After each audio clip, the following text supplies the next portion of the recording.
Okay, welcome. Building tracks. Yes, we're gonna try and build a track out of something.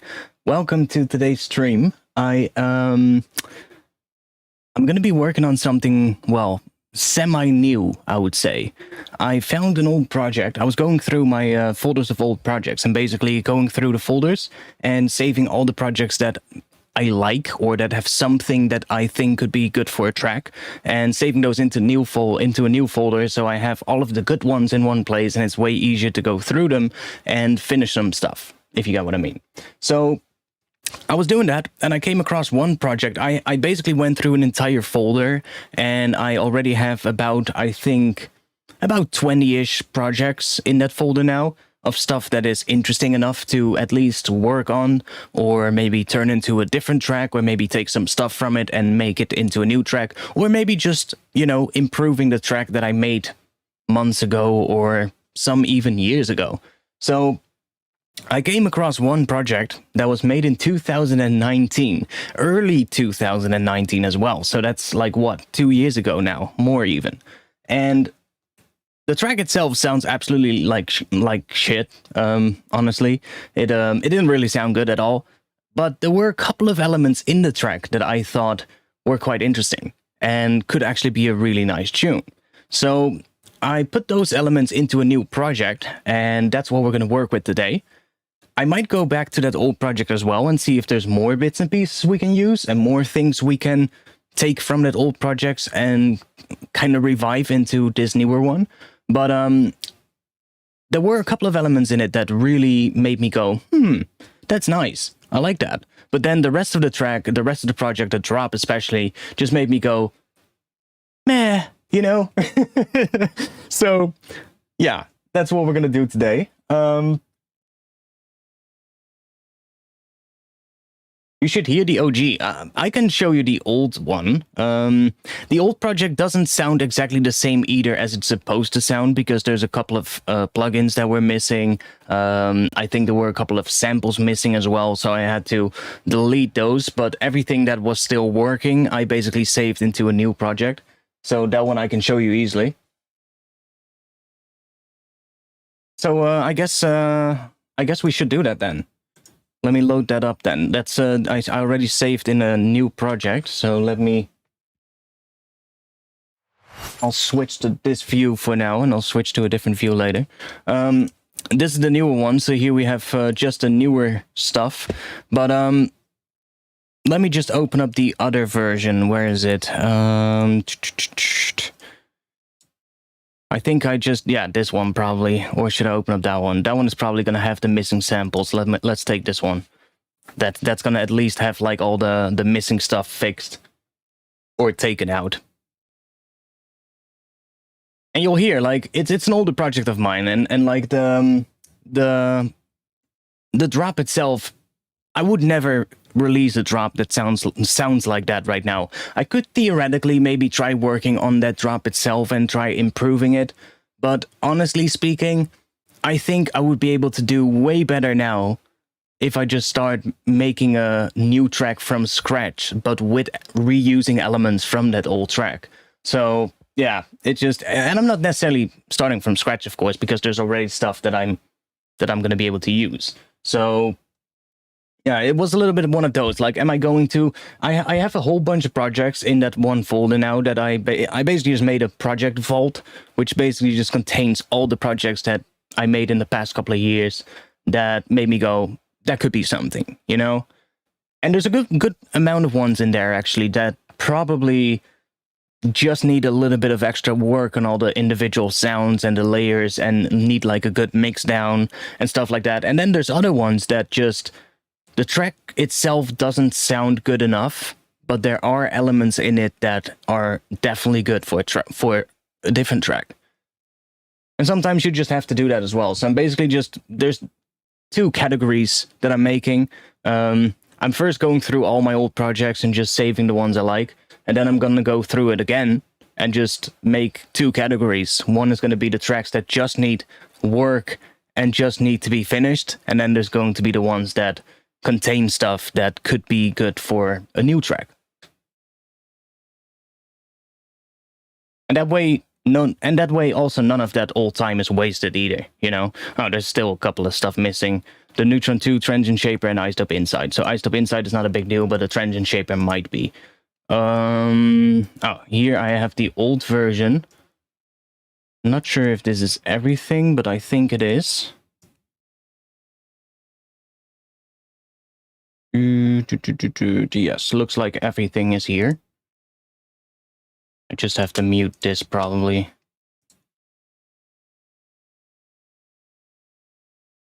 Okay, no, I can actually keep that. But there's already a slightly different version where I already did a little bit more, but let's turn this on and see what the old track sounded like. You might remember it because I think I did work on it on stream. I think that's good. Let's just play this and see what we get.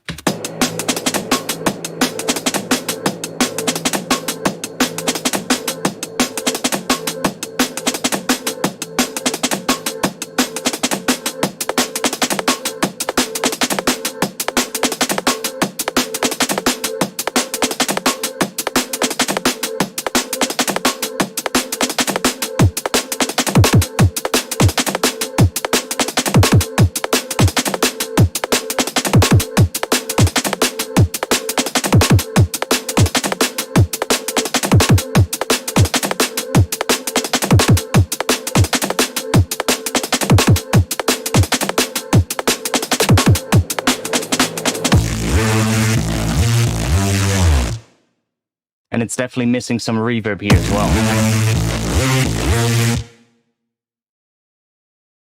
I don't like the kick at all, to be honest. Kick absolutely sucks. And we're missing a bunch of stuff here as well.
Just basically continues on that.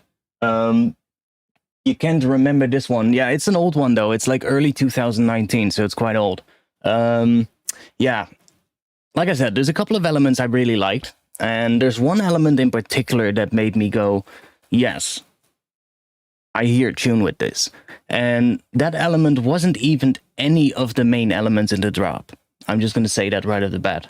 The one element that I did maybe want to use is, I think it's this layer right here, this break, which is quite nice.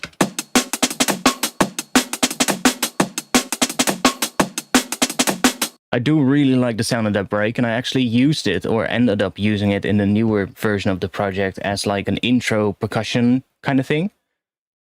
But the main thing that made me really like this intro was, kid you not, this intro atmosphere layer. Just this. This layer by itself made me go, I hear a tune with this. And it's not going to sound anything like the tune that is this one. I might reuse some of the elements from this one, but the Reese is probably not going to be the bass for this one. I'm hearing something more with an 808 type bass after this. And a much more sparse and minimal intro as well. because I think the pad in itself already has a very interesting sound. It just needs to be built upon, as opposed to what I'm doing here. Because what this is really doing is it's relying a lot more on what... let's see, what is it? I think the first part of the intro doesn't have that much layers. I actually muted a whole bunch of stuff. There's a lot of stuff that's muted here.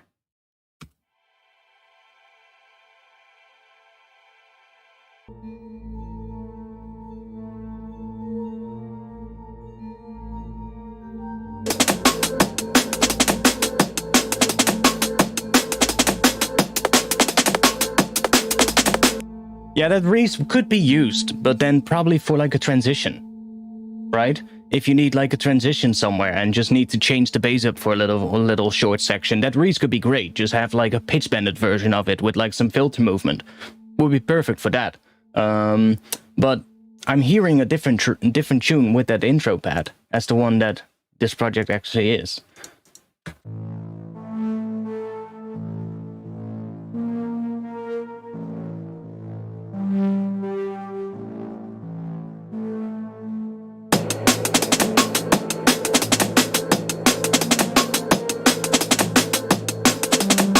So you can see I was already trying stuff here to kind of make this more fuller and more interesting. But when I listen to it now, a couple of years later, and I listen to it even without this whole drum break, and just listen to this,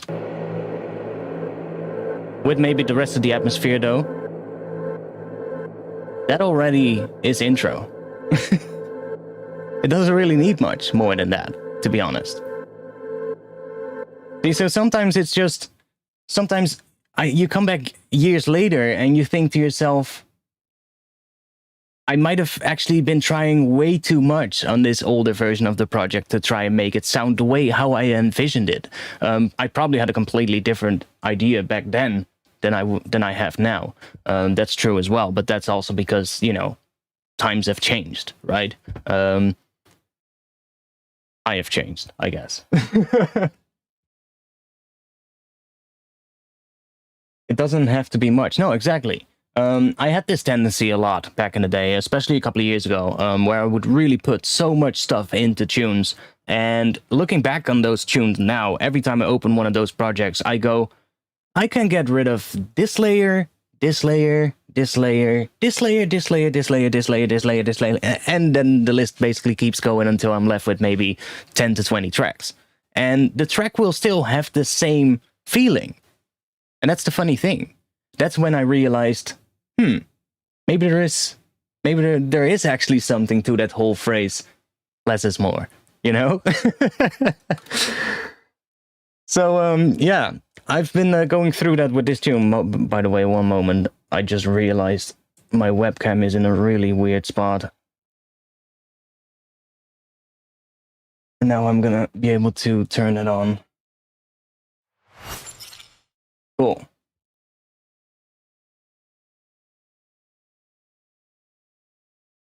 Yeah, but it's interesting though. It's interesting though. So there's a whole bunch of stuff in here that is interesting. Now let's go to this one. Oh, I'll save it. Doesn't really matter. Didn't do much.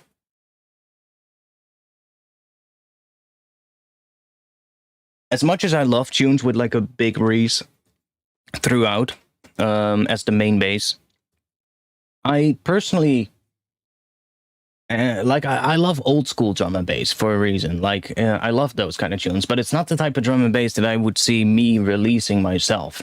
And that's also something you have to consider. Like,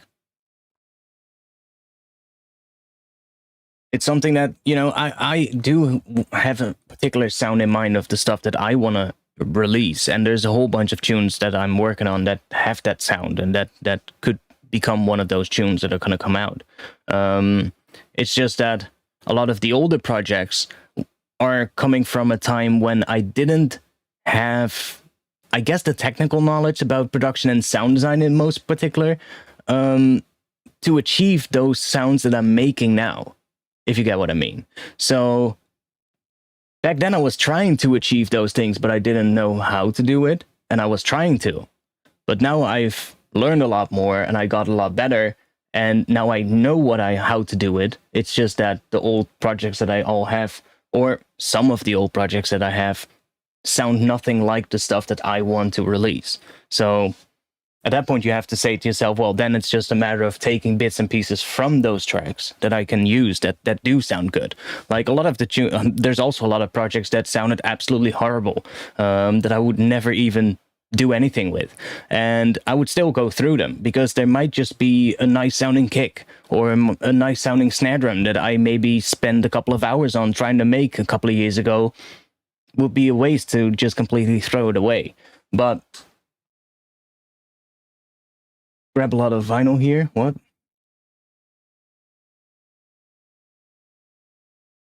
I mean, the stuff that I was making back then had a lot more, I wouldn't say necessarily an old school sound, but it was kind of like a blend between trying to go for a more digital sound and a more polished sound, but not quite being able to do it, and thus ending up more with something that sounds a little bit more old school, but tries to not be old school, if you got what I mean. So it's kind of in between two things.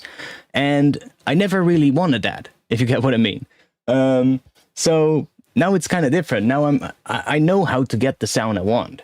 And that's definitely what has changed. It's just that I have to do it, if you get what I mean. I bought an Amiga. Yeah, I mean, there's a ton of people that love that kind of stuff. And I like seeing people use that kind of stuff, but I personally don't enjoy working in that old way. You know, to me, it just feels cumbersome and long. And that's also because I'm used to the way of working I do, right? I work mostly in the box, and I've done that for most of my life. I've worked with some analog gear, and there have been places where I was forced to work with analog gear, and I would still enjoy it, but not for the reasons that I would enjoy it if I would use it every day on a daily basis, right? I would enjoy it because it would give me an opportunity to sample analog gear that I would never had the opportunity to do otherwise. So I would make use of that moment and do something with it that I would be able to use later when I would be back at home.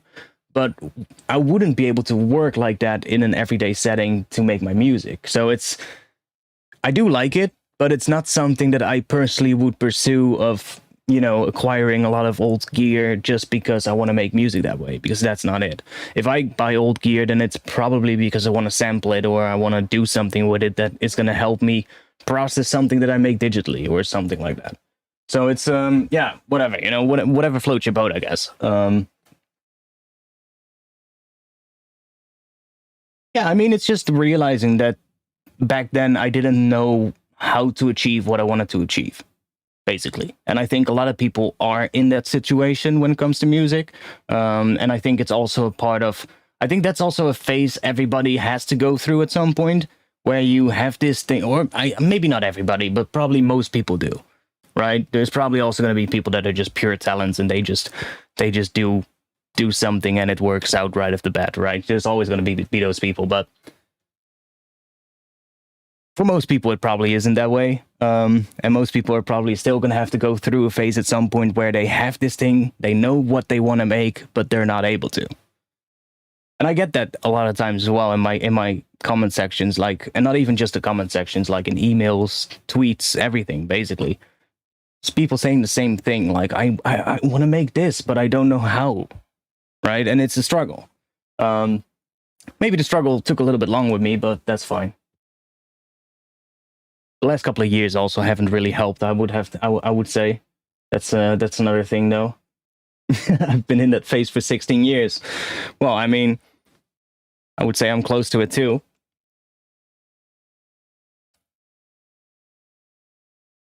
You can do everything on a PC. Yeah, I mean, technically, yes. I mean, it's also it can also be a bad thing, though, right? The ability to, how do you say it?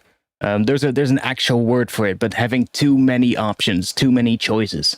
There's actual choice paralysis. That's what it is. That's also a fair issue, where you have so many choices you can make that you might even get completely paralyzed. And that's actually a very common issue as well. It's one of the main reasons why quote unquote writer's block is a thing. Whether or not you want to name it writer's block or not, that's up to you. The struggle is real, absolutely. The most going 2 steps front and backwards. Yeah, it's like one step front and then you go 2 steps back, because you learn a whole bunch of new things, which open up a whole bunch more possibilities and a whole bunch more questions. So it's like you take 1 step and then you go back 2 steps and then you have to learn that, which then makes you go forward 2 steps again. But now there's like 4 additional new questions, and yeah, that's basically how it goes.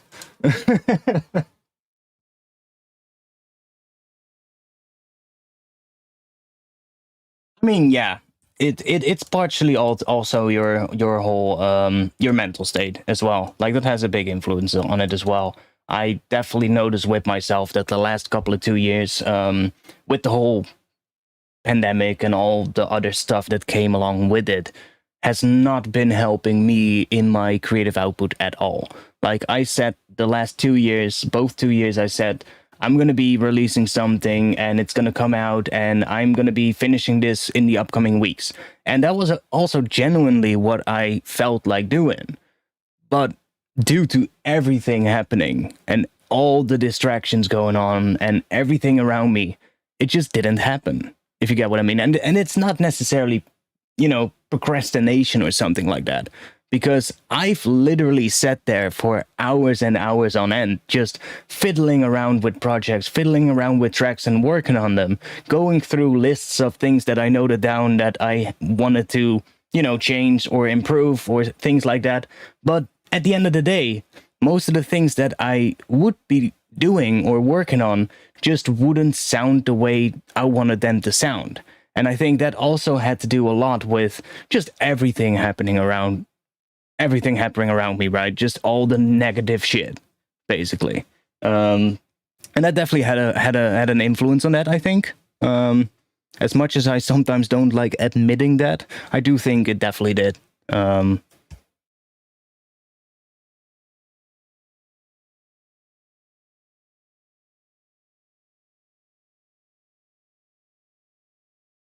I mean, that's always a good thing to do, right? Just taking like a couple of plugins and learning those really well, and then instead of like buying 100 plugins and only knowing them maybe like a little bit.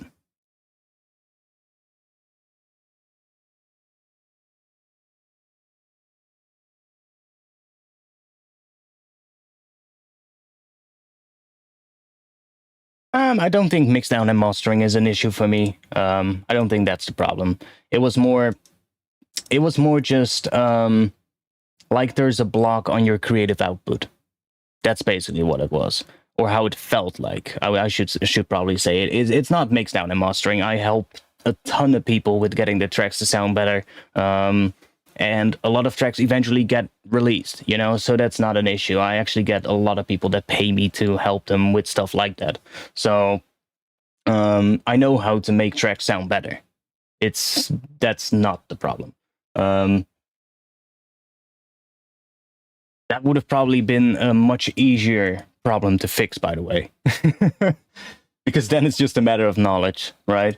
But there were just a lot more things happening in the past 2 years, I think, which I just simply didn't have any control over. And then it's something that becomes a lot harder to fix. And I think just judging from everybody I talked to, a lot of people, whether that was in music or with anything else that they did, they had some similar experience with this whole couple of 2 years. So it's interesting. But I do feel better now. I do feel better. I streamed a bunch in the past 2 weeks, and in the past 3 weeks, I should say, and that definitely felt good. And going through all the old projects definitely is a nice thing to do. Just cleaning all that up and getting everything into one place. So that's nice. Yo, little fly on my Red Bull. Get the hell out.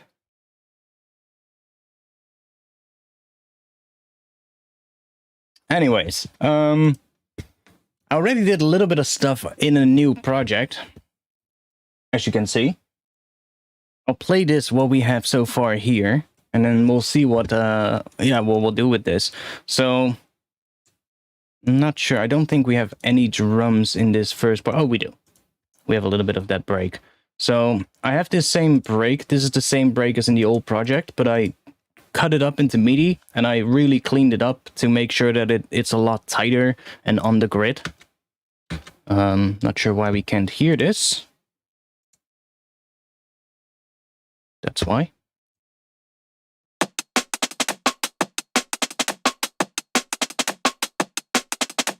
So that's that same break again, and I actually really like the sound of the break. So I'm definitely, I want to use it. So I have made a version where I chop this break up here, and I just basically rearranged it a little bit, and really used it as like an intro. But I'm thinking of maybe using it in the drop as well, although I am playing around with maybe writing a different drum pattern for the drop. But what I have so far is mainly just that atmosphere layer and a couple of reverse sounds like that are just adding a little bit of movement. But that's about it. There's not really much else, so.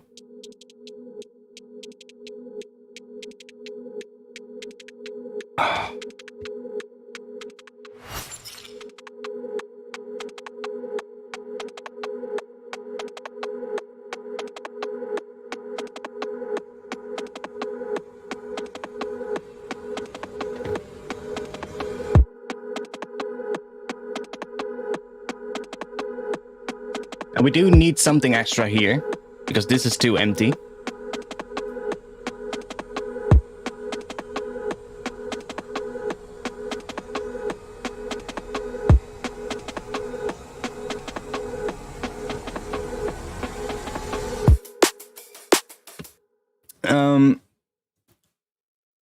The drop is empty right now, so we're not really going to bother too much with that at the moment. I do have a little drum pattern in the drop that I quite like. So that's also why I think I want to change the intro up. I'm thinking of maybe making the intro 116 bar section longer, so we can have basically 2 sections where we have this intro break, maybe open it up a little bit more so it gets a little bit closer to what the original break was. And then cut those drums out, have like a section where the bass is introduced, and then make the drop come in. That would make the intro 48 bars long, which would be about a minute, which I think is a nice length for an intro. Right now the intro is gonna be 44 seconds, which is fine for today's standards. Plenty of people make short intros these days, but I personally, I do like them a little bit longer. Fun fact, I was having a little chat on, I think it was Twitter earlier this week, and it was somebody who was, having a discussion with somebody else about the topic why in, I think it was a rhythm, it is, especially in like American rhythm producers, it was this very common thing of having really short drops and then quite long breakdowns. And they were discussing with each other if that could have anything to do with the loudness normalization that Spotify does and all the other streaming platforms. So I looked into this and I was thinking to myself, well, maybe they're actually onto something. Because when I looked into this, Spotify, that's the one that I personally looked at, and I can assume, or I think at least, that most streaming platforms use a similar kind of way of doing this. They measure the loudness of your track over the full duration of the track, not just the loudest section of the track. So if you have a track which has a higher ratio of quieter sections than louder sections, it's going to be analyzed as being quieter on average than a track that has a lot more louder sections than quieter sections, if you get what I mean. So by making your drop shorter, you're also going to have your track be turned down less and thus be louder on a streaming platform. Now, there response to that, obviously, or what seems to be, is to just make the drop shorter and make the breakdowns be the same length still, or maybe even longer than they normally will be, so that that ratio gets sort of like changed. But I was thinking, if that is indeed true, and I haven't tested it myself, but you could theoretically really easily test this by just uploading a track that has a really quiet long breakdown, for instance, on like a throwaway account or something. I don't have one that I can use, but if I had, I would try it. It would be a fun video actually to do. But theoretically, if that's indeed the case, and this is indeed how you can sort of like game that system, then you could basically achieve the same thing by having a longer intro and a longer outro that is quieter than the louder sections of your track, because that also offsets the ratio. So thinking about that, maybe we should bring the longer intros back. Fuck the attention span of people, because if that's gonna make it nice and loud and louder than the rest, hey, right? I mean, loudness wars are sadly still a thing. So they thought the whole streaming normalization would fix it, but it definitely hasn't.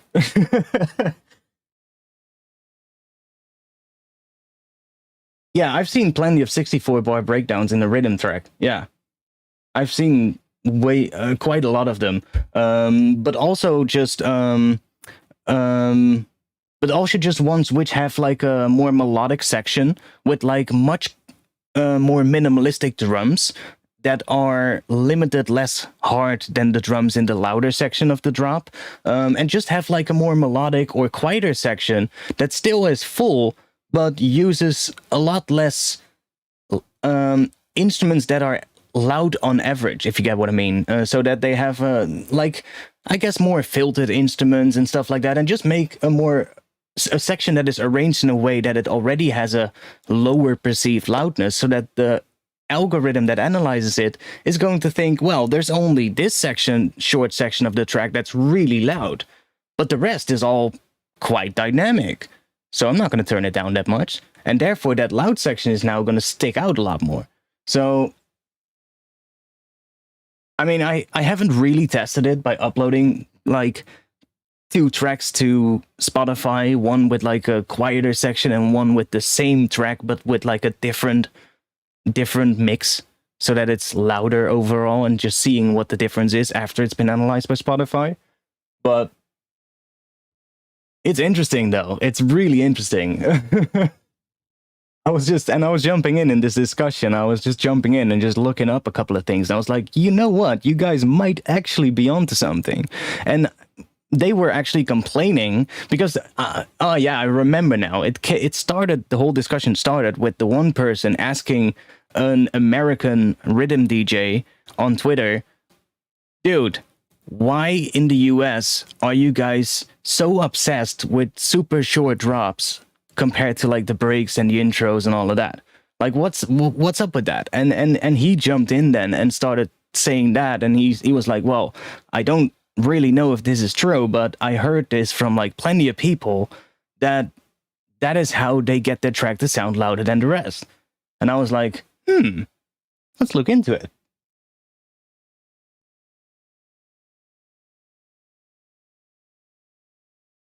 Yeah, I think 64, 48 bars is usually what I like for an intro. It just gives it like a nice amount of time to just set a mood.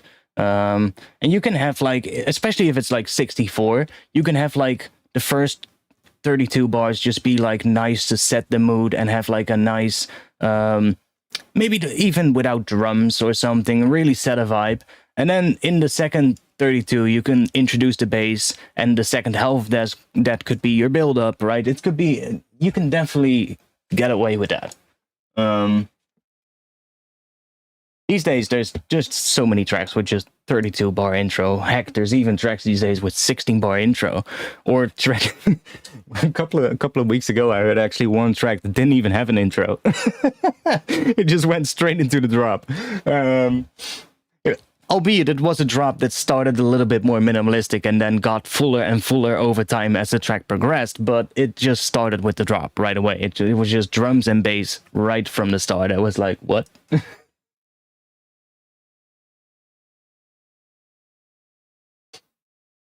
But yeah, I was looking into it, and to be quite honest, I actually think it might actually be true. Like I said, I would really have to test it to be sure, but I don't think I have to. I think if I can get at least 1 or 2 people that know a little bit more about the code behind loudness normalization in like streaming platforms, that's already enough. Like if you can get a hold of 1 or 2 of those people and have them explain it, they'll probably know. You know, it's not rocket science, so it's just that I don't have the knowledge to really understand that. But yeah, no, honestly, it was like a track with no intro. It was just like I press play and it was just like first thing that hits, it's just a bass step followed by a sustained sub bass with like just a full drum pattern of like kick, snare, and hi-hats. And from there, it was still a sparse drop arrangement, but you know, it would just get fuller and fuller over time. I think it was like, I'm not even sure what genre it was. It was not drum and bass.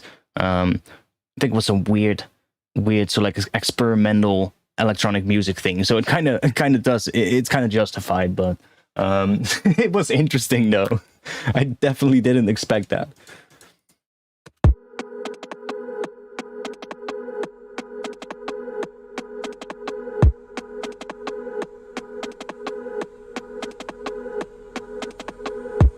So I think I already have a couple of bass things here. Yeah. So I have this one. Oh yeah, funny thing. I was analyzing the old intro that I had, the old track, and I was analyzing what key it was, and I found out that it was written in the key of A, which is kind of odd.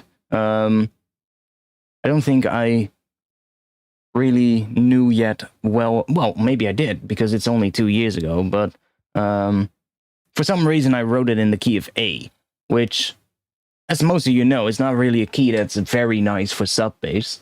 So as soon as I started writing a new drop, I was like, bass sounds kind of high-pitched. And then I started looking into it, and I was like, oh wait, it's an A. Why is it an A? And then I found out at least that the thing, I don't exactly know which scale I used back then, but what mostly matched was like the A harmonic minor scale. So I decided to pitch the intro pad down 1 semitone, so it's now G sharp. So G sharp harmonic minor would fit over this intro pad now. This one. So yeah, it's down -1. So that's basically what it has become now. So it sounds slightly different from the older version. But by making it G sharp and going for G sharp harmonic minor, we get a bunch of interesting notes that we can use. So I have here, let's just open up this MIDI thing here. Let's open up the scale thing. And let's go for G sharp harmonic minor. Harmonic, oh, that's the major. Harmonic minor. So then we start on G, or G sharp, I should say. But now we get, if we go, I should say up, because we're gonna go up and count. Let's see, we have the so E. E is our perfect fifth, I think. Or is it D sharp? D sharp. D sharp is our perfect fifth. Which is quite a nice key for sub bass still. Like, D sharp is not too low. I would say D is still doable. Below that, it gets quite low for sub. It's basically so low, most speakers won't be able to properly reproduce that, so it's kind of like a little bit, you can use it, but most of the time not for like a long section. But D sharp is still fine, so we can easily go from that higher G sharp note down to, for instance, like D sharp. That's gonna make it sound really bassy in that section, because we're dropping down to a different pitch. And because it's also the perfect fifth above G sharp, that's probably gonna sound quite pleasing. So let's see what that actually does. So if we have, let's solo this track. Let's just make write a quick pattern here. See what we can come up with.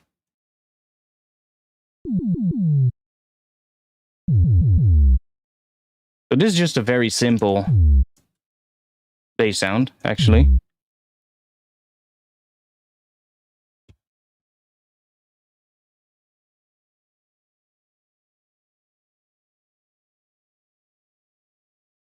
Working, okay, wait, I have to, okay, I understand it. Working on much slower projects, but still thinking about the fast ones for the sad millennials. Yeah, I mean, I don't give a shit about people's short attention span.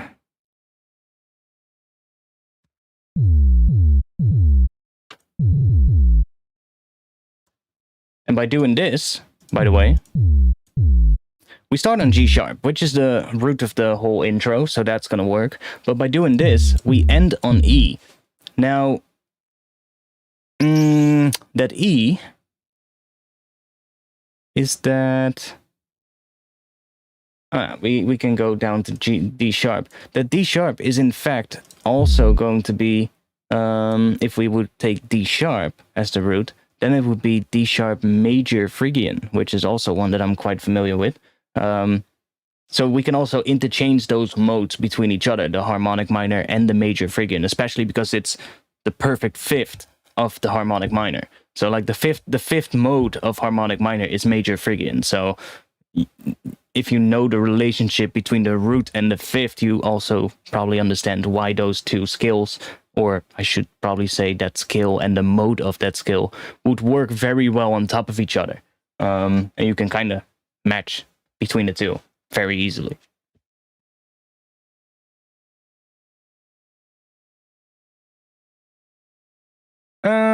Cool. Let's see. So I need to listen to what kind of a pattern would work.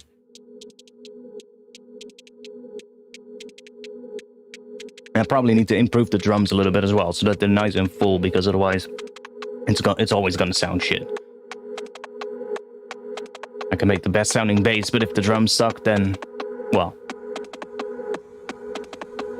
we're never gonna get like the idea of what the bass really sounds like.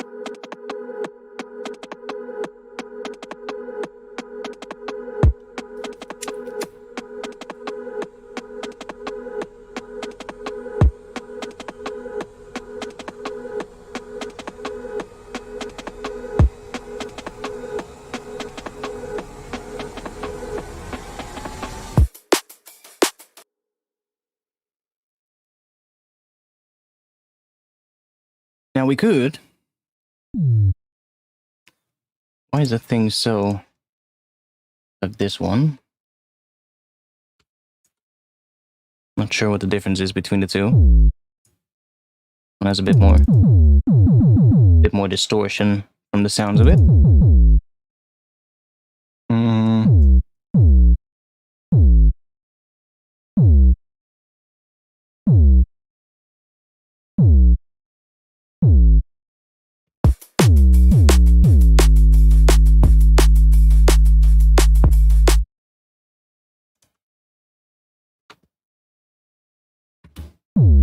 I can already hear what I mean with the drums. Like, with the drums sounding like that, it's always gonna sound like crap.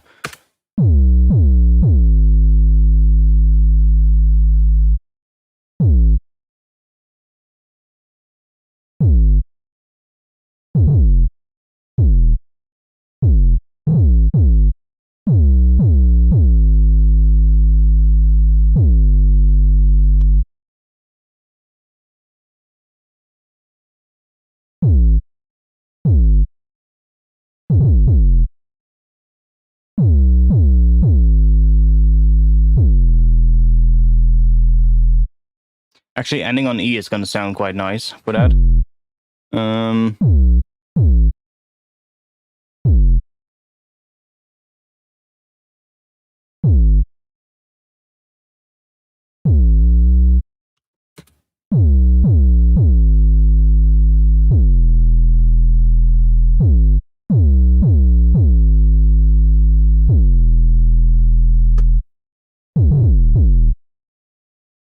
Ooh.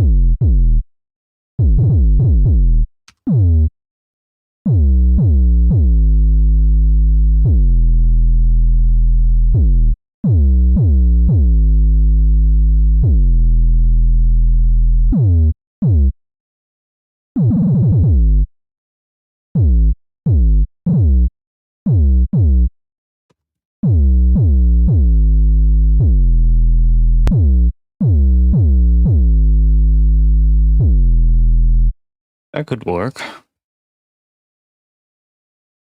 So this is just a vital patch. And I left this one quite simple on purpose.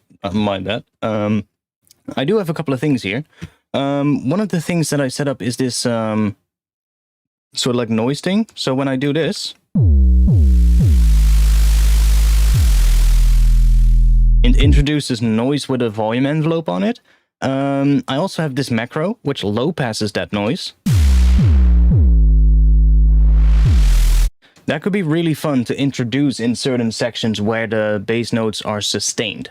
To kind of introduce that, I wanna sort of like what I have in mind is like an 808 pattern, or it needs to be based on like an 808 type of sound, but it's not just gonna be an 808. There's gonna be like extra layers on top of it that sort of like probably are gonna be distorted together to kind of give them some nice texture.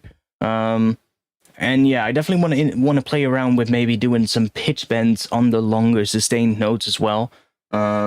Maybe only on the upper layers of it, so you get really some weird detuning between the two.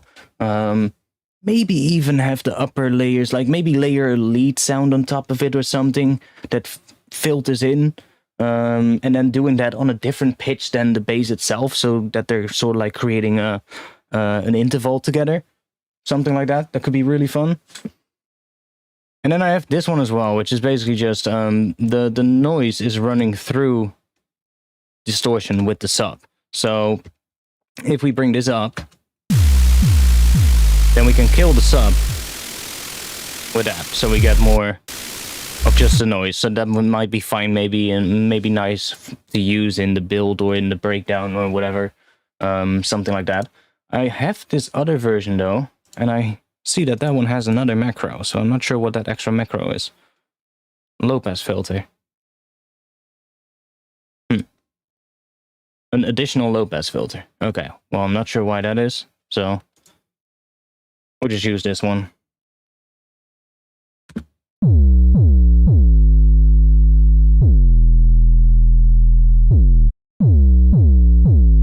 Yeah, like one thing that I've been doing recently quite a bit is, especially now with the MPE stuff, what I really like is just doing like interesting little pitch bend things at start of notes. Like this one is maybe not the best example because it has a pitch drop at the start, but we could do it at the end of notes. That could be fun. Like for instance here on the G note, let's say right here. Maybe even for like a full beat long, just making it drop from that G to a G an octave lower. Something like that. Or do it for maybe an 8 note. Stuff like that. It's just tiny details like that are really gonna make your bass line stand out.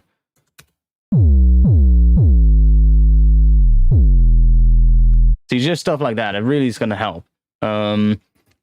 I really like doing that at the start of notes as well, but that's why I say this one is not the best one for that, because it has a pitch drop at the start. But if it's a more sustained bass, then it's really nice to just have like stuff like that at the start of notes as well. But this, when I do it now, it just basically cancels the pitch automation. Could set up the patch in a way where I could actually have like a macro controlling the amount of the pitch modulation, and just have like notes where I want to do a glide up from like a lower note. I can do that by just automating that macro, but I don't think I want to do that.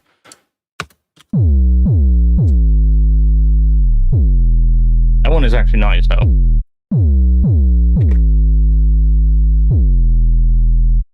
Like this one. I do quite like that one, so let's just copy that here as well.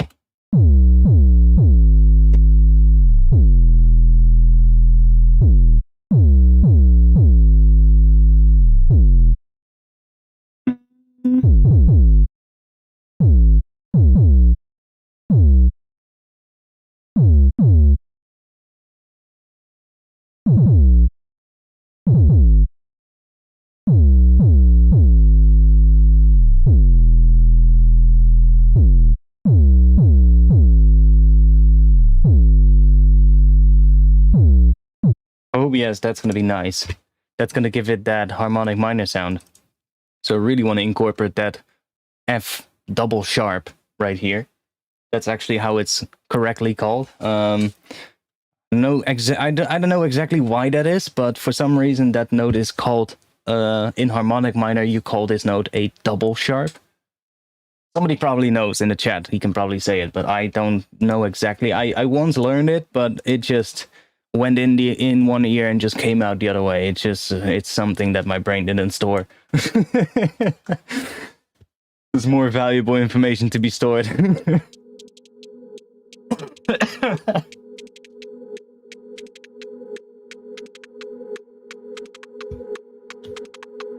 if we're gonna do that pattern in the drop, probably want to introduce some kind of a pluck sound or lead sound in the intro with that same sound, or that same pattern. Dun dun dun dun dun dun dun dun dun dun. That's the pattern. So I guess we can do that. See what we can come up with.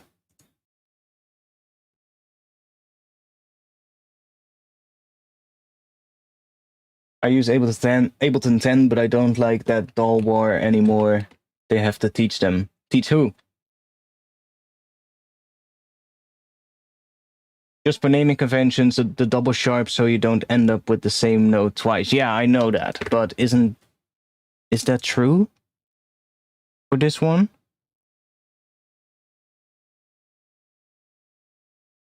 Ah, yeah. Yeah, of course. Otherwise, it would be called G. So, because we already have a G sharp, we're calling this one double sharp. Yeah. Thanks. Yeah. You're actually right. I was thinking like, but it would be called F something, right? So why is it then? But no, it would be called G.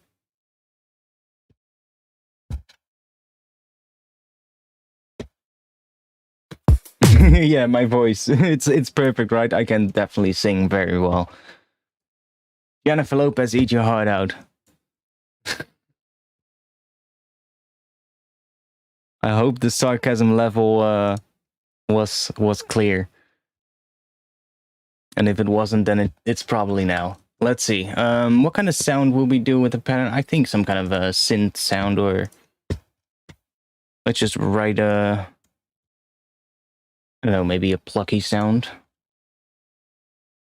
See what we can do with that.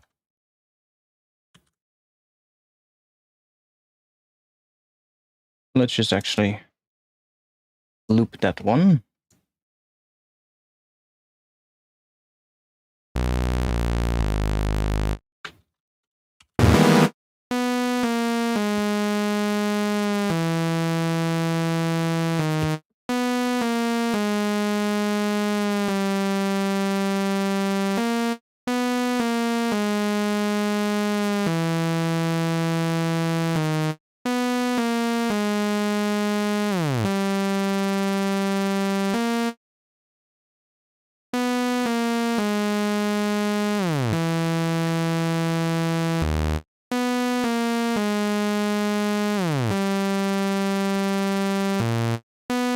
Why is that note lower than the rest? That's weird. Did I change the pitch bend on that? No, but I guess I just have to make a little extra pitch bend thing there. Strange. Let's just give them all a little pitch bend thing. That's one thing that I did found out though. That if you do these pitch bends, that sometimes you do want to note like, add like a little, make sure there's a little thing that resets it at the start of the next note. What?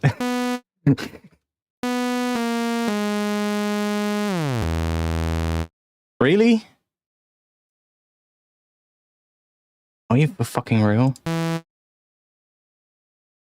Are we gonna be that annoying?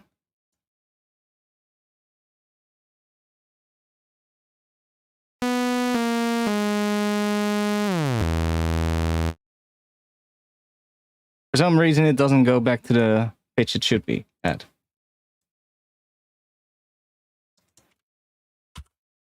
Let's redo that from scratch, because that's a little weird. Not sure why that's happening.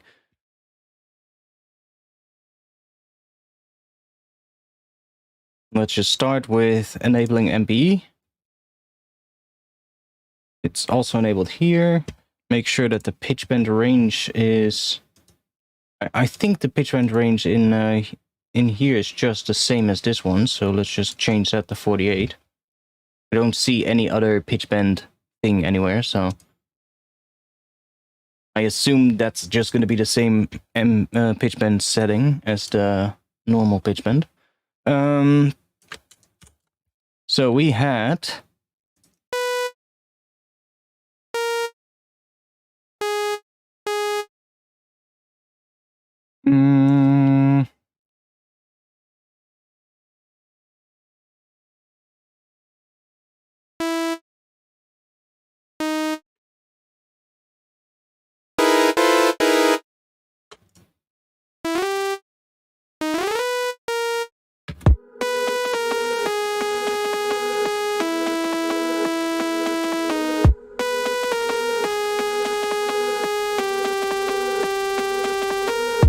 And you should actually hear like another, I guess, G sharp right here.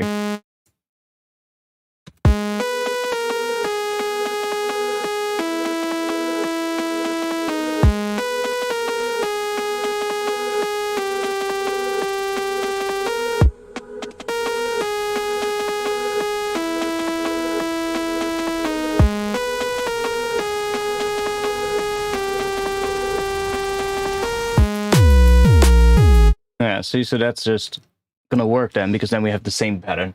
I can already hear something here at the end, so like, I guess taking that one out and just doing...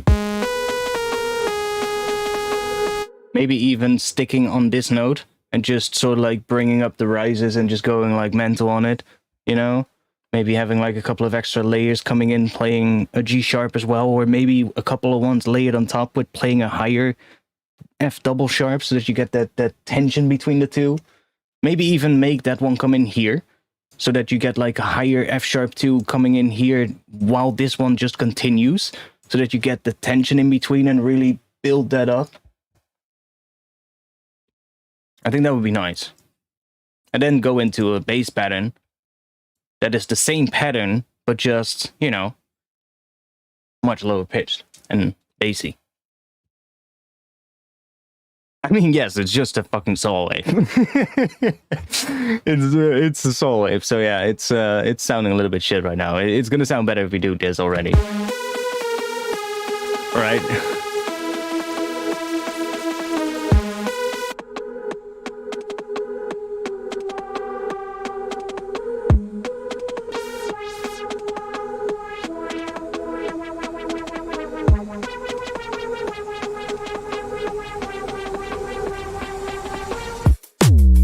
Then it's already going to sound way better.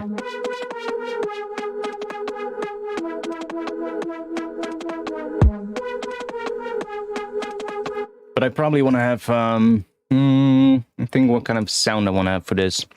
Could do a lead. Could do a pluck. Could even do, even build chords. What happens if we build chords out of this? Because, this scale is a really weird one to build chords out of, let me tell you that. That would be major. That would be minor. And that would be minor. Ooh!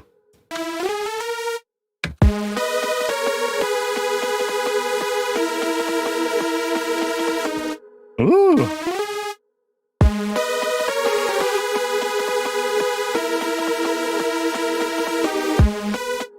Ooh, I kind of like that.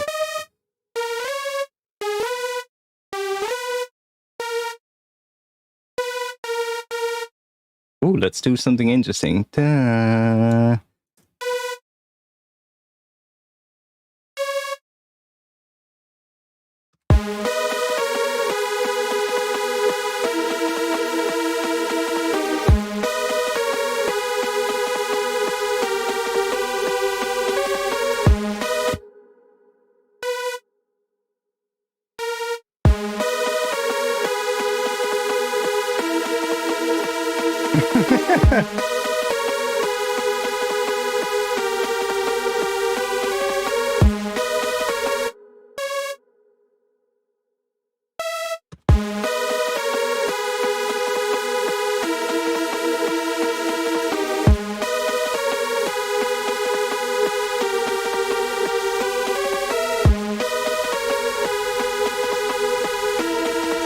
Yeah, exactly. Like, layer that with the sub, and you already get something interesting.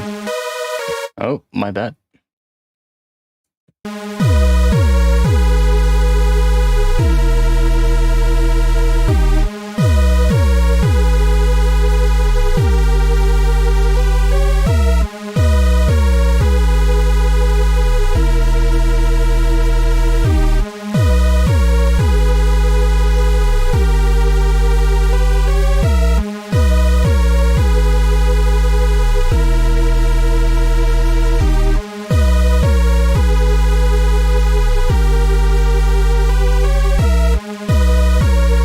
Now, the beautiful thing is going to happen when we distort these together. Then we're going to get interesting stuff. Especially if we make sure that these are way higher pitched in the bass and that we have this high passed, probably with a different sound. This is just a very simple detuned saw. Could make a nice patch for it. But I want to hear what that does if we add a little bit of distortion on this group. So let's just play around and just add a little riff on it, see what happens. Just so we can hear what that is going to do distortion-wise.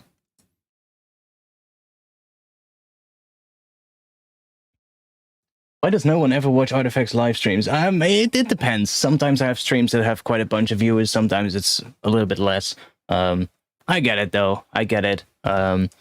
I guess if I released a little bit more music, I would probably have more viewers. It's simply that simple. But we're working on it. We're getting there.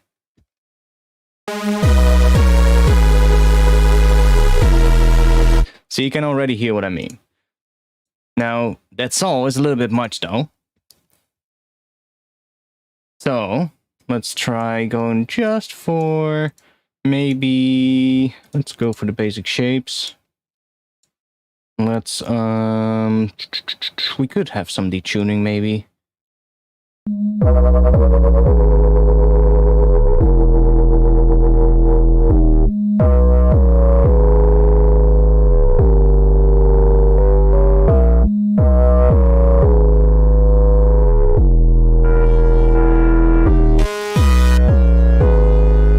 You can already hear some of the layers are starting to work really interestingly with that distortion, which is exactly what we need.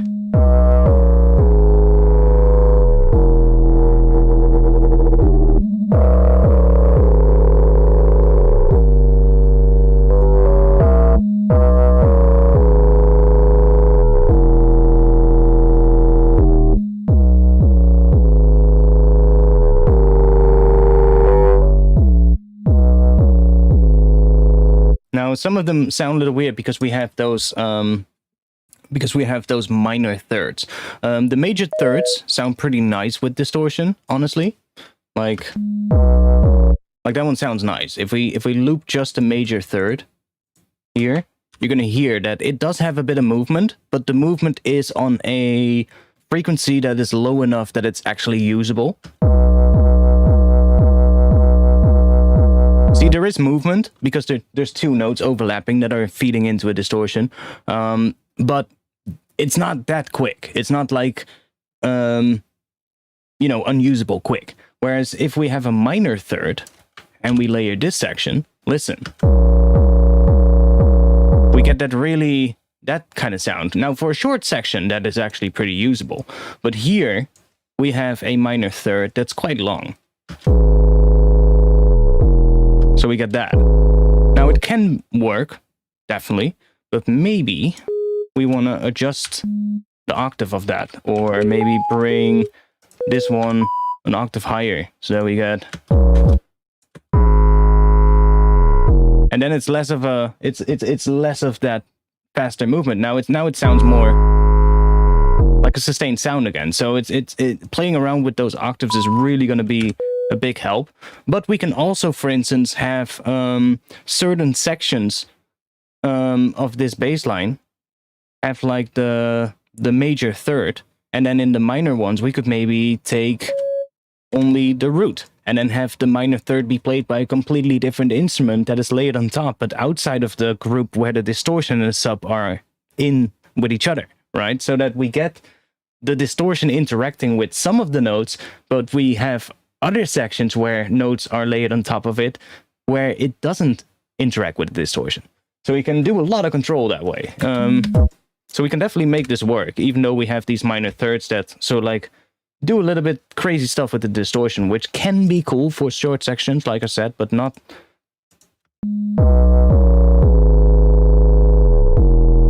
Like, this is a little bit much. Like, this length of that minor third with that distortion, just doing that readily kind of thing, is a bit long.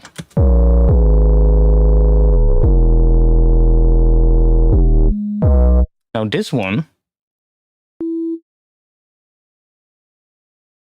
that is... sixth? Or not?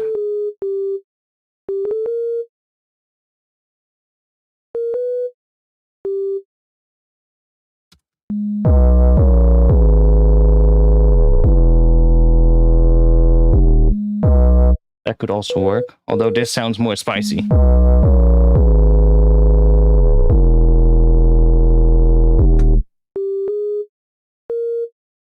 Try out the major third instead.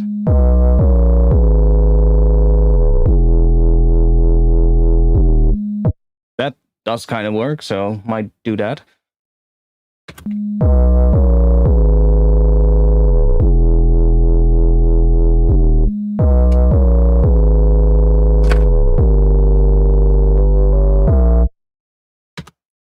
That could be a nice pattern for the track.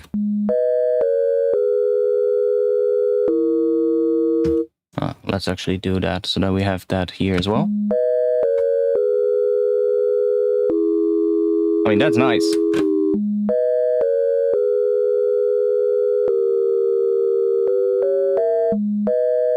I like that. I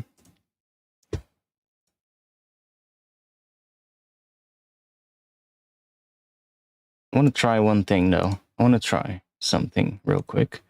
Let's grab... Just quickly gonna throw something on there.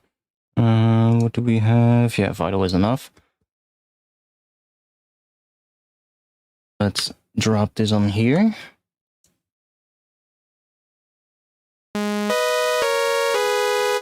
Let's actually turn this into full chord. So, this would be...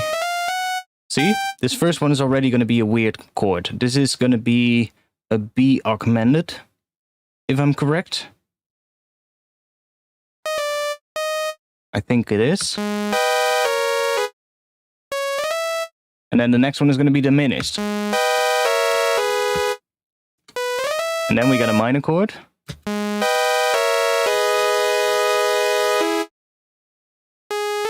This would be minor as well.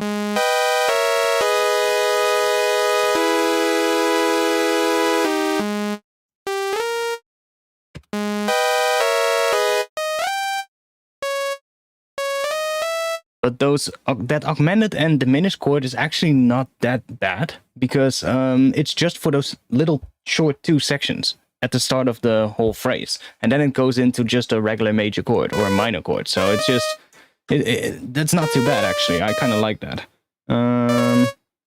Here we're gonna go to diminished again, which is interesting.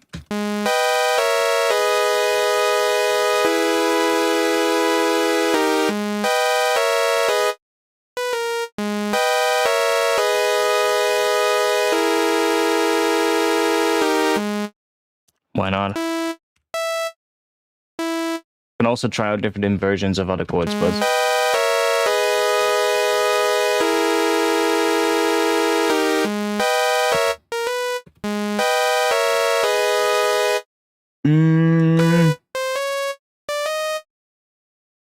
Could do that. Doesn't matter too much this last section, let's just do that. That would make a diminished chord as well. Cool.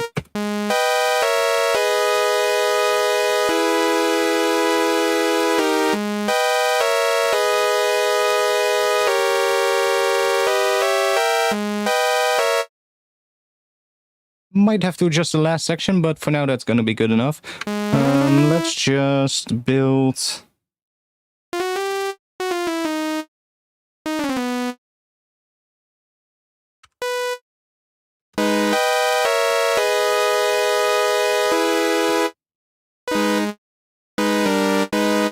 do that, maybe. Let's add another high note on top.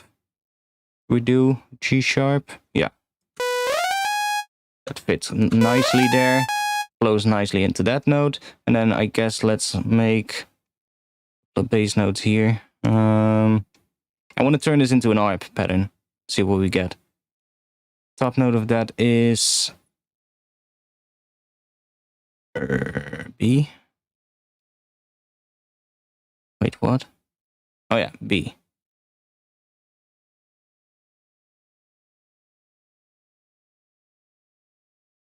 We would get B,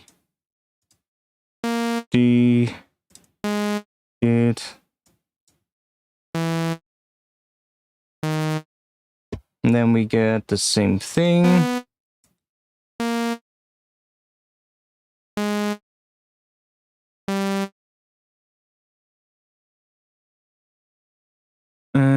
We're using that F double sharp as well in this chord, so let's try. We're using D sharp. No. Well, we're going up to that one, just like that one is doing.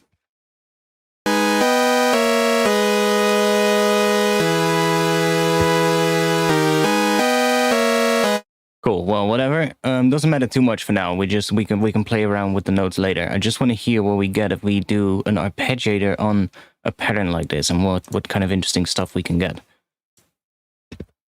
We do need a more plucky kind of pattern for it, for sure. So let's just do something like this, maybe.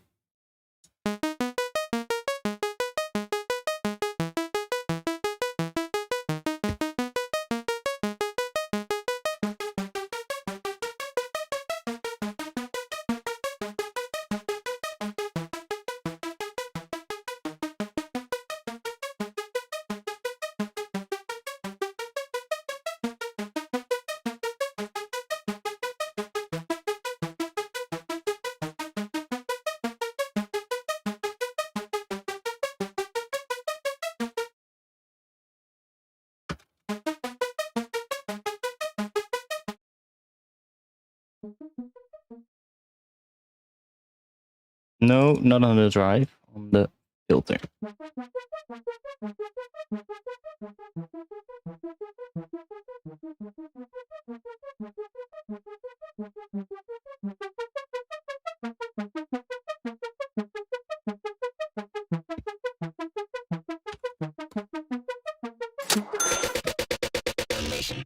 Hey!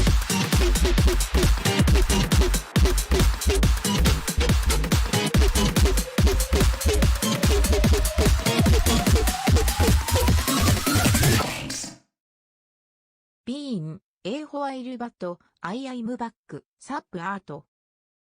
Thanks a lot, Medic, for the 20 euros, right? Thanks a lot, Medic. 20 euros, thanks a lot. Yeah, I'm not sure why the top donator of the month is not updating, because you've clearly just donated more than what the top donation is. Strange. It does show your name as the most recent donator though, but I'm not sure why the top donator didn't change. Might have to look at that after the stream, but thanks for that donation. Thanks a lot, and welcome back, Medic. I already thought a couple of weeks ago, like, haven't seen Medic in a while. Not that I'm gonna be, you know, really bummed out about it, you know, but I love you being here, of course, don't get me wrong, but sad feelings about you just doing something else for a couple of weeks. I totally get it. But thanks a lot for that one. Yo, Kenny, welcome. Let me actually switch back to this view as well. So we're just playing around with this, and Medic, if you're just joining, I found an old project, and we are taking a couple of bits from the old project and trying to make a new track from it. So I just came up with a couple of chords, which I really like.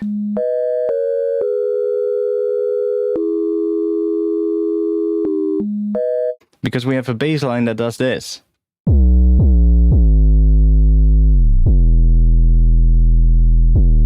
Which is still very basic, but I was playing around with trying to come up with a pattern that would work with that same pattern of bass. And then I came up with those chords and I thought, hey, wait a second. So now we're trying to see what happens if we do an ARP with it.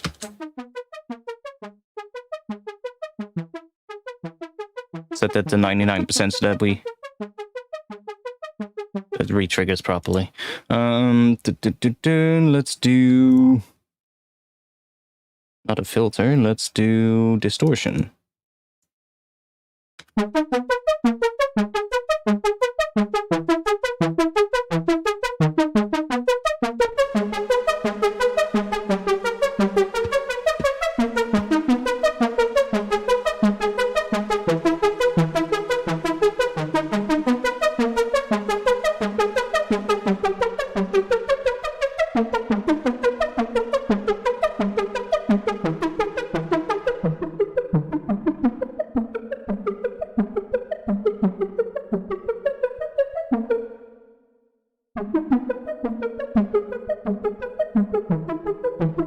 I love that.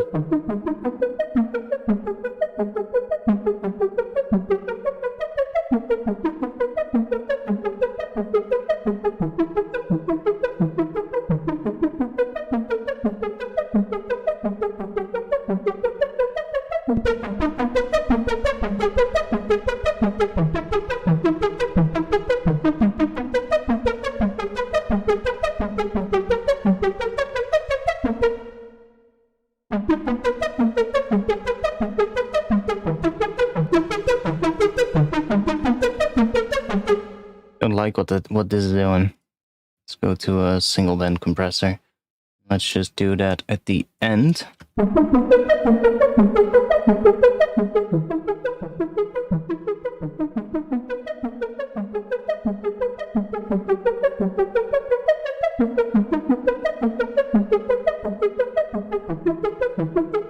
And instead of using the multiband compressor, which is obviously really going to mess with the phase of everything, I like to just use Zinc band compressor. And instead, why not just take a fucking, just an EQ and just give it a little bit of a high gain boost.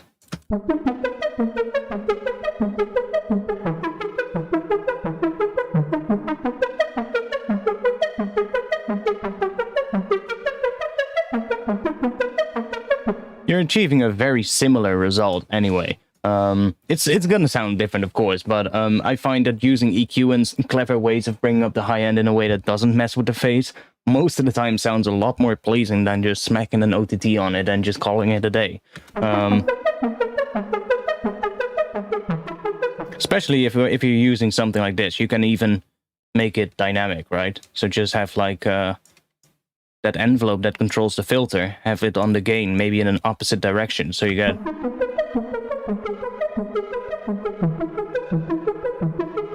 Now it's bringing up the tails.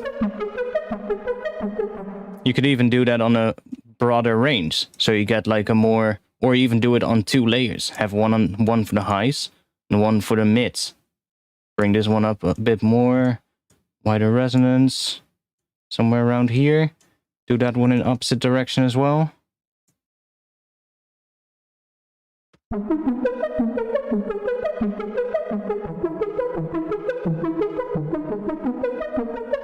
Now we're basically creating a dynamic EQ, in a way. Not really, because it's not listening to the incoming signal and turning it down. It's using an envelope, but...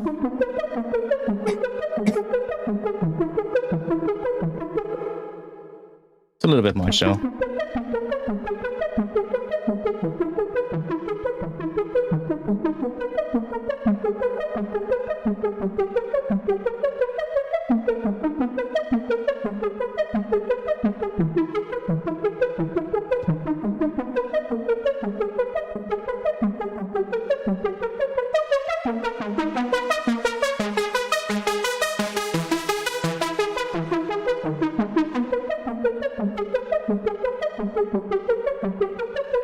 Okay.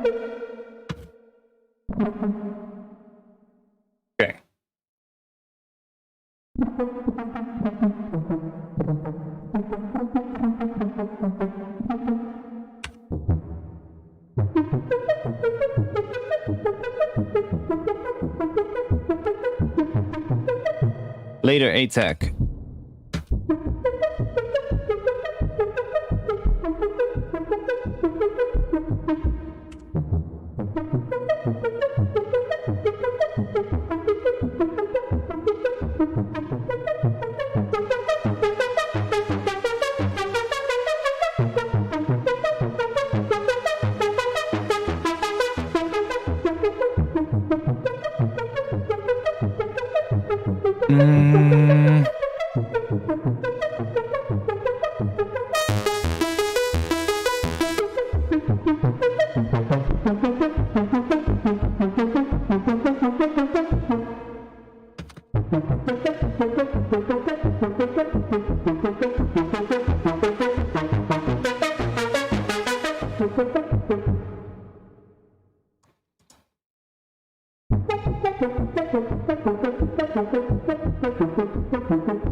I like that part at the start.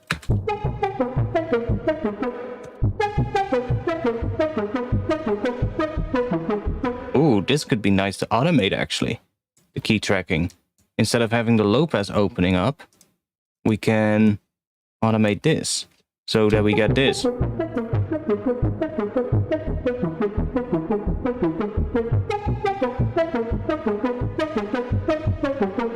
And then maybe doing a little bit on the low pass filter as itself as well, just maybe like a tiny bit, so we get.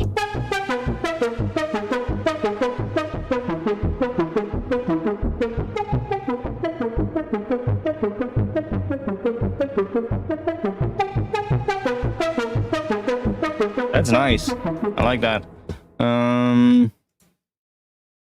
Play around with the sync maybe.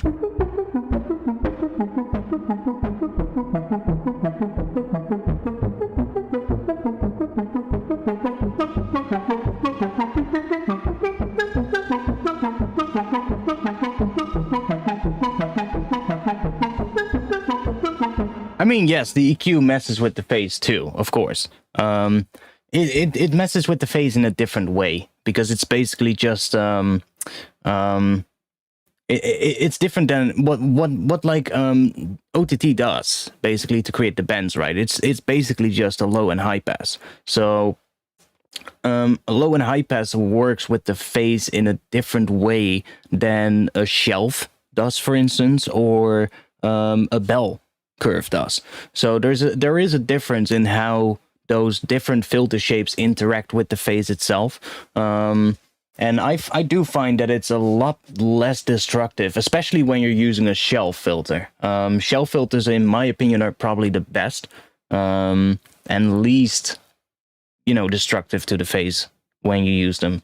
But those are not really usable for creating a bend split because they're not, a shelf filter doesn't cut everything above a certain frequency, which a filter doesn't do too, because if you have a low pass that's 24 dB per octave, which is generally speaking what most multiband plugins use to create the bends, there is still plenty of stuff above the cutoff frequency of the band. There's still, or below it, of course, there's still plenty of stuff there. It's just really quiet, and the further up or down you go, depending on the type of filter, it's gonna get quieter and quieter. But if you're gonna put if you would like take a multiband distortion like Trash, for instance, and mute just or solo just the sub band or maybe the mid band, just for good measure, solo the mid band and only listen to that one and record it, and then try and put a multiband compressor on it afterwards that really boosts the sub range that was muted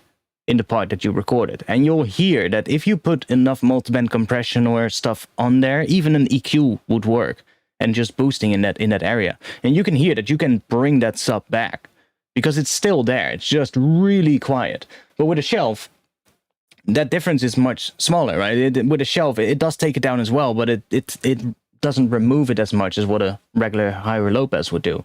So for like creating bend splits, yeah, you really do need a low and high pass filter, which messes with the phase quite a lot, especially if there's some back together. And that is something that could be a good thing, could also be a bad thing.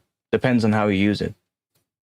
And what I find most of the time when I use like the multiband tools in, for instance, Vital or Serum, like the multiband compressor, it's most of the time before the distortion. And the reason for that is, I can show it on this one. Well, not really right now, but let me just bring up, and we're gonna get into the working on the track again after that, but let me just bring up a Vital real quick.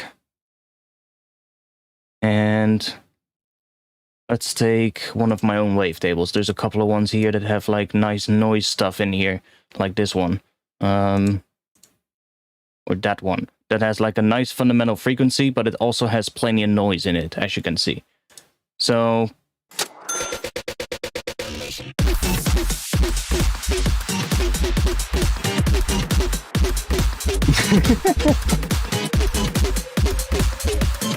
I should do a little victory dance when that happens. Always learning something from your streams. Awesome. Thanks a lot. M11. Thanks a lot for the €5. Yeah, so like I was saying, this one has plenty of noise and stuff. It might have a little bit too much noise. Oh, but this section has a little less. But you can see there's still plenty of noise all throughout this waveform. If I put some distortion on this and really crank that, and I need to show you this on a good oscilloscope, not the one that I have right here. That's too small for you to actually properly see what I want to show you. Let's take the Melda oscilloscope. That one is nice and detailed. Can even make it bigger for you. So if I play a note, let me play a note without the distortion first. Or I'll just do this. So if I play this, which we don't hear, but if I solo that,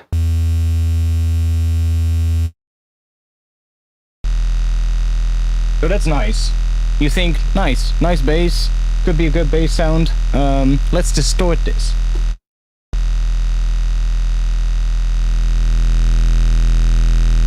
The first part, it actually looks fine, but I'm gonna back this drive up a little bit as well in Vital. I'm not sure you can see that, not really. Let's make this one smaller, it's way too big. So I have a little bit more space here. You can still see it. So then we can see Vital as well, like that. So if I bring the mix up all the way in, let's then just introduce the drive and look at what happens on this one right here. Still a little, can you see that? Yeah, so like that. So you can see the drive here. And look at what happens here. And look at how the waveform changes as we increase the drive.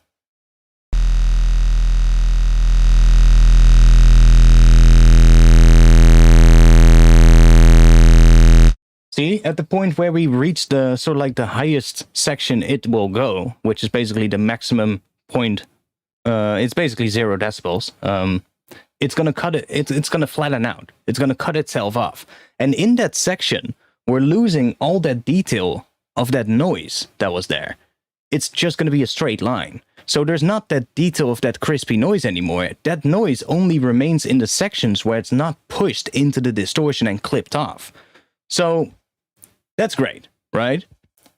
And actually, in most cases, that is what makes the high end in your distorted bass sound a lot more grittier than when it's not distorted, because you're removing sections of that noise. So you're basically, if you can do the same thing, take a piece of white noise, just a sample, a piece of audio, and cut out like every other 8 beat, and then listen back to it and do the same thing, but just leave it sustained. And you'll hear that the chopped up version sounds more gritty for a reason. There's gaps in it. So that is actually what's happening. The distortion is creating those gaps in the high frequencies because those high frequencies are disappearing because they're being pushed into the distortion. So they're also creating more high end, of course, and in a different way. They're creating high end in places of the waveform where there's still space. And that is really nice. That makes your basses sound way better. So that's why something like that sounds a lot more gritty than something like this. Is that result of that distortion? It's of course a little bit of gain change as well. It's getting louder, but that crispiness comes from that distortion that is basically getting rid of some of those parts of that high end that we have in this waveform. Now, look at what happens if we put OTT on it. Now, it looks like that. Let's bring the distortion back.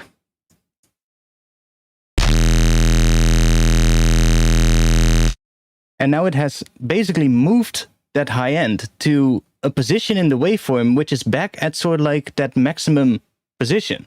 So if we would now limit this afterwards, it's going to cut out even more of that noise, which is probably going to then get rid of some of the crispiness again, because at some point you're removing so much of the noise that you're losing that crispy sound again. So that phase shift of the band split here now is altering where that noise sits. Without this, the noise sits right here and right here. But with the OTT, it has shifted away from there. And now if I would put a limiter on this, which I can actually show you, let's theoretically say we're doing a little bit less distortion so that it's not sounding that big yet. We're still getting that shift in that phase of where those high frequencies sit, and we want to do a little bit more distortion on it, like a second chain of distortion.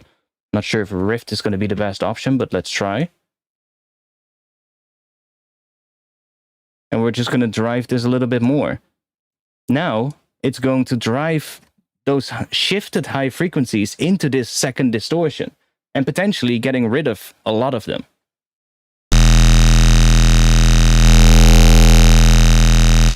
Okay, we need to put this in front of the oscilloscope, of course.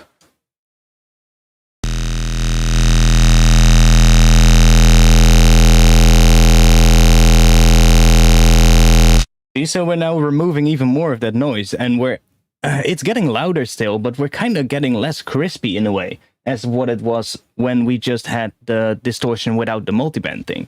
So what you can actually do, which in my opinion works a lot better, is putting the multiband in front of the distortion. So it's basically still doing the heavy multiband compression and bringing up a lot of the high end, depending on what you have in front of this compressor, of course. And then it's distorting it afterwards, because the distortion is where where it chops that high end up and where it removes parts of the high end because it's driven into the distortion. And thus, if you do the multiband compression in front of that, the phase shift doesn't matter. It's only going to change the tone of the sound, which, if we do it after the distortion, is actually going to mess a lot with the phase, which you could still make it work. I mean, it's not necessarily a bad thing, but you're basically sacrificing loudness and crispiness in your sound by doing that, because your track inevitably is going to be limited at some stage, even if it's during the mastering stage, or maybe you're doing a pre-mix or whatever. Maybe on your groups it's going to be limited one additional time, and every time you do that limiting, it's going to squash those high frequencies that have now been shifted into the most, well, let's say the position where the waveform is already at its maximum value. And it's going to drive that into the limiters. And every time you do that, you're cutting off even more of that high frequencies that are now in that position. So if we do it in front of the distortion, though, it's not doing that. It's still doing it, but then it's distorted afterwards, so it's different. And we actually retain a lot of the high end in most of the waveform. If we drive this harder into the distortion, of course, it's actually gonna still do the same thing as before, but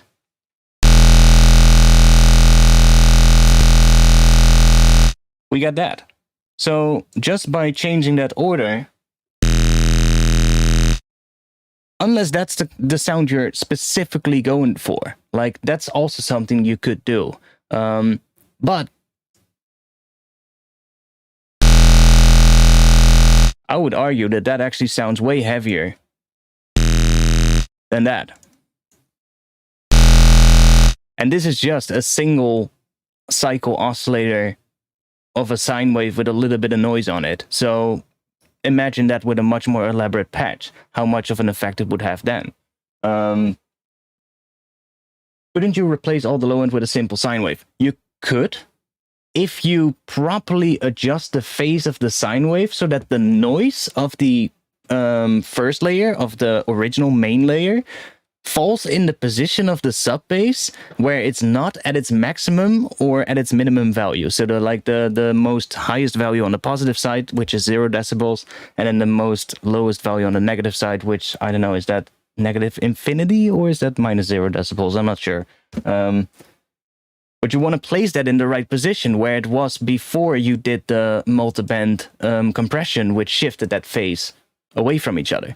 So that when you limited the bass afterwards, maybe one time or maybe 2 times, depending on where it's going to be limited in your track, or distorted or compressed or done anything in terms of the dynamics,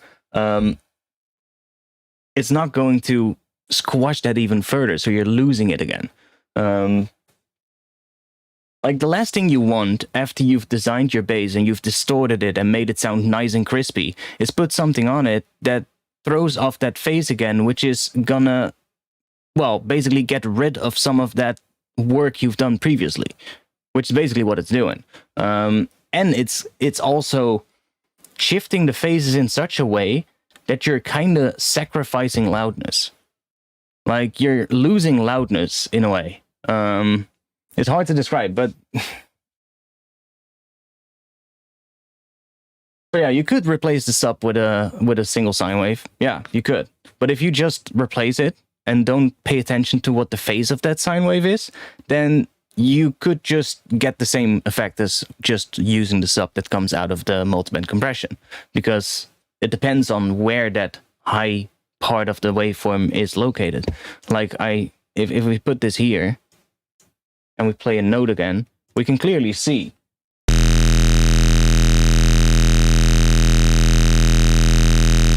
the areas where the line looks very smooth.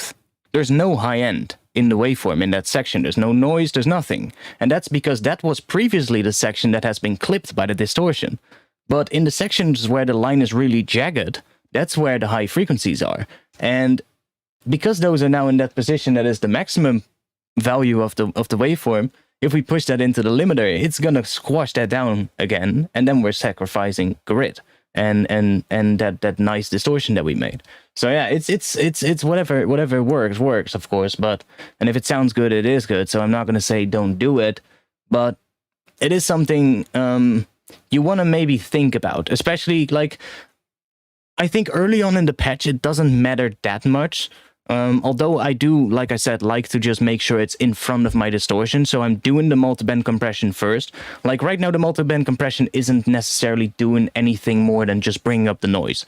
But if you have a patch with like filter movement and stuff like that, and there's like maybe you have a reverb in front of you, or maybe you have a chorus in front of you, or something like that, something that creates some tills and stuff, and some artifacts, then that multiband compression will actually really start doing something.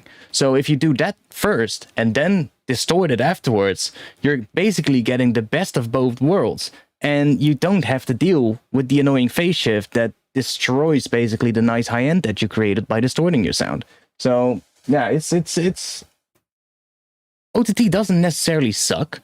Like, I named my video that way because that's just the clickbait title that works the best in this society that we live in these days, which is sadly the truth. But hey, I gotta play the game the way the game works, right? And I'm not ashamed of saying that. I mean, it's just the way it is. For a really long time, I didn't do anything like that, like clickbaity titles or anything like that, but sometimes you just have to. You know, it's just whatever. I've learned to accept it.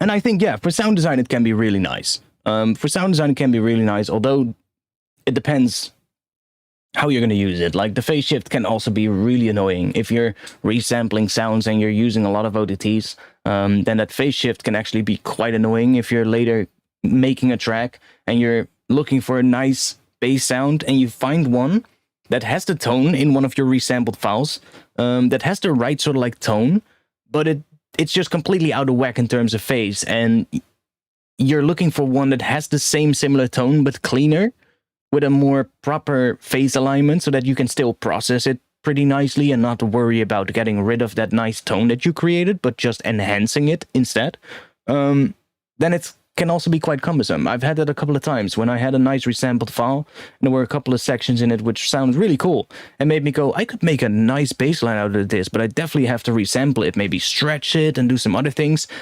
And because of that phase shift and the weird sort of like phase alignment that ODT had created, the post-processing that I would do on it, the heavier the processing, the more destructive and destroyed the sound would get, way more than it would get if it was a much cleaner looking waveform that was more properly aligned in terms of the phase.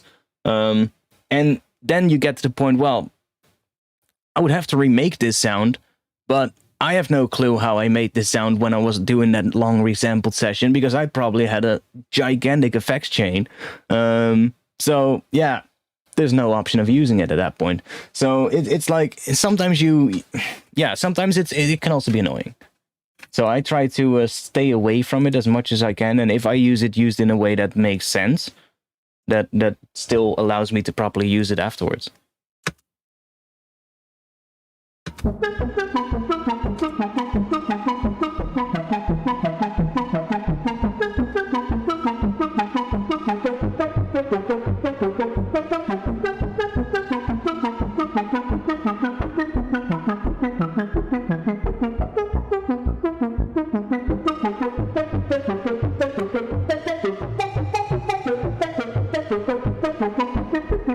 That's definitely going to be nice as well, so maybe have a macro on that.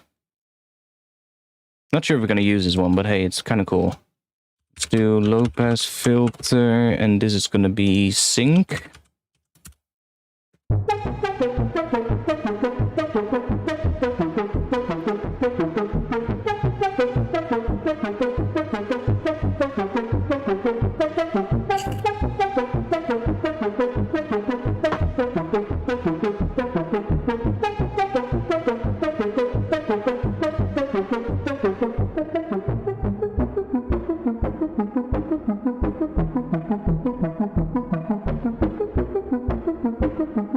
I do like the low note on that one.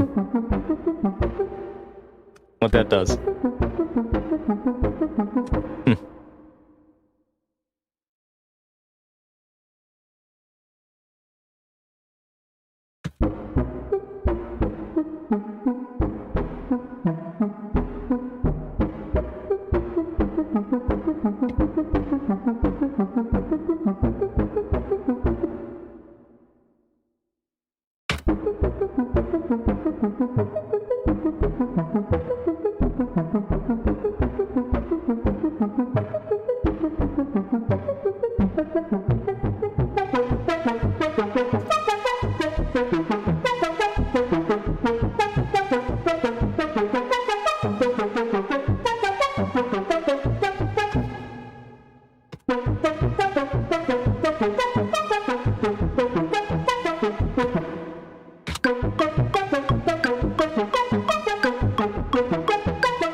The offset is really gonna change the pattern. So if you use the Ableton arpeggiator, you really want to play around with that offset value. What it does, it's basically just, if we have this at 0, it starts playing the pattern depending on what mode you use. If we just use the up mode, then it's obviously just going to start with this note, then it's going to play the next one, then it's going to play that one, then it's going to play that one. If we offset this in the up mode to, for instance, 1, what it will do is it's going to start playing the pattern from this note instead of from this note. So it's going to start from here, then it's going to play that one, and then it's going to do that one, and then it's going to repeat. So the offset change is basically the note at which the pattern starts. So if we use a mode like the converge mode, which creates this pattern in this particular instance,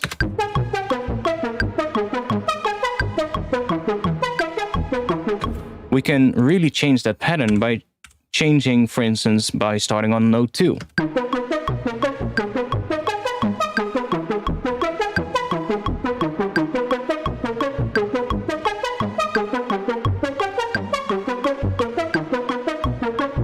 Or changing it to 1.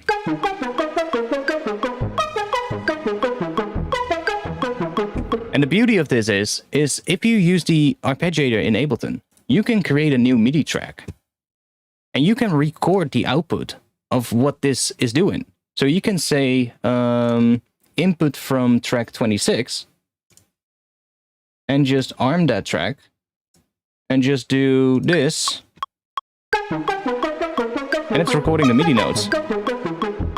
You can just make a couple of versions.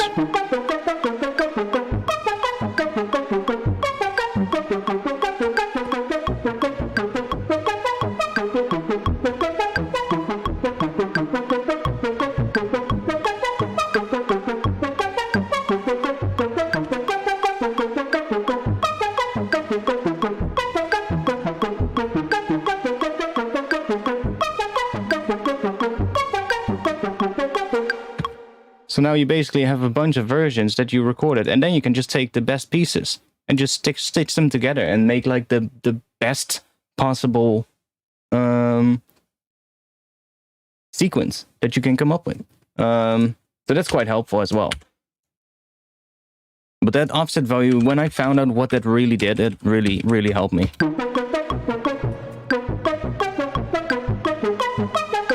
That one is really nice.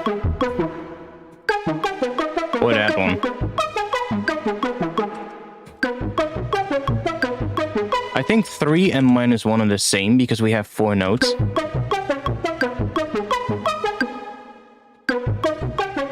Yeah. So we can go... We basically have 4 values that we can choose from. Or, yeah, 4.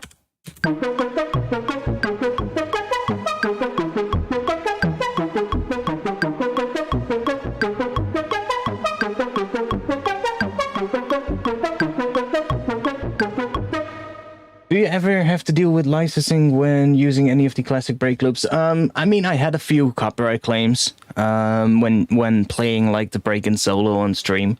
I had a couple of those, but that's about it. I had a couple of those though. Like, there's been a couple of instances where I was just browsing my samples and just going through a bunch of breaks, and then one of the breaks just got claimed on YouTube in the recording, but... You know, whatever. I just either acknowledge the claim or I just mute that section of the stream so it's not heard, and then the claim gets removed, so it's not that big of a deal. And indeed, and by the point it gets used in a track, most of the time it's changed to such an extent that you don't really hear much more of the... Well, you can really trained ears can still hear where the original break comes from, but the algorithm doesn't. So... Especially not if it's like a really busy drum and bass mix or something, like the algorithm is not going to pick that up.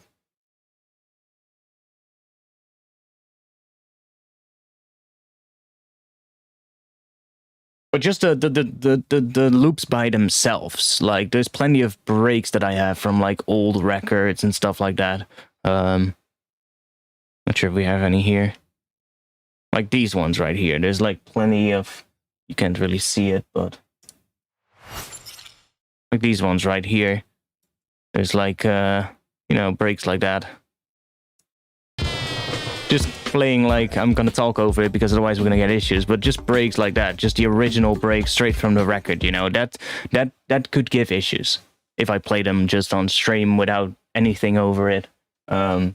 Then they sometimes pick it up, but most of the time it doesn't even matter.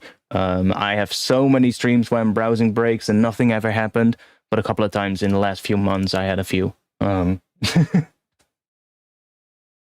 But when yeah, well, by the point you have them in your track, most of the time you won't really have much of an issue.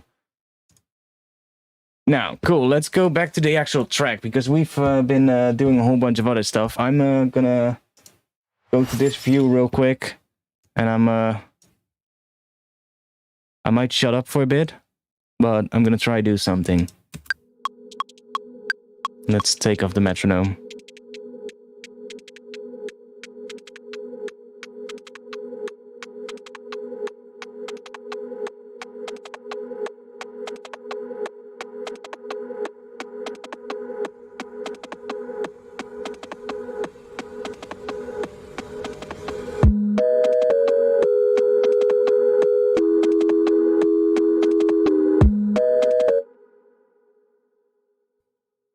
Let's see if I might want to introduce that second layer later.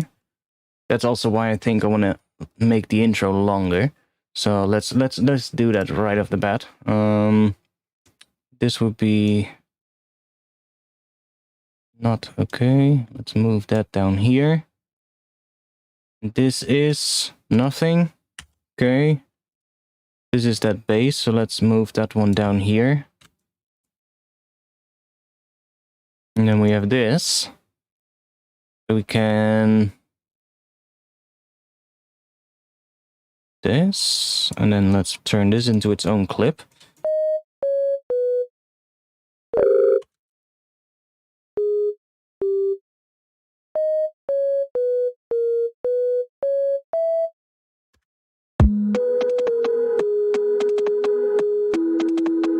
And it's probably gonna need a different sound, but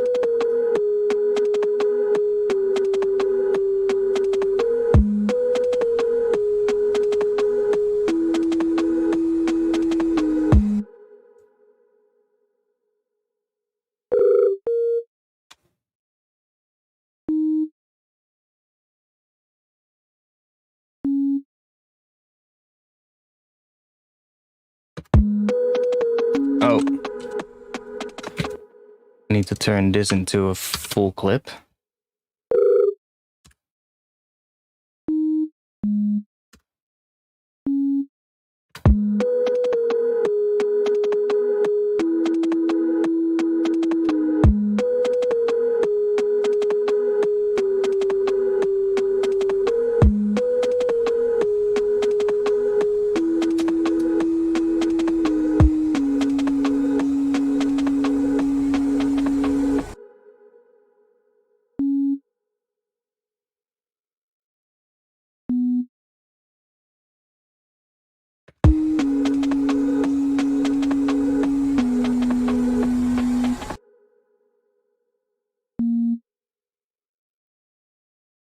Which is going to lead us back, that A sharp is leading us back into G sharp. See what I'm doing? So I'm building down the pattern, basically going down the scale, just ending up on that A sharp, so that we go back into G sharp, so it really transitions well. So that we get this.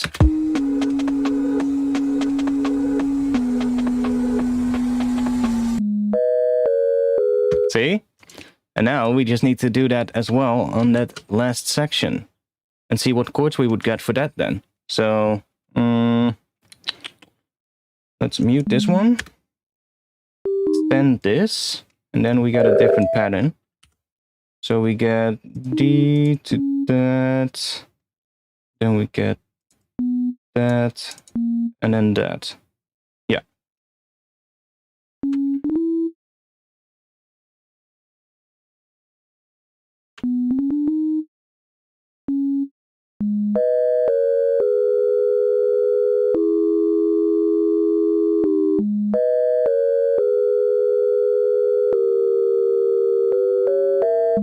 It's literally just a sine wave, that's what it is.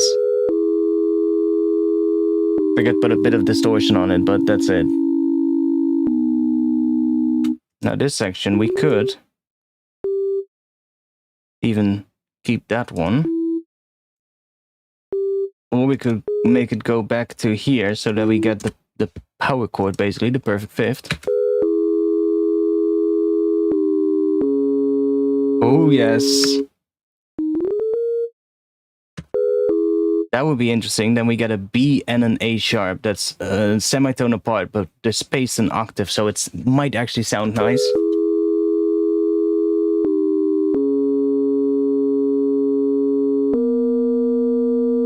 That's nice.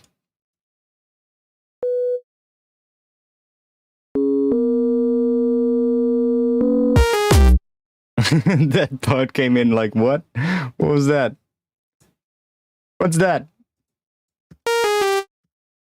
Not sure why that's there, but let's get rid of it. Goodbye.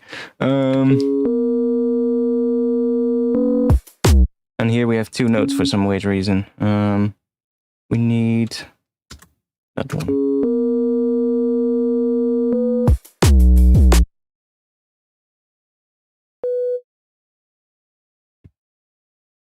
Yeah, it's literally just a sine wave.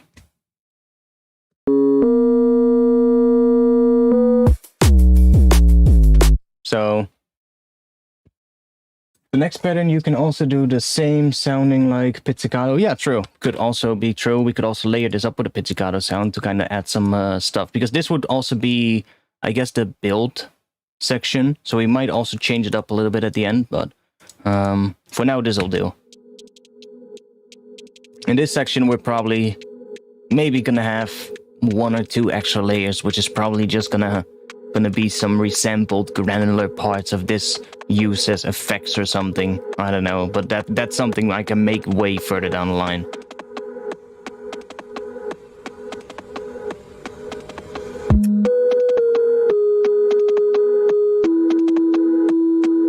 Gonna have to come up with a good sound for this though. I want to have something different than a sine wave. Although we could have a sine wave in there.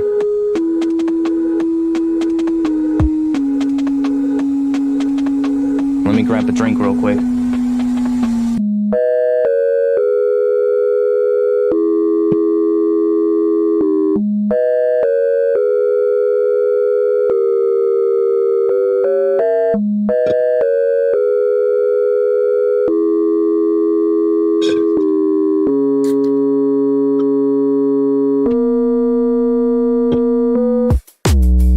Because we have to move some other stuff. I have these 2 things here. These are basically the rise. So these can be here. I'm probably going to have to make a different one here. So we don't use the same one twice after each other. But this is a nice one for like in front of the drop.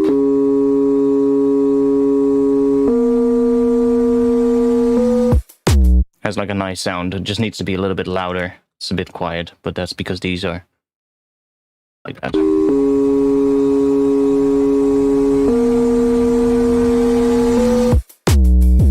And obviously this one is quite loud right now, but that's because we have a very basic patch. Are we gonna... I don't think we need this one. It's nice though. It's nice though. We could use it as like a filtered thing that comes in maybe on top of that. Let's try it out. I do need to make the final pattern real quick, which is right here. So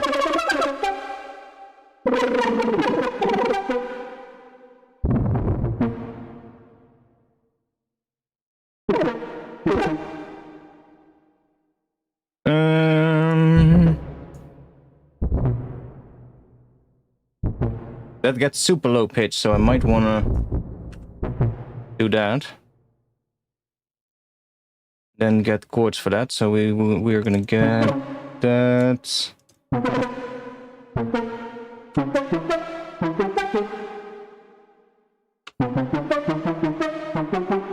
Augmented, right?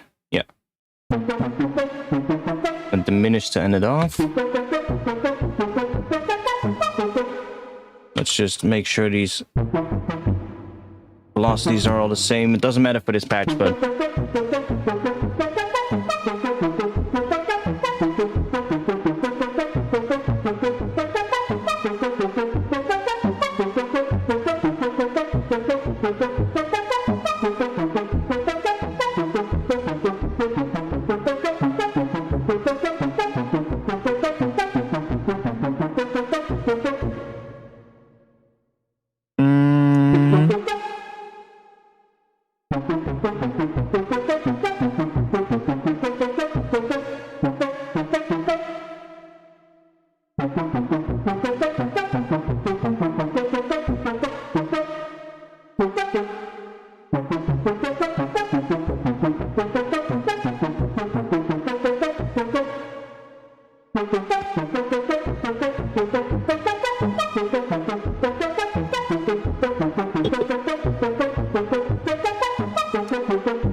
I mean, we can try. We can also always resample it and see what we get out of that, but...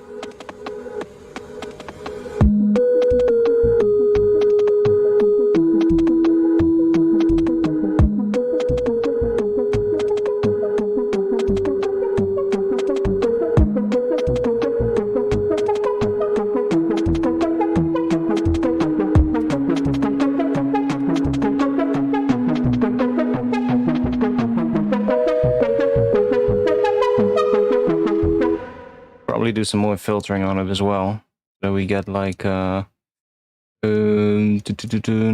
like this maybe.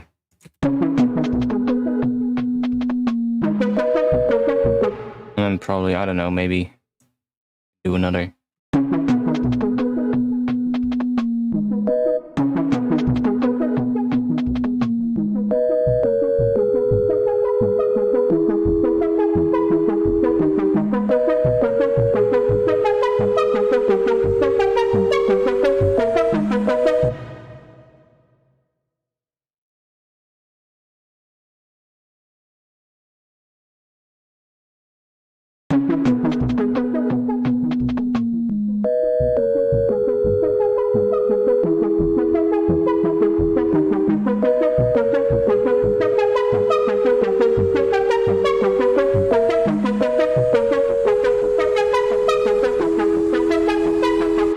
Do a lot more on it and really make it sound atonal as fuck at the end, so that it almost has no like pitch anymore. We can do that in some way. Not sure how I'm gonna achieve that, but maybe some like weird meld up post-processing with some weird pitch shifting or something. I don't know. Just brainstorming right here.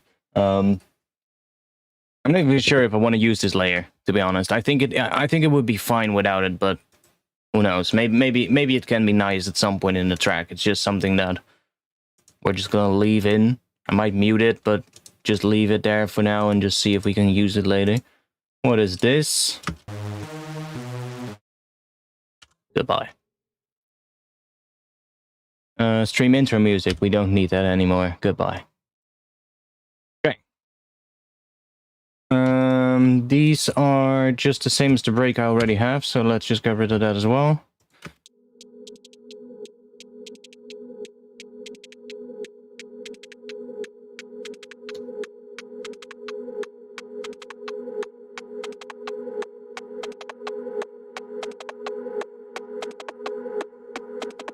Maybe this one, like the easiest way to make it sound chiptune is basically just taking what is this one connected to? Filter cutoff. The filter cutoff is not being used. Okay, let's get rid of that. The easiest way is basically just taking I don't know, something like that. 16s maybe. Trigger, sure. Square wave.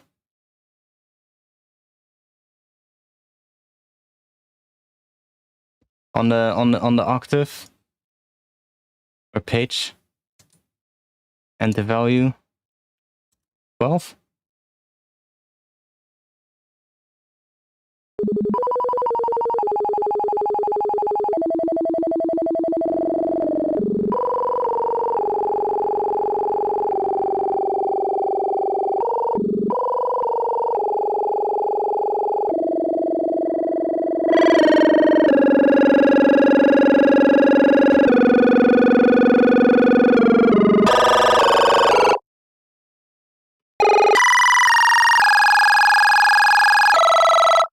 So yeah, that's pretty easy, but I'm not sure if that's the sound I want to go for, to be honest. I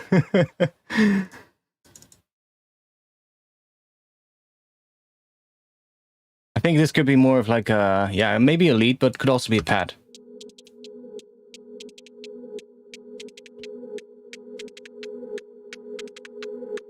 I do want to work more in the drop though, to be quite honest. I definitely know that this would work in an intro, and I can make that intro later, because intros is not a issue at all. It's the drops that I need to work on.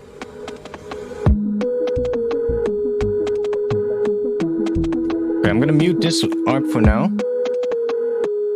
Like heck, we could even... Let's see what it sounds like without this.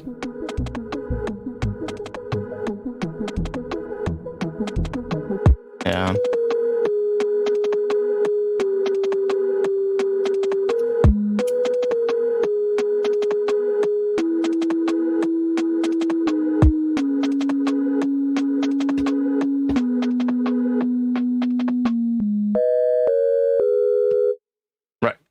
Let's work on this section, because here the drums cut out. I actually took a kick drum sample, and I took a really nice sort of like boom bap hip hop kind of kick drum, and I really like the sound of it. It's a very basic kick, to be quite honest, but sounds quite nice. Has a little bit of width to it, but that width is not really a problem. When it comes to mono, it's still pretty much the same. So that's nice. And it's currently at... I haven't really played around with the pitch yet, so I'm definitely gonna work on that.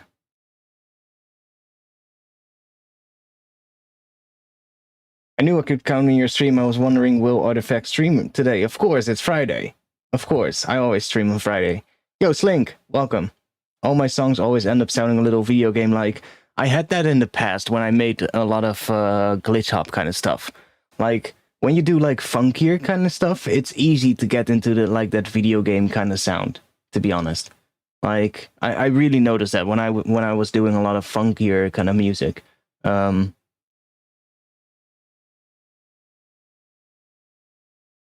Is there somewhere we can download your Sidechain Compressor, the Live 8 one? That one is actually available on the Ableton website. It's you need to log into your Ableton account, and then you need to go to the Ableton packs. And then in the Ableton packs, there is a legacy pack, which contains the Live 8 compressor. But, talking about sidechaining, I guess I need to show it now, don't I, Slink? I guess I need to show it now, don't I? Slink made a sidechain thing in Max for Live.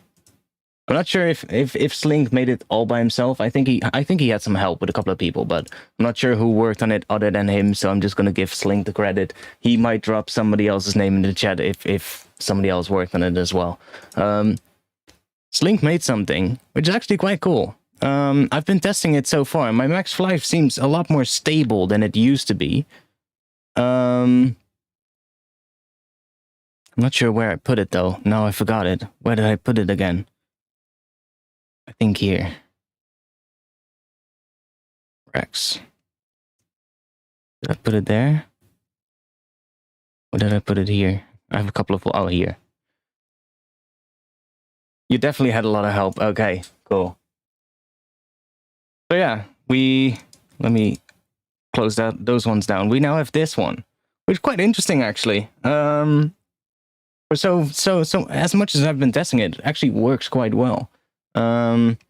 I already have Sidechain Triggers right here, which are basically just really short noise things. It's just a click. That's what it is. It's only 1 millisecond, so it's as short as possible. That's basically the same thing as what I would previously do. I just decided to do it in operator in this project for some reason. Normally I just have a white noise sample, but whatever. Both of them work the same way, as long as you make sure the amp envelope is really short. That's also how I normally would make the compressors respond really quickly, because most of the time people would say like, oh, but if I just sidechain with a compressor, it's never going to be quick enough because it's sidechaining to the kick. And if I use a trigger, then the release cannot get short enough. But it's like, yeah, because the input is too long.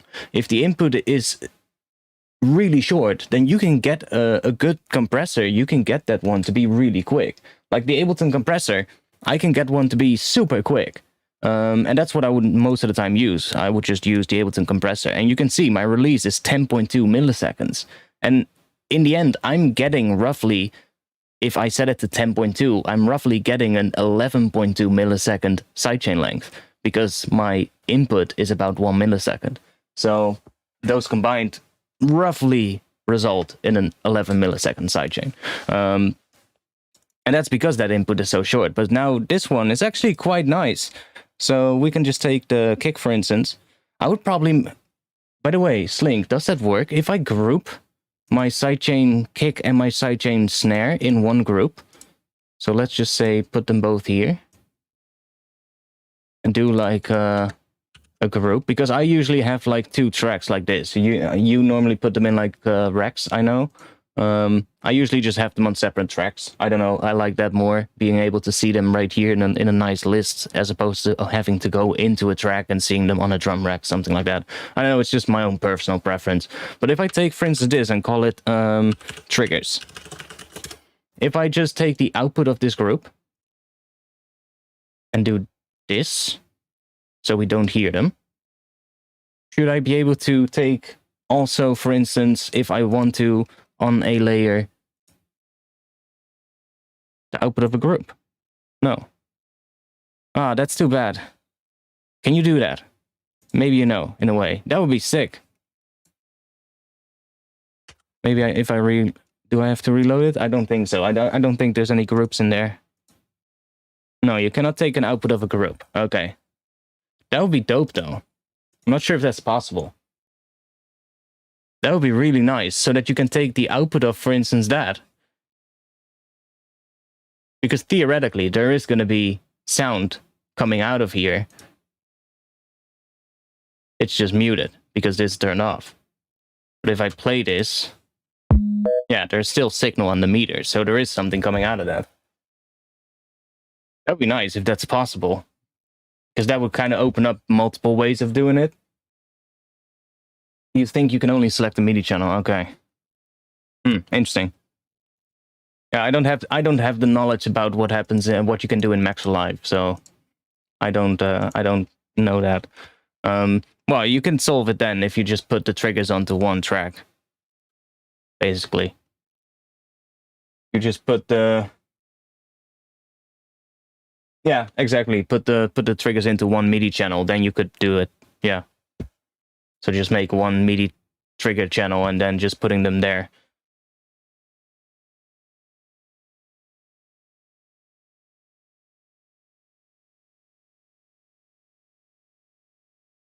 That's also one. Yeah. Ooh. Yes. Now you're actually making me. Yeah, that could actually, because I would like having them separate, because I like to just being able to just have short MIDI clips like this and just drag them around here without having to go into the MIDI editor. I like that. Just being able to drag these around if I want to change my kick pattern or change my snare pattern, or maybe, I don't know, just quickly check out a little build section, stuff like that. That's why I like working like this way and not make like one long MIDI clip and then playing around with the notes in there, because it kind of breaks the workflow a little, you know? It's just also a personal preference, you know, whatever. But yeah, that would actually work probably as well. Just making like an additional MIDI track. And just sending stuff to there.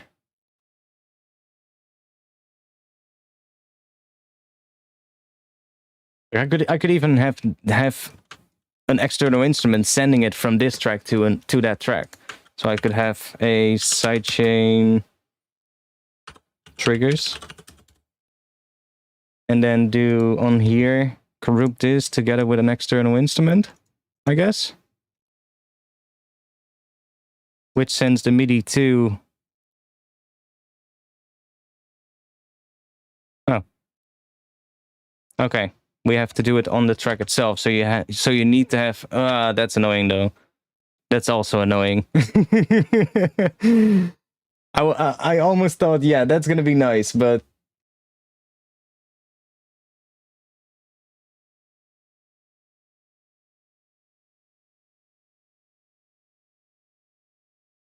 Because then you would need to set... Or can you set this one to... Yeah, you could do that as well. No, what? Huh? What? You would need to set the input here, right? Yeah, Sidechain Kick. So then we're getting that into this track, but then we cannot select the other one. Am I right? So...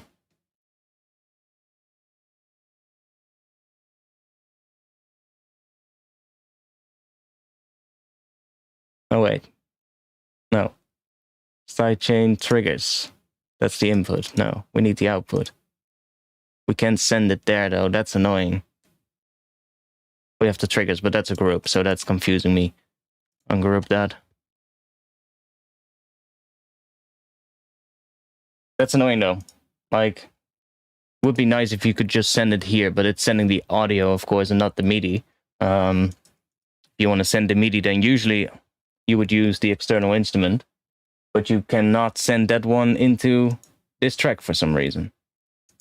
Maybe we need to set this to auto. I don't know. You can try that out. I want to know. I want to know. It's...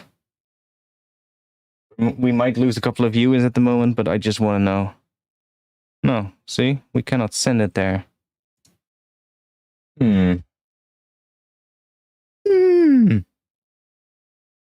That's a little annoying.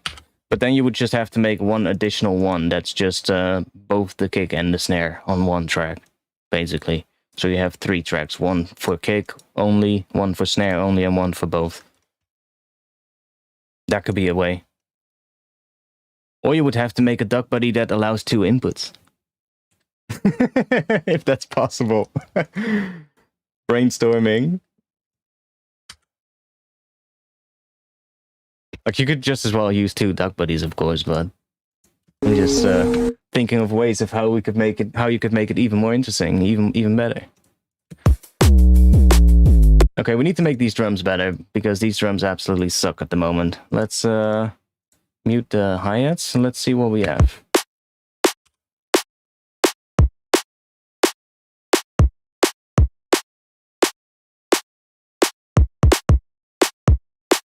Yeah, I know, use 2 duck buddies, but let's see. I have if I'm correct, in the Patreon pack, I had some hats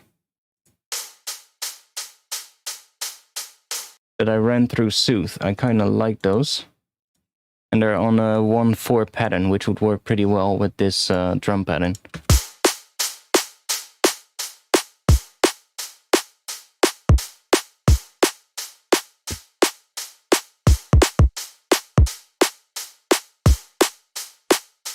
For now, I'm just gonna leave it the way it was.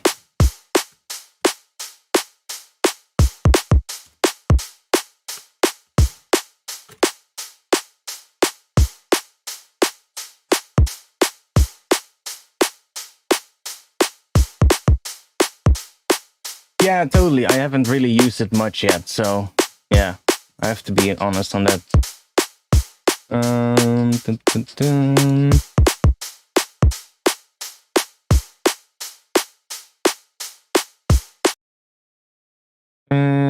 Why is this one clipping?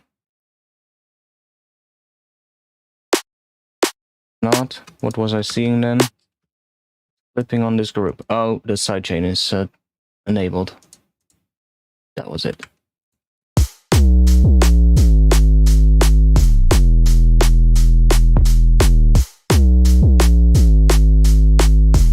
Let's see what happens then if we use this one. Let's go and do Sidechain Kick.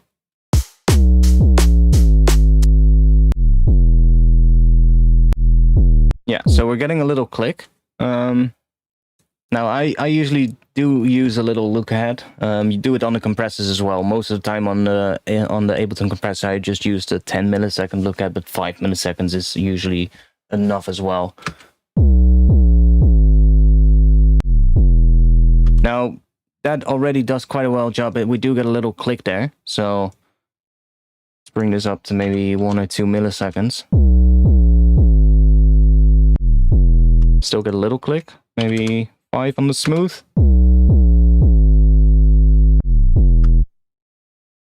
Pretty good, maybe 10. I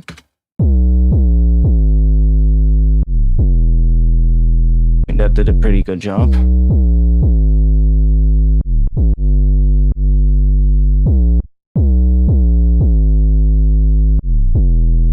So we have this length and the depth, of course, so this is just your amount. Now we're getting no sidechain.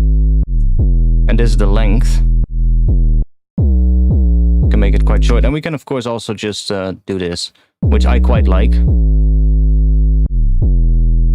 Especially if I'm trying to make it work with, like, in drum and bass, most of the time my sidechain looks a lot more like this, to be honest. Where it really cuts out sort of like where it really cuts out the bass for like a good section, especially if it's just a sub like this. When the kick plays, the bass is cut out almost completely, and then it comes in right away afterwards, and it's tweaking that length to make that transition as smooth as possible, so that you don't get any like, well, it's usually called bow tying, where you get like sort of like a decrease in volume after the kick, and then it comes back up in volume. That's sort of like you're losing power in the sub bass. So you want to get that transition as smooth as possible. So usually I do use milliseconds on this one, and then playing it together with the kick so you can see it. Oh, this one is a little bit small, but I can still see it pretty well. That's pretty good already.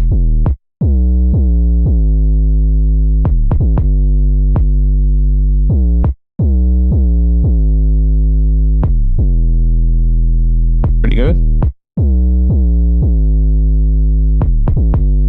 You could tweak that later as well, of course, but now one of the great things though, yeah, I was gonna say the waveform viewer is absolutely amazing. So it opens up a little bit big, but let's just decrease that a little bit. This is so nice. This is really good. It's not showing though, for some reason. See that? Maybe it's because the... Can we change that range? Or do I maybe... I just made an extra point.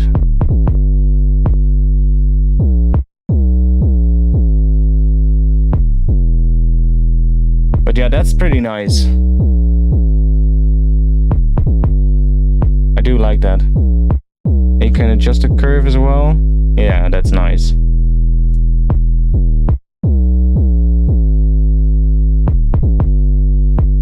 It only shows once per trigger it receives. Okay, cool. I would assume that's also better for like CPU use and stuff. I would assume that it could otherwise get a little bit laggy. But I do quite like this one. I actually quite like it. So I have been making a multiband version. I tried making a phase accurate multiband version, like the other phase accurate OTT rack that I did. It doesn't really work that well, but I did make a multiband version. So, oh yeah, I moved the thing. Let's see if I do that and do that, it should fix that. So I made a multiband version, so we just have like this on 3 separate layers, so you can just sidechain the sub or just sidechain the mid range. I might, since DuckBuddy is free anyway, I might just include this in the whole Ableton rack spec that I have because I might actually use this in a multiband way every now and then. It's actually quite nice. It's like I said, it's not fully phase accurate. It does use just regular EQs to do the band splits, but it's pretty nice still. It still works pretty well.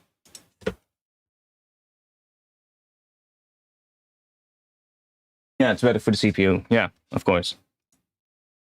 So who knows? I might include it in one of the packs at one point. If Slink is fine with that, of course. That's the main thing.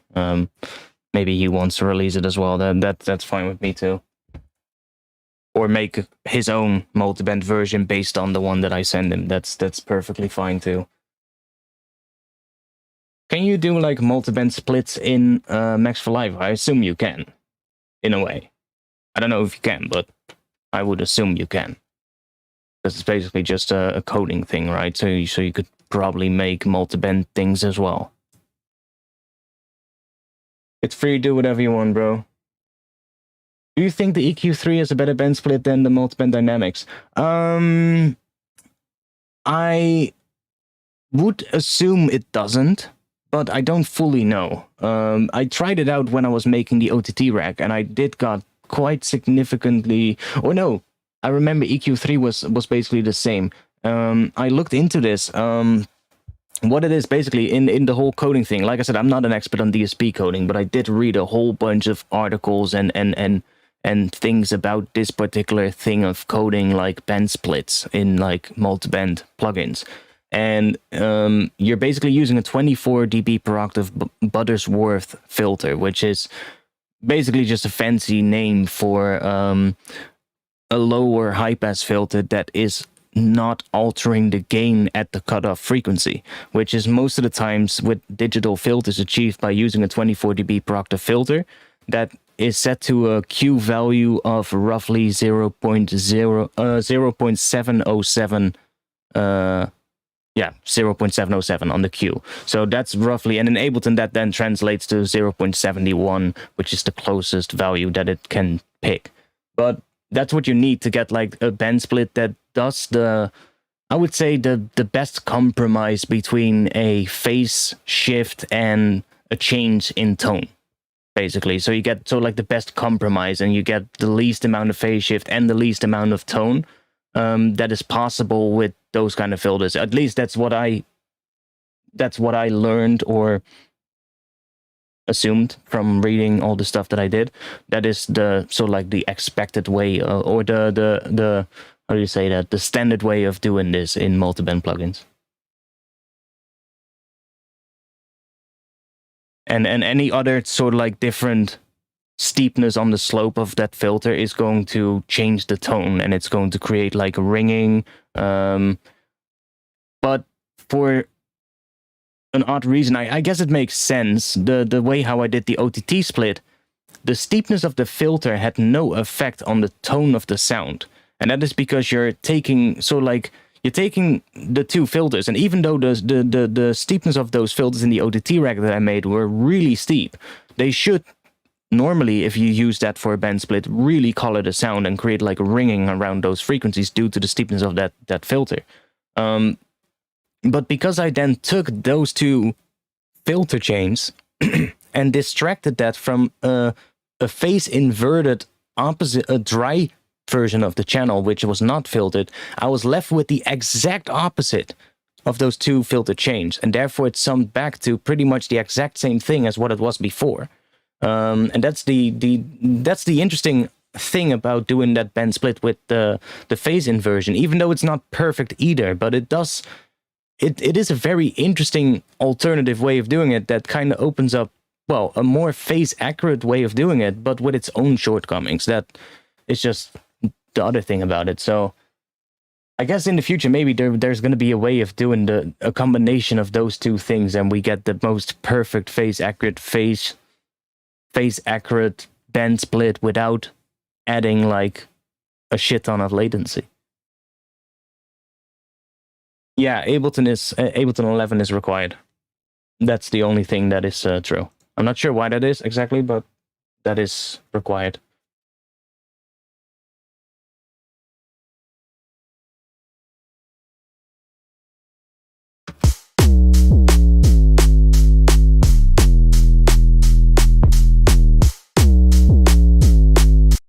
Okay, that snare drum, I really don't like that one. But let's see what happens if we pitch this. I have no clue what pitch we are at. F sharp.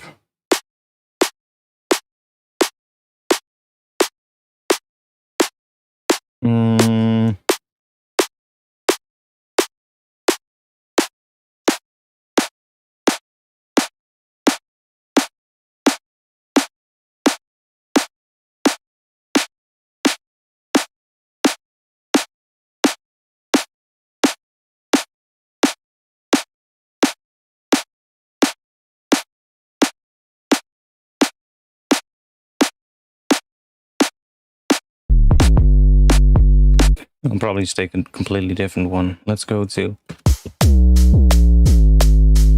Oh, you know what? That might actually be way better. Having a higher pitched one. 636 hertz. What is that? That's the beauty, because it actually shows me the hertz in the file name. That is a D sharp. Well, that's actually a perfect fifth above our root. So...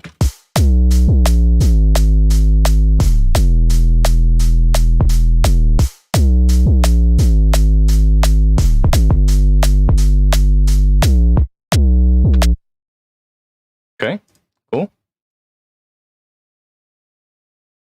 Let's just see if we can build this drum pattern a little bit better so it sounds a little bit bigger. Because right now it's still a little... Getting a little bit more interesting, but... Or better sounding than what it was before. It's not more interesting yet, but it's better sounding.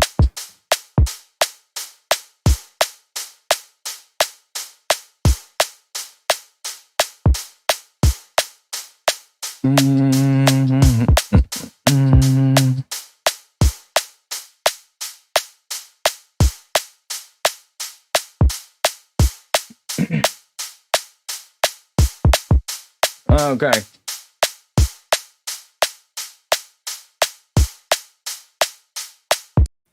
Working on a Hijaz 182 BPM song and of course hit a creative block. Well, Hijaz is basically major Phrygian or Phrygian dominant. So you could borrow phrases based on the harmonic minor scale, of which the Hijaz scale that you're currently using is a mode of in Western music theory. If you get what I mean. Like if I am currently in G sharp harmonic minor.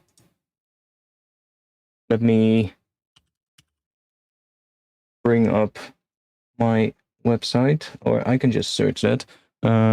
G sharp harmonic minor scales and chords. Then it's probably going to give me the exact page that I need. It doesn't. Oh.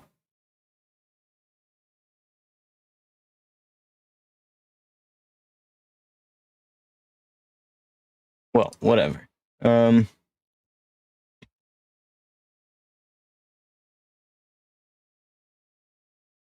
I'm just going to call that Hijaz Phrygian dominant, because that's how I know it in my sort of like Western music theory. But that's the fifth mode of the harmonic minor scale.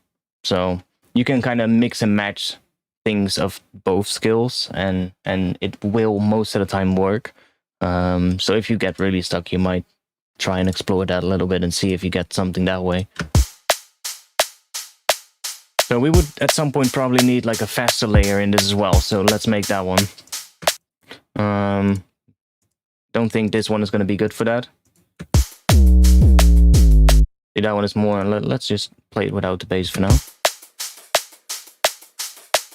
See, that one is more. It's too. It's not nice. It doesn't work well with those other heads. So let's get rid of that. And I'm probably just gonna take some kind of shuffle part, which we could take out of a break, but I might have some stuff as well. Let's see.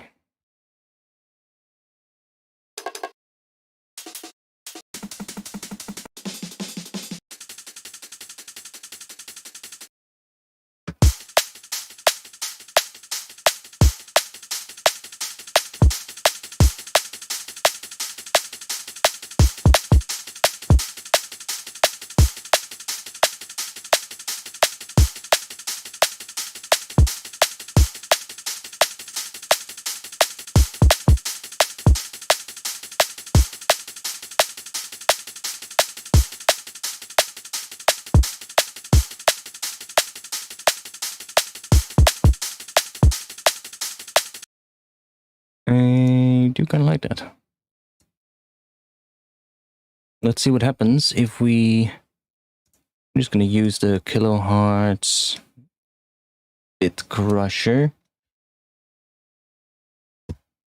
See what happens if we go nice and...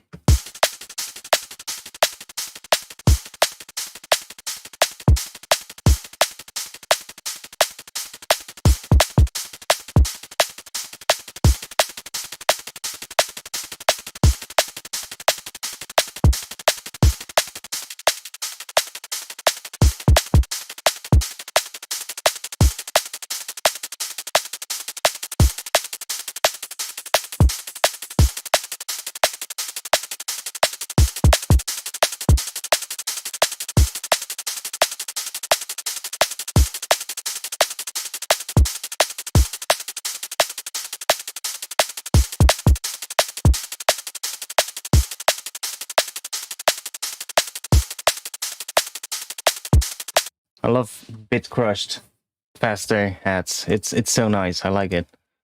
Just for some reason, bit crushing the 16 note hats just sounds so good in drum and bass.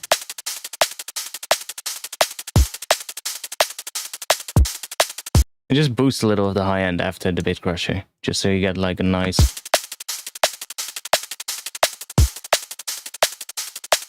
Sometimes it's just a layer as well, just layered on top of regular 16s, but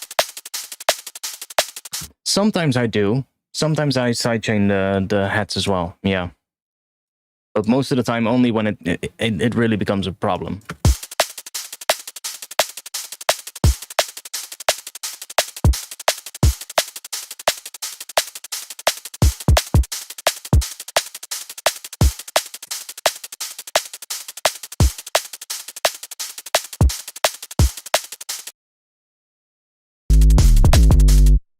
Sidechain everything, yeah. Duck buddy for everything, right? Let's see if we... What is the pitch of this kick drum doing? It does have a little bit of a fundamental.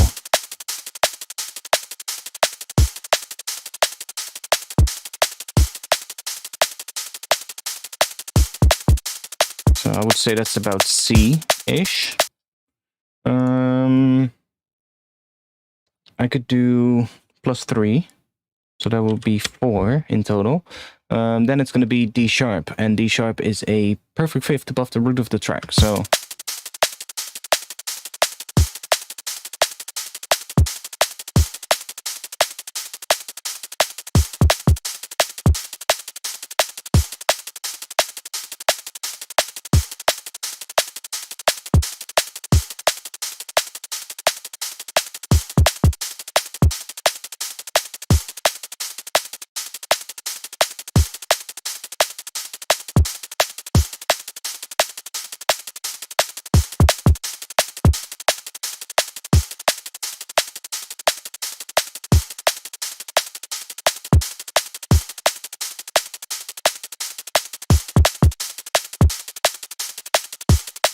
Probably have a layer on the kick drum as well. Now we could also go to the other. If I go down, it's going to be too low pitched. It might also not matter if we take something else. Play around with it. That's going to be really low. Probably don't need much of a bassy kick because we already have a very bassy bass, if that makes sense. We're gonna have to work on this one though. Now if we're gonna have a pattern in the intro that's gonna play something along those lines with maybe a different instrument, then I want to add probably some kind of these harmonies, or at least a few of these notes, on these bass sounds as well, with maybe an extra layer. And then we can distort those together to get something really interesting. So let's move this into out of the group because we don't need this to run through the distortion. We need an extra layer on top of it. So let's remove this. I'm gonna name a couple of things because this is the 808-ish bass. And this is then the chords pad/lead, whatever it's gonna be.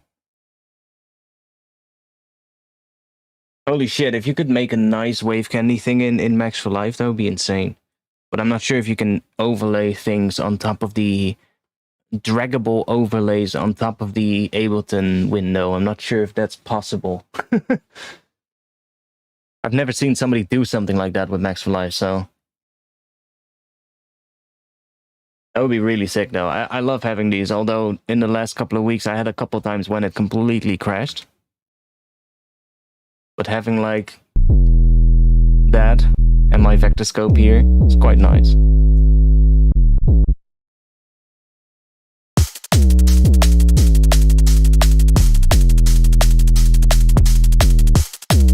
Like on top of this one, we could have a note, probably that F sharp, and then bend it back up to the G sharp to get like some nice, interesting stuff. Let's see. Let's take another vital.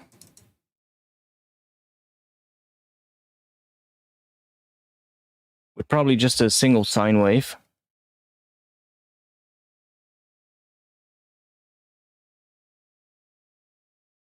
Take a basic shapes.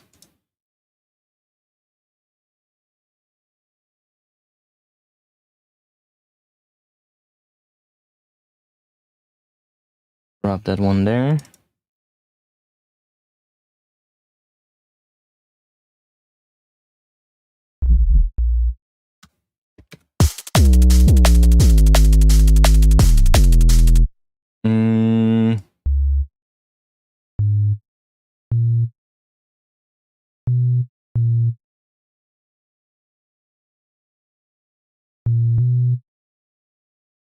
We're going to E, so we're getting that F double sharp, which is that one, but probably a higher octave.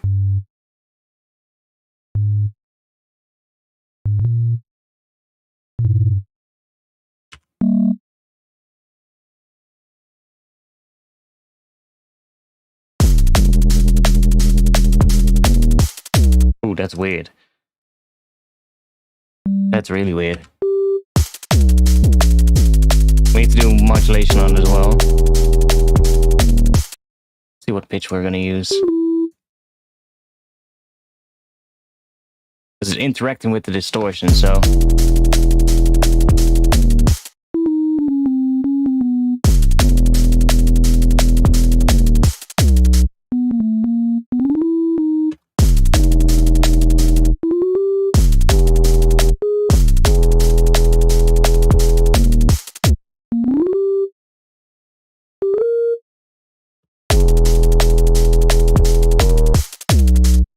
Ooh, that's nice.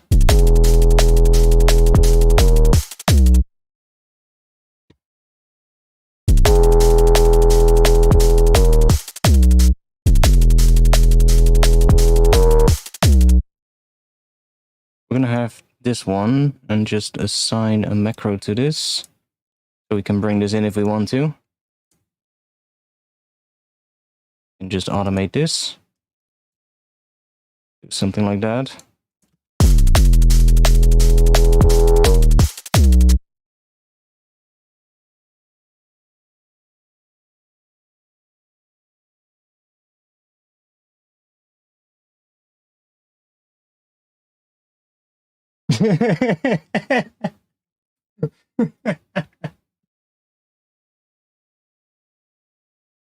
Ace-Link, make armor, but in Max for Life.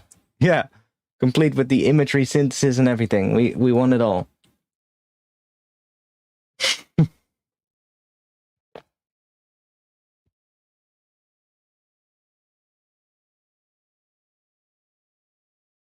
Good having you, man. Good having you. I'll talk to you later, man. Nice having you.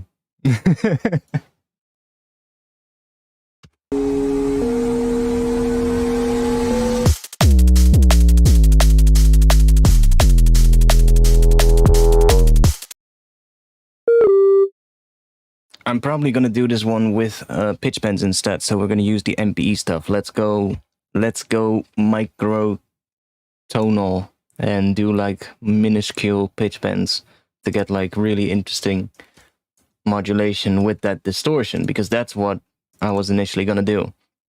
So if we have this note, we can, for instance, just bend down ever so slightly over the duration of this one. So we get like something like this, maybe, yeah, let's go for a quarter tone. Let's go for a quarter tone. So now we get, see how that changes the tone? That's gonna be really nice, doing stuff like that.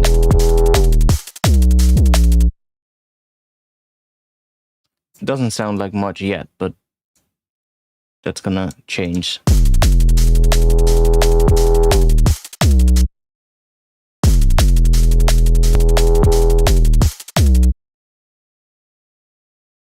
Now on this one, we could maybe also do one note. Now that is playing a G sharp. So let's see, we have G sharp already here. D would be B would be the minor third. That's going to be interesting, but we can try. Starts right here? No. Starts right here.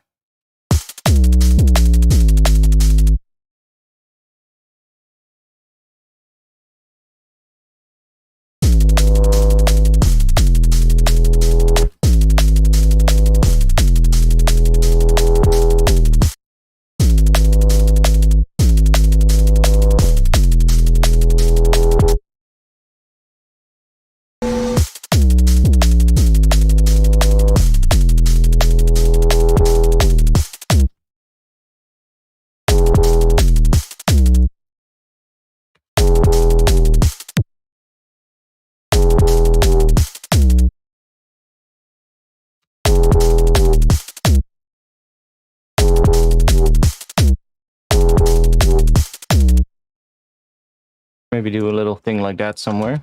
Might be cool. Sure, why not?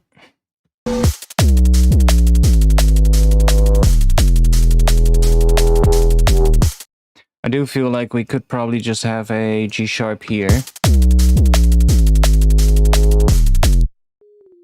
Or go lower.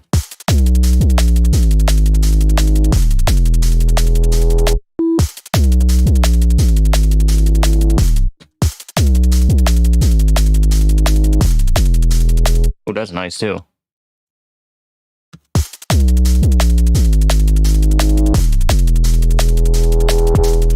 See, that's what's going to be really cool, because we have the distortion as well. Now, I haven't done anything in Rift right now. It's literally just a default Rift. And if we start playing around with the distortion modes here, so for instance, let's do some noise, some jitter noise on the top part. So we get a bit of this.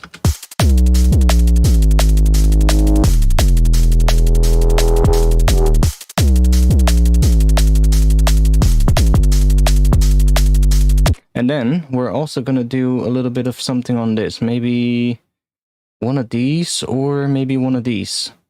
Let's try edge or sine, maybe.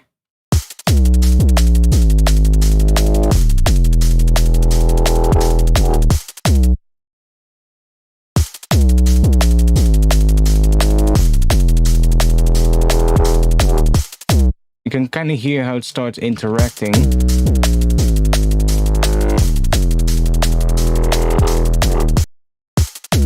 And we can set up two macros, one for this one and one for that one, so we can control when of those are coming in. So we can have sort of like some noise coming in certain sections, and we can automate these to really get a control and really add a lot of movement to this bass as well, from this one static sort of like 808 type of sound. Which is ultimately what I want to do. I want to make a drop which kind of started from just that single sort of like 808 type patch, but then modulated by having like the additional layers on top of it.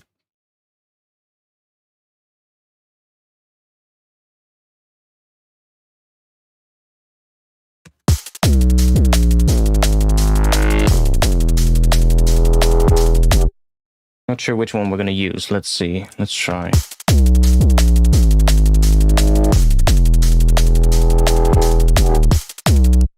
That one is quite cool. Now we can boost this a little bit more to kind of get a bit more distortion.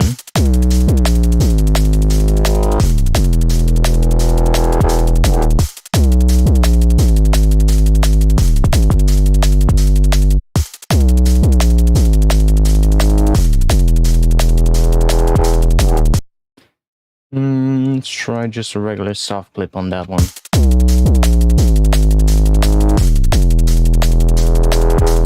Might actually just be best just doing a regular soft clip. Back this down a little bit, and I think this is the, if I'm correct, this is the soft clip, hard clip, or no clipping. So I assume red is hard clip.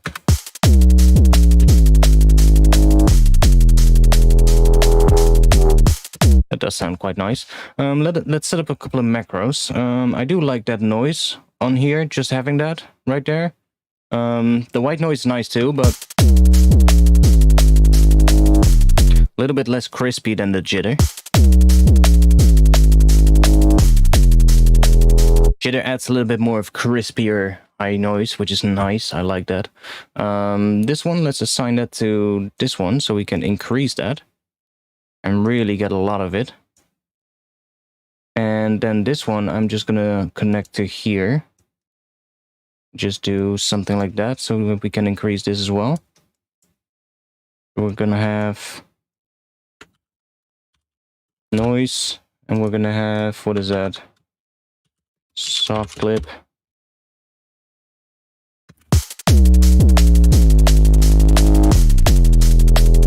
And then we can maybe try out white noise. Yeah, I think I like the jitter one more.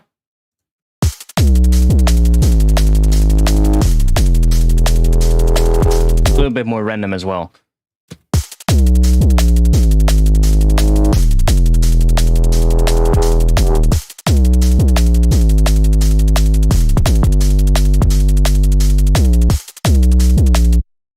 Cool.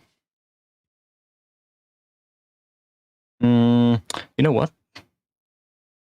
Let's take that one off. Remove. And let's just use the same one on both. So we're just increasing the distortion overall.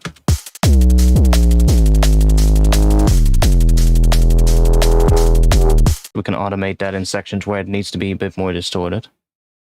And then this one we can use for something else. To maybe increase the global amount of distortion, which is just a drive right here. So let's do something like that and just boost that a little bit so that we can get even.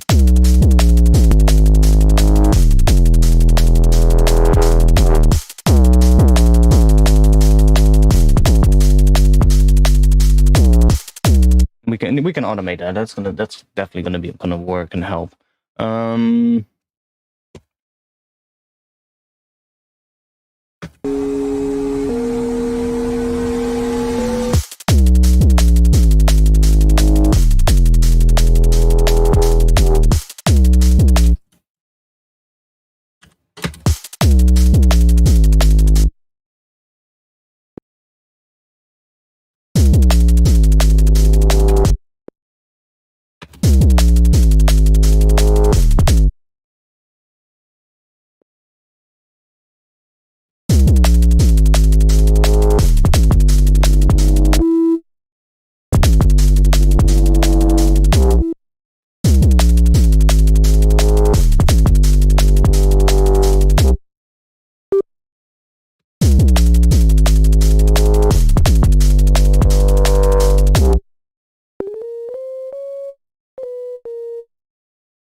Get rid of these. No, I have those pitch bends. Let's see what we can do here, because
Needs to go down.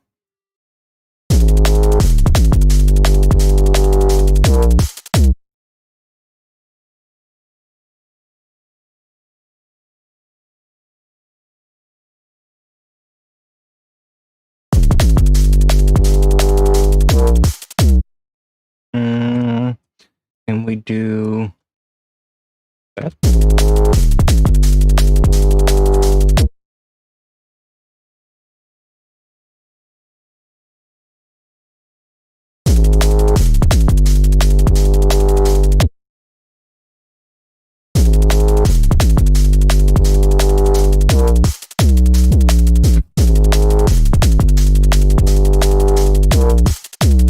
It's very minuscule anyway, but it does make a huge difference with the distortion and the more processing we do later down the line. Okay, so we have this one. Let's change this a little bit as well, so we get more like...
Oh, that's a little bit of a nicer drum pattern, I think.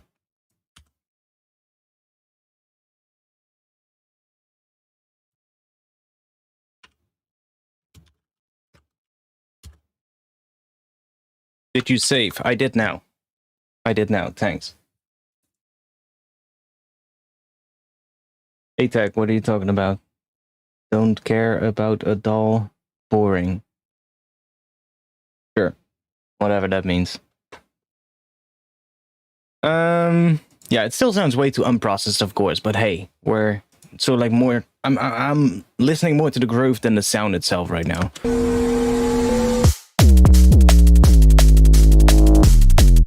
That's somewhere, getting somewhere slowly. Let's turn this into a bit more... Okay, we also need to do the last section, by the way, which changes in the intro. The last section, it starts going down to a different pitch, so we have to do that as well. Let's do this. And I'm just going to copy this. Let's consolidate that. And then let's see, we're going to go... Okay, that was going to get quite low pitch, so we're going to go up. And we were doing... What am I doing in the intro again?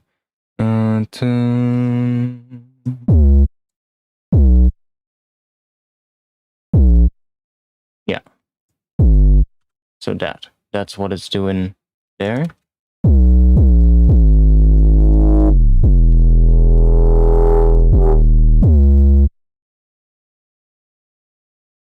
And this layer, by the way, this one, it's going to need reverb as well. but maybe even after the distortion has been applied. So I might actually have to do like a send channel or something like that, or maybe do a group audio effect rack on the group right here after the distortion, so that I can do a high pass reverb with sort of like that distorted reverb sound, because that's going to make this one sound a lot more interesting. Let's see what we can do on that last part.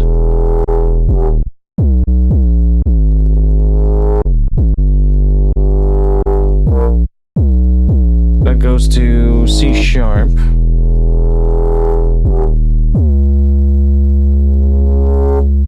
I think that G might actually be nice.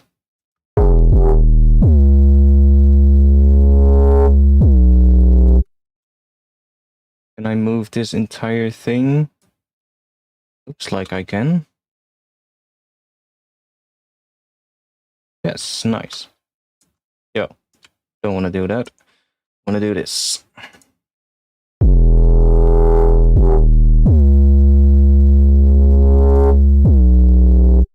Then we have to adjust this as well, because we want this to come in a little bit earlier. Get more of...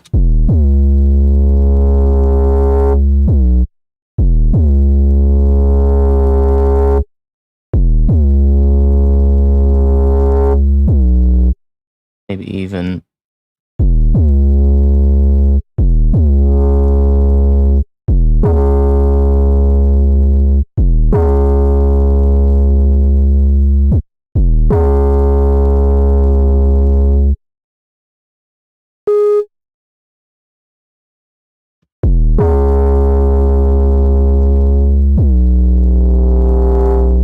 Then we need to change this one as well, of course. I do think we might want to just go down. Let's try doing this. See, that pitch bend is now changing the speed of that distortion with the rest of the sound, so that's what we want. Then on this one, we're going down to B. B and E on top.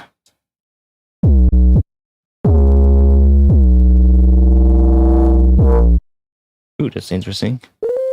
Or we could try going up.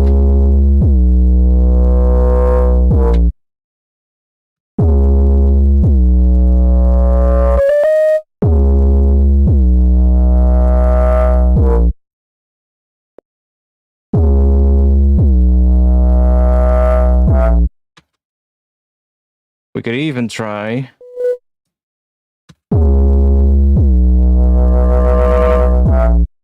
going crazy like that. If it's for a short section, that could work, but I think it's too much.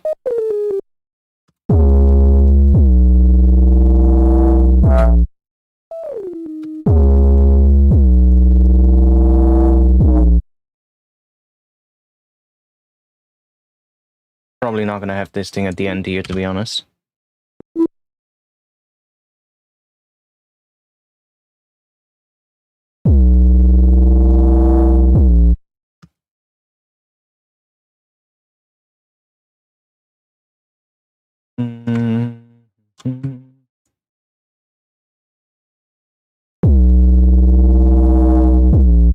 Ooh. That's nice.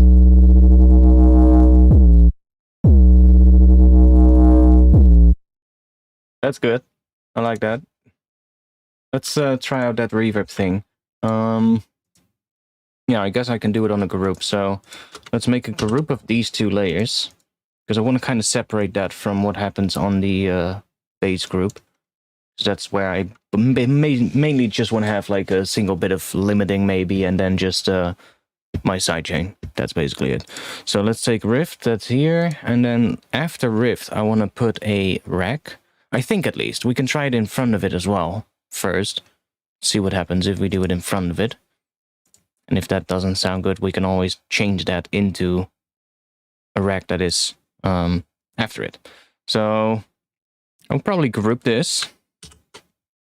that we get a dry chain, and we're just adding something to that. So this is the dry chain, and then this is the wet chain, and then let's map this to macro 1. Change that to be 0. Now we can bring that in if we want, so we can just add a little bit of reverb to it.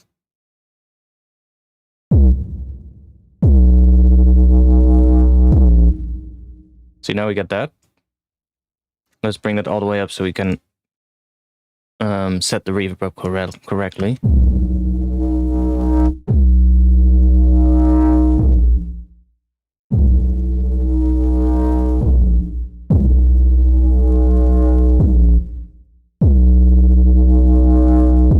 And we can even have like several different types of effects here on different chains. Like just call this, for instance, short reverb. That's just going to be like a short reverb that's maybe just be adding a little bit at all times, and then have like another longer reverb on a different chain with a different macro that we can sweep in to create like effects on it where it needs to be much more spacious. We can do stuff like that with delays as well, or with chorus or any other type of effects, basically. Distortion, like even more distortion, adding that to it. That would really work really well on this type of sound. So let's increase this a little.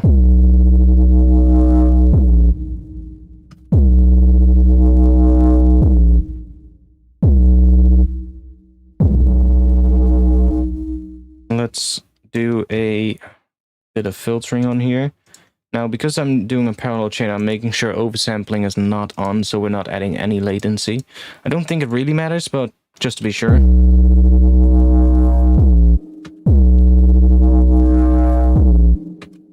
See, we're not really getting much here because it's doing this before the distortion. So let's try it after the distortion.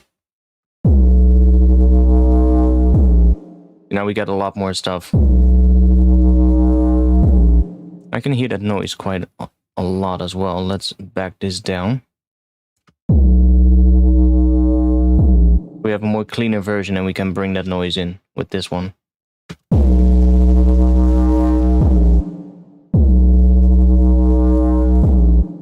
It's nice. Maybe need to do a little bit of this.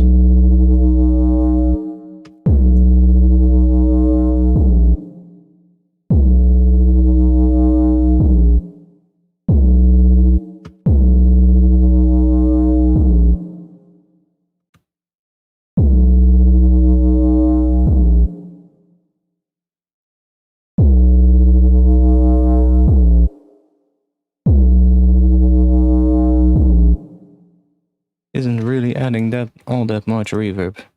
Not as much as I would like. Let's see what happens if we messes with the... Might do it in a different way, but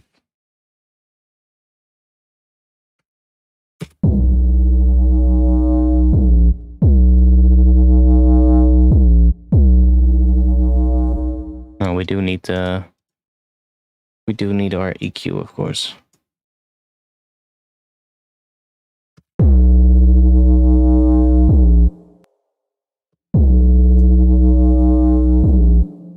Like if we process this after this reverb again, it's obviously going to bring that up again, so that's going to be nice. And we should work on at least making this transition work and seeing if we can get that to sound good, and then I can work on everything. The rest of the track. But we are getting an idea down, even though it's not fully sound designed. I guess I need to come up with what sound this is going to be.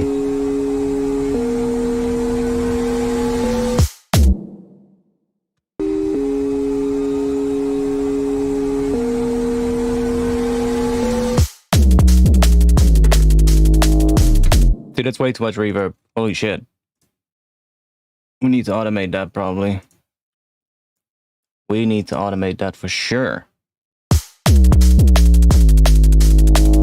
Like on those sections, we want to have some reverb. Probably do something like.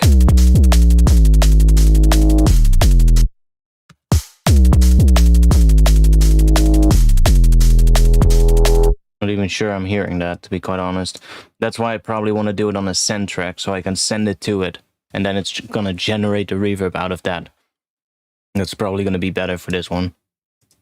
Just a small, minor little thing, but let's copy these. Drop it on a send track. I already have one. Not that I'm using it, I think. Oh, it is being used in the intro. Let's make another one. Let's do return track. Drop those on here. So then we can send stuff from here when it needs to have reverb. So we can bring up the automation and see where we are doing that. And I can just basically do this and just sort of like copy the movement on that.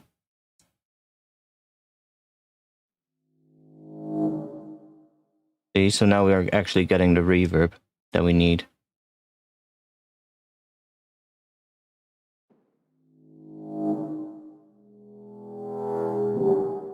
Maybe leave it up there so that we get a little section where it's more. Something like that.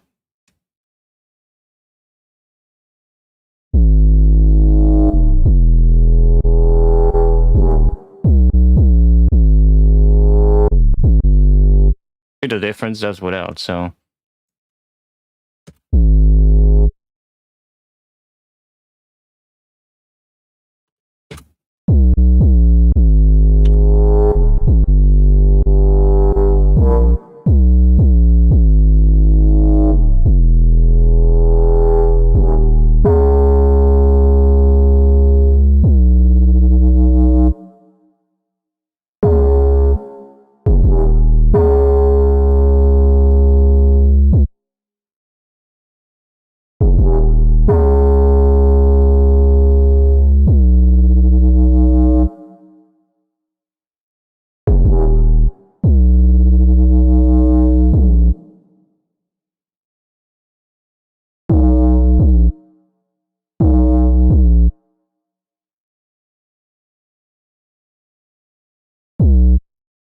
Does this one have MP enabled as well? I think it does.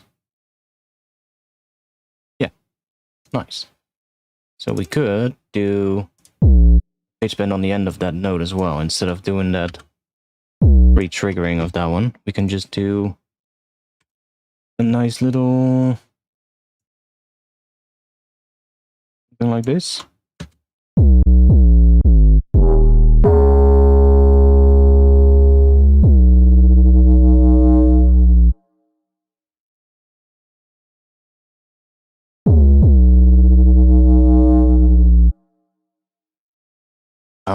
Dum.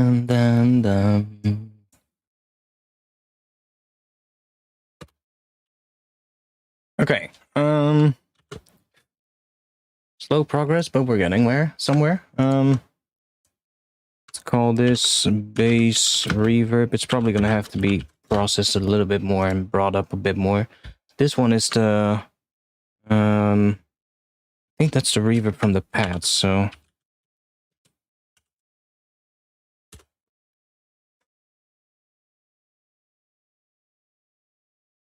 the kilohertz phase distortion will work great on that now.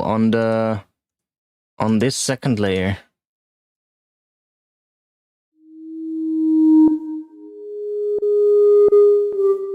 I could try out putting that phase distortion right here.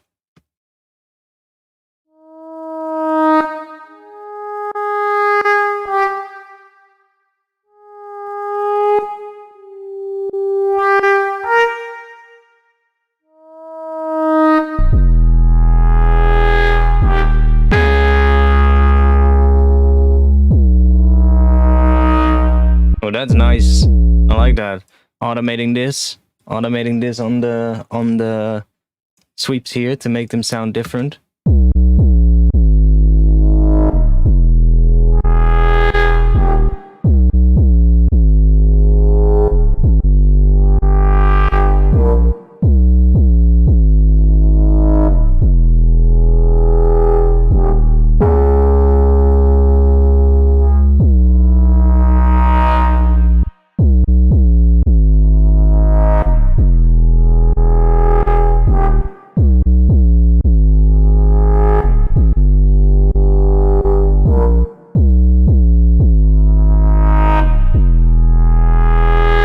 Can definitely be good in certain sections of the track.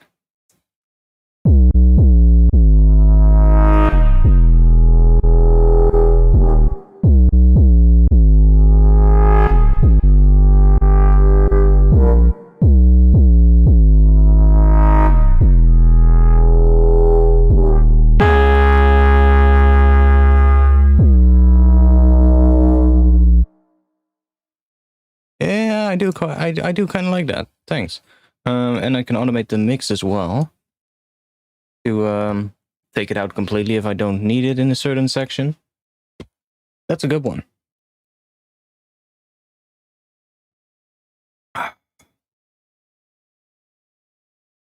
Recap.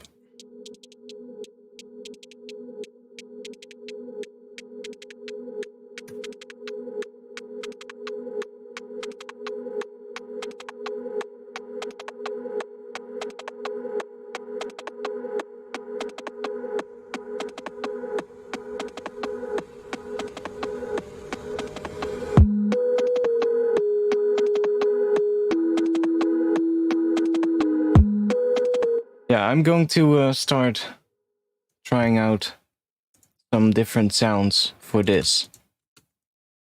Because I like that pattern. I really like that pattern with those very basic chords.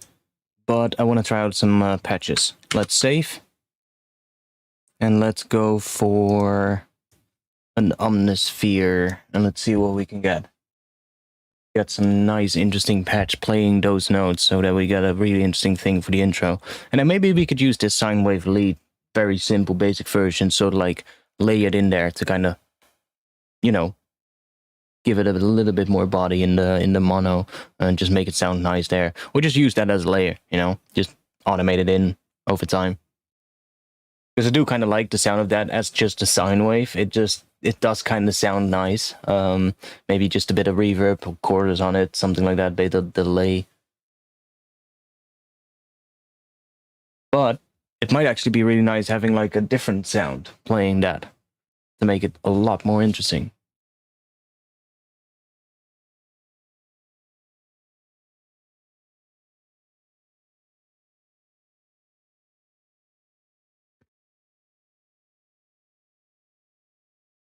Like pets.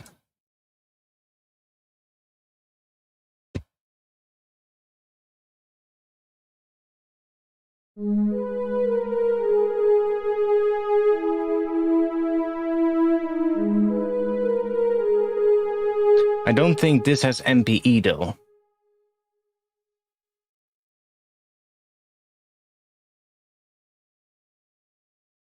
Which is no big deal. I can do the pitch bends in a different way because they're all mostly just one semitone pitch bends.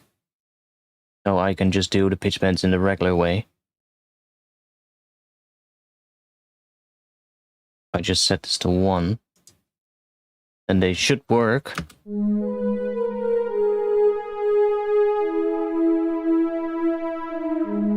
Not sure if I did pitch bends on these. No. I didn't even do pitch bends on these. So it doesn't matter.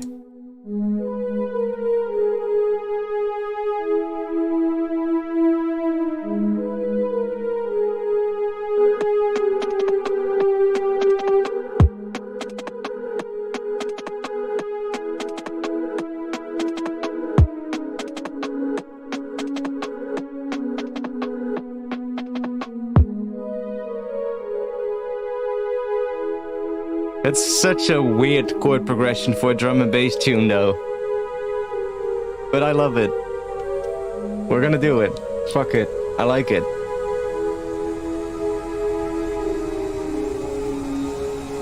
It works. Now, these are quite different velocities. Let's just make them all the same.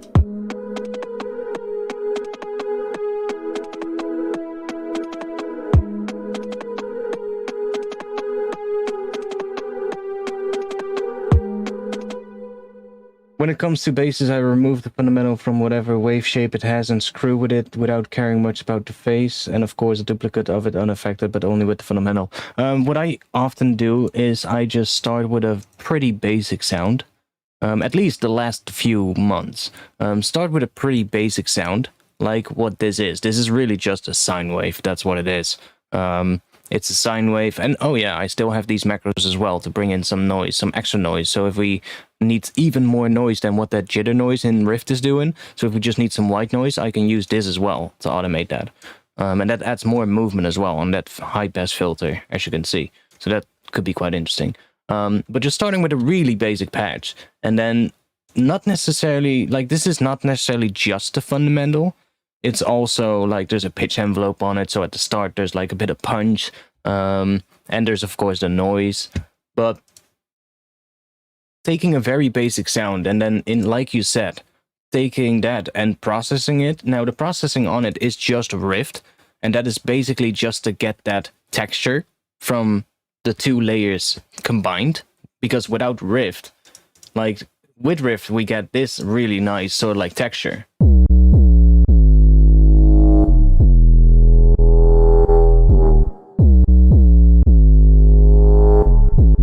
I'm not even automating Rift yet, so that's still something we need to do. Like, if we just increase this a little bit so we get some more of that.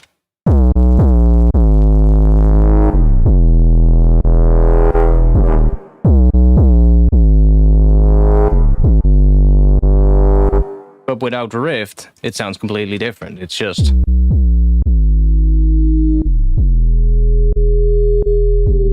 See, we don't get that movement. Which is so interesting. We just get the two layers just stacked on top of each other. They're not interacting with each other. It's just a high layer on top of the bass. So having those two together, running through just that distortion, and then after that distortion, that's where I would split it up into two chains or more. But at least one dry chain, that's just the sound coming out of Rift. Because the sound coming out of Rift is still relatively clean. It's obviously distorted because of the distortion that Rift is doing, which is creating that texture, but it's not too distorted.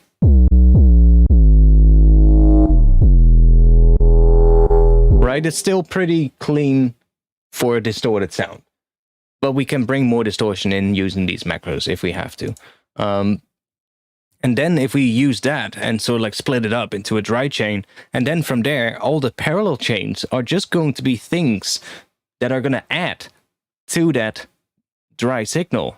So just take, like, let's say we need some more reverb or some more space, or we need some more distortion on that particular frequency. Make a chain which has that distortion in that particular frequency range, and then just automate it in when it needs to come in.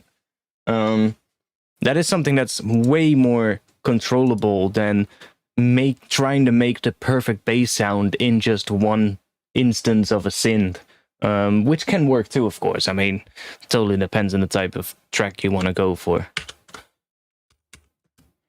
What are we gonna call this? I'm gonna call it the Mad 808 because that's what it's gonna be eventually. The Mad 808. And that tends to work pretty well. It's very similar as well to what Mephius does a lot. When I watch Mephius do stuff in Cubase, he obviously doesn't have the audio effect racks like we have in Ableton, but he just uses send tracks or return tracks, however you want to call them. He just uses a ton of those, so he will have like a bunch of return tracks that are basically just distortion chains. That are then, I think, or I believe that they are high-passed at the end of the chain so that they don't contain any of the fundamental sub. But then he just sends particular sounds that need more grid into those chains, And that is then mixed back into the master chain, or maybe a bus or something that he has set up in Cubase. I don't know exactly. But he does it that way, which is theoretically the same thing. You're splitting up the signal. You're keeping a relatively dry version that is basically the main sound, and then you're adding to it by using parallel chains that have effects on them. And that's basically the exact same thing as what I described of doing with a rack. It's just different way of doing it. Cubase works slightly different in that sense, so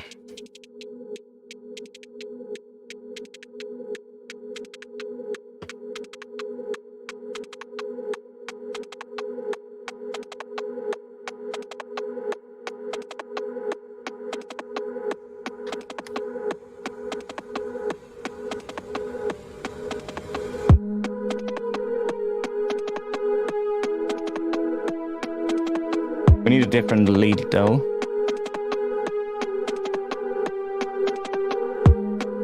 But this one might work if we have another layer doing something else. And I have an idea. I want to try something, but Omnisphere needs to load. And here we need a bass underneath this, so like a sub bass. Boom. We're gonna add that one in just a bit. I want to test something out first. Let's search for music box, or should I search for? Oh, I'm gonna search for toy, because we do have a little bit of that toy kind of thing sound. You really need a patcher, man? No, man, I don't need a patcher. I have Ableton racks. The only thing I would wish Ableton would add in the racks, and I'm really gonna submit that soon as a feature request as well, if somebody else hasn't done that yet. I haven't checked it, but is an ability. Let's say here we have an audio effect rack. Let's just put something in there that we can modulate. Pitch modulation, let's do a chorus or something.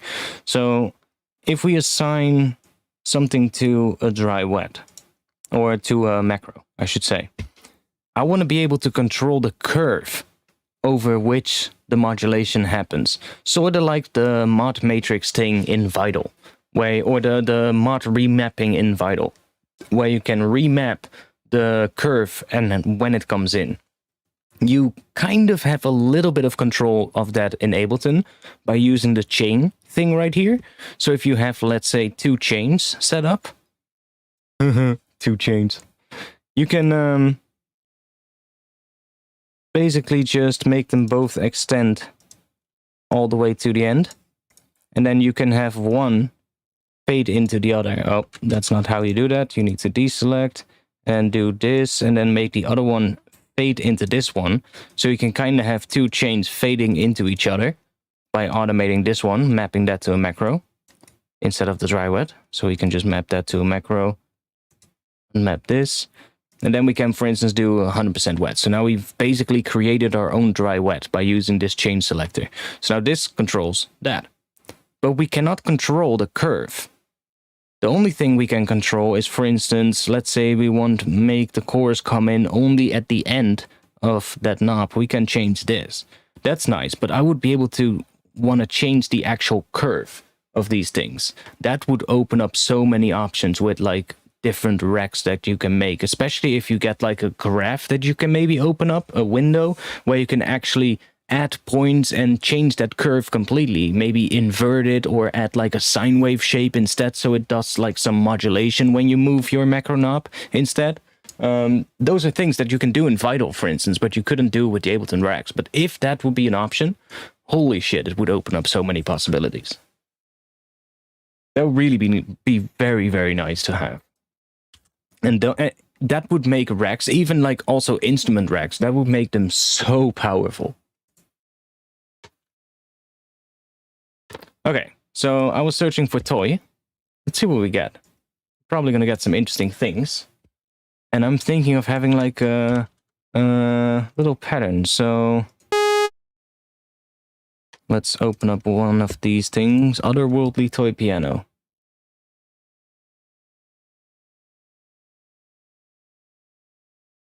I'm gonna write it right here so that I can hear how it sounds with this pattern.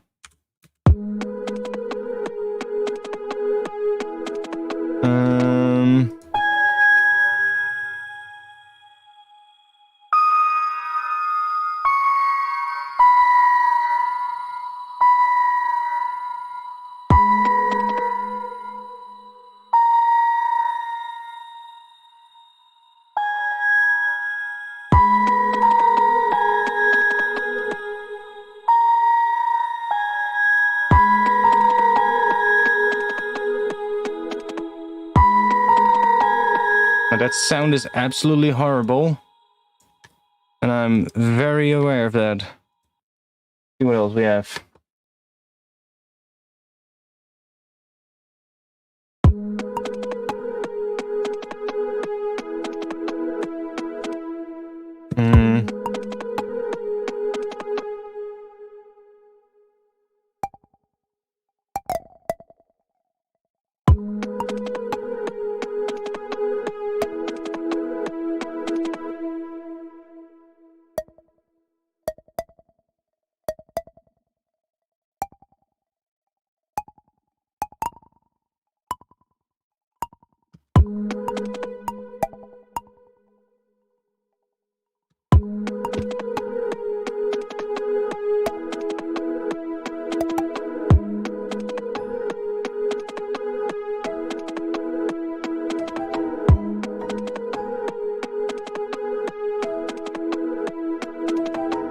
Come on, Omnisphere, you can do it.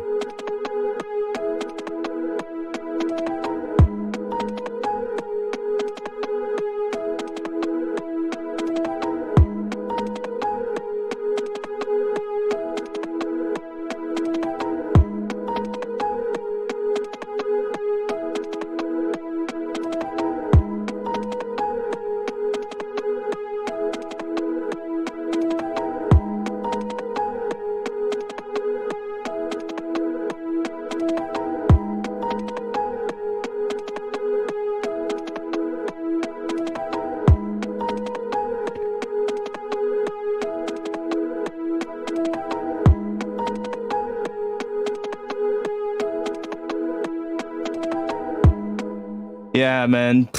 He is slow as hell.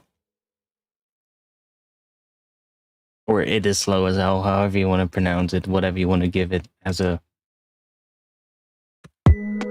title.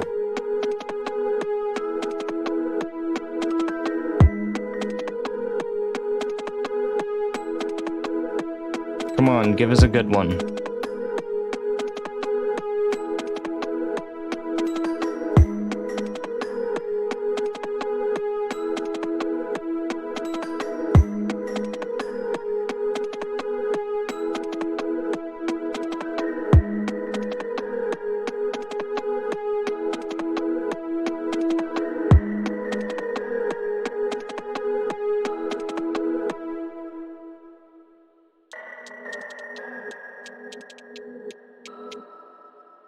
Like, honestly,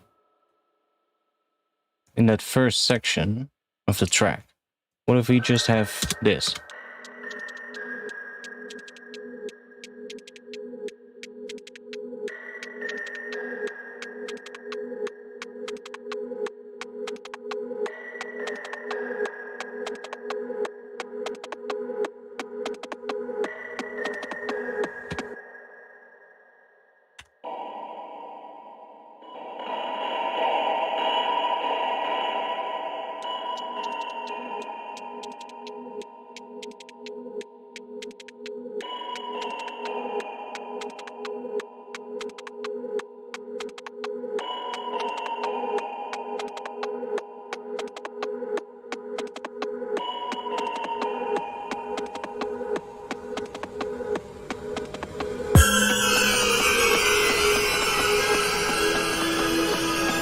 Whoa.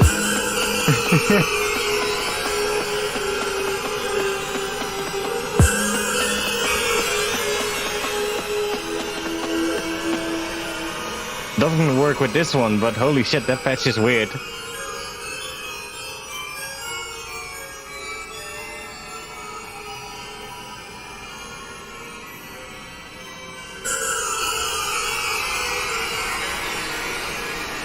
It did work quite well, though. I think it could be maybe nice somewhere. So weird.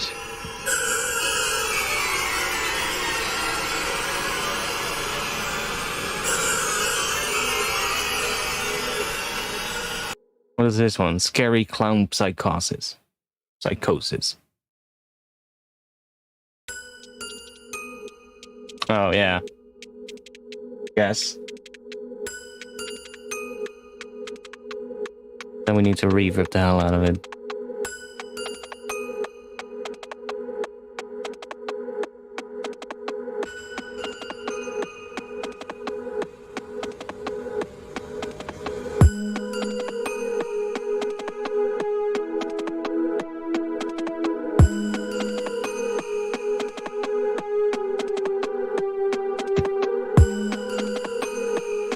like that one. That one is a little strange. What else do we have? I do like this one though for some plays maybe. So let's make sure that we give that one a nice 5-star rating. Oh, it already has. Good. Might use that somewhere.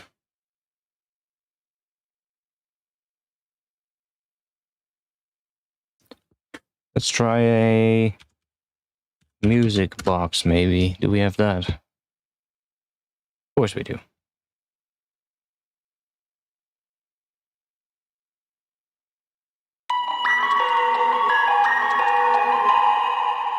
That's a strange music box.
That one does kind of work.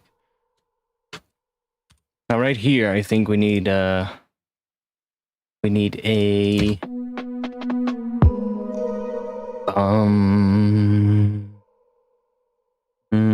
G sharp.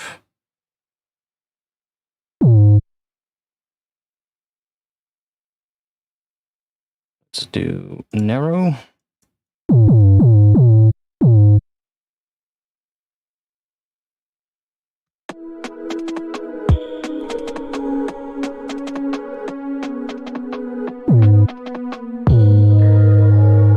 And we are gonna go do a nice big pitch bend.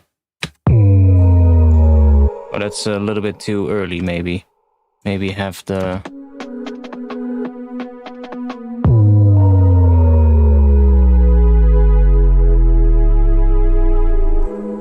Yeah, this one actually fits pretty nice, I have to admit as well. Maybe a little bit slower at first and then go down.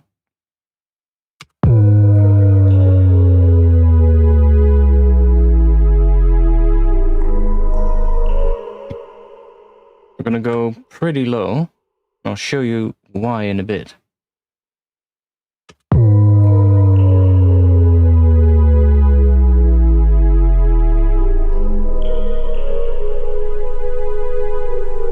That's really low pitched, but the reason is because I have a bit of distortion on here, and if I introduce this, listen to what happens.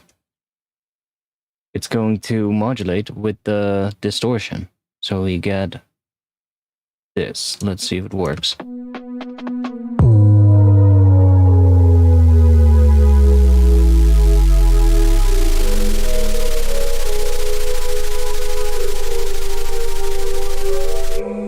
It's modulating with the pitch because I've used the key tracked LFO.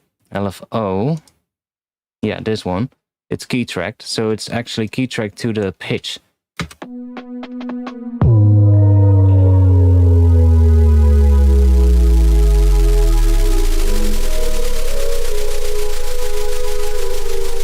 So we can have the noise sort of like follow along with the pitch of that bass going down, which is really nice. That's gonna work really well. Might actually go down all the way to minus 48 semitones, which would be 2 octaves below what a regular sub is, but it doesn't matter. Because we can high pass it as well in this section.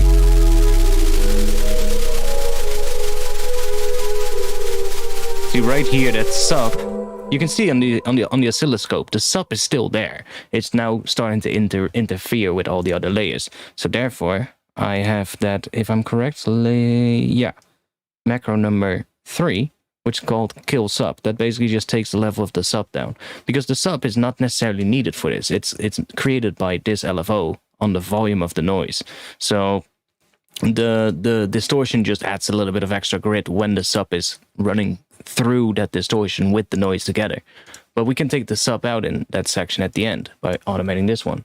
So we can, oh, by the way, let's do that so that we have all of these. I don't think you can rename these, right? It's a shame. For some reason, Vital doesn't read the names that I've given to the macro knobs here. It's a little bit weird, but we can move them around so we can do 3 here. So then I can say in this second section we want to kill the sub. So we want to just do this probably. We can maybe even just do it earlier as well so that the level of that sub gets a bit quieter.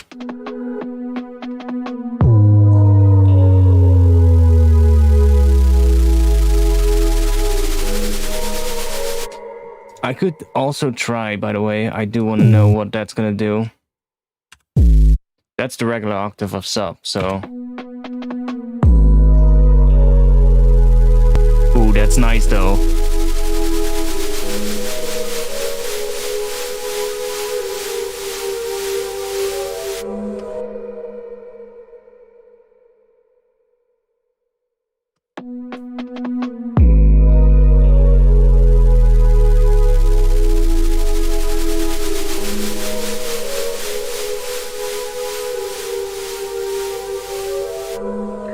Now you can hear it stops really abruptly, so I still have a macro, but I think what would be wise to do is split this up so that we don't change this one in the drop. So let's duplicate this channel, just get rid of this and get rid of that. So this is the one in the drop.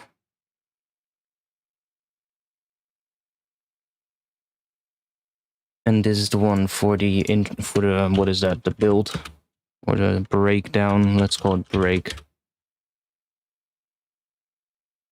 Maybe automate reverb for that noise. Yeah, I'm still gonna have to do automated reverb on this later. I haven't done that yet. I'm actually working on a prototype for the upcoming reverb rack that I'm gonna add to my Ableton rack pack on my Patreon. I already made a version. That is actually quite nice. It's in Creative Rex.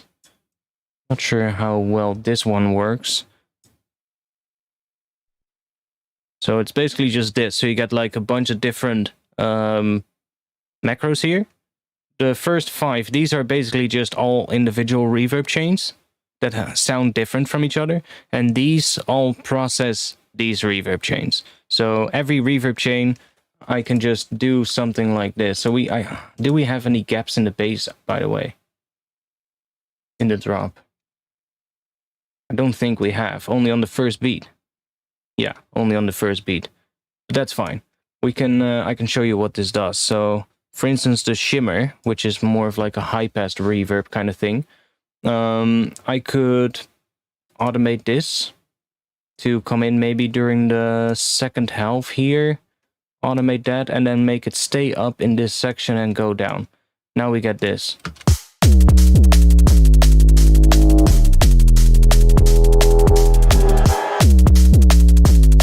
See? So it's just a reverb chain like that, and it just adds that, and you can really easily make sweeps like that from the sounds already in your track.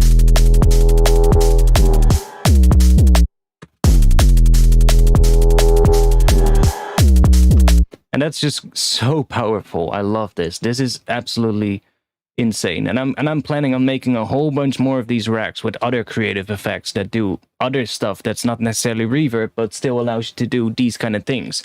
Add really interesting sort of like tones and processing to the sounds you already have by just doing it on a parallel chain. But like I said, I also have these macros underneath it. Sidechain amount, that basically is just Do you hear that? It adds sidechain movement on the reverb. So I can set that to a different speed. Let's say 1.8. And you get that. So you can like modulate that. And this works on all of these layers. So all of these layers have the same one applied to them. I have done the same thing with the frequency shifter as well. So that can be nice for maybe a build-up section. Something like that. Let's do 1/4 on this one, or just bring that down. This is just a regular frequency shifter, so that's just going to shift the reverb up and down for like atonal stuff. Do something like this. See, that's really just doing that. But then we also have this, and this is nice.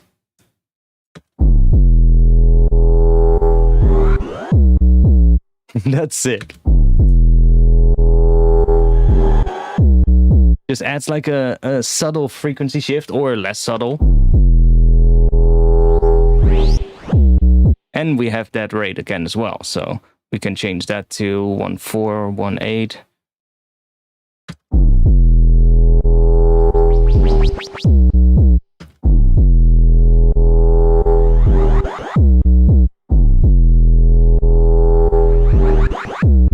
Yeah, maybe I should call it proverb. Maybe I should call it proverb. But I think sweep verb made more sense because it's kind of more for making sweeps.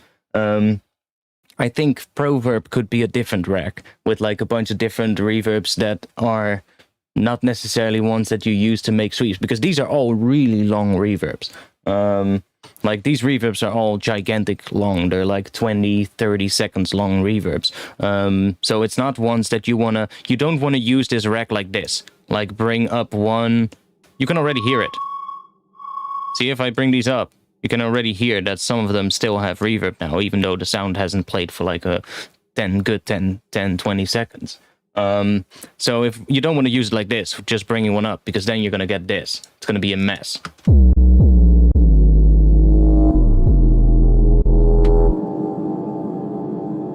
See, you don't want that. That's not how you should use this rack. This rack should be used purely to automate this, to bring in reverb sweeps. That's what it needs to be used as. And because you have different chains, that's what is going to be so nice with this one. And how I also tried to make it is you can kind of use different ones. So let's say here, or we can even just take this and just copy this automation and then go to right here and take a different one. Let's say outer space, which is a different reverb chain, and do this. And that one is going to sound different. So you get different variations as well from one rack.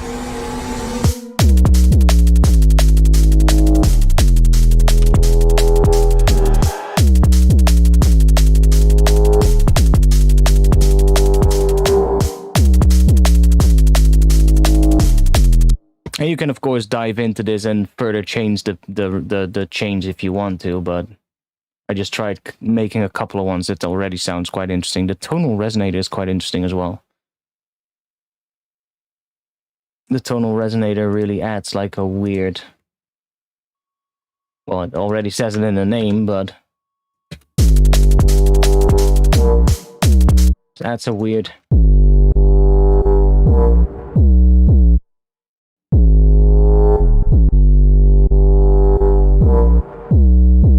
really weird one. I'm not even sure. Maybe you have to go into here as well. I'm just showing you the rack right now. Tonal resonator. Did I make it with that? Oh, not do that? Okay. Well, no. I thought maybe it was a spectral resonator and I had to send a MIDI input as well. That's also a rack I'm going to be working on, one that is going to be really useful for risers using the spectral resonator. And the only thing you will have to do is just open up the rack and select the MIDI input to be on the spectral resonator to be the channel you're putting that rack on. So it takes the MIDI from that track itself, and then you can just take like a really simple riser sound in like a synth. So just take like, I don't know, a rising triangle wave or something, and then you can use that rack to completely change it up. And because you then select the MIDI as the input, it will follow along with the pitch bend of the riser that you made in the synth. So you can just make a very basic sound and then take that rack, which is going to have like a huge processing chain to kind of just make a really crazy riser, and just have the same kind of idea with a couple of parallel chains that you can even use multiple at once maybe and mix and match between them to kind of create a really interesting riser and automate the different macros. To bring different layers of processing in during the riser. And the pitch will then just follow along automatically. Only thing you have to do is just select the MIDI input, which I'll probably make a video about when that rack comes out, but that's another one I've been thinking about, which is going to be really handy. It's just a couple of things I've been trying to do, because these are things that I do a lot when I'm making music, but they take a lot of time to set up.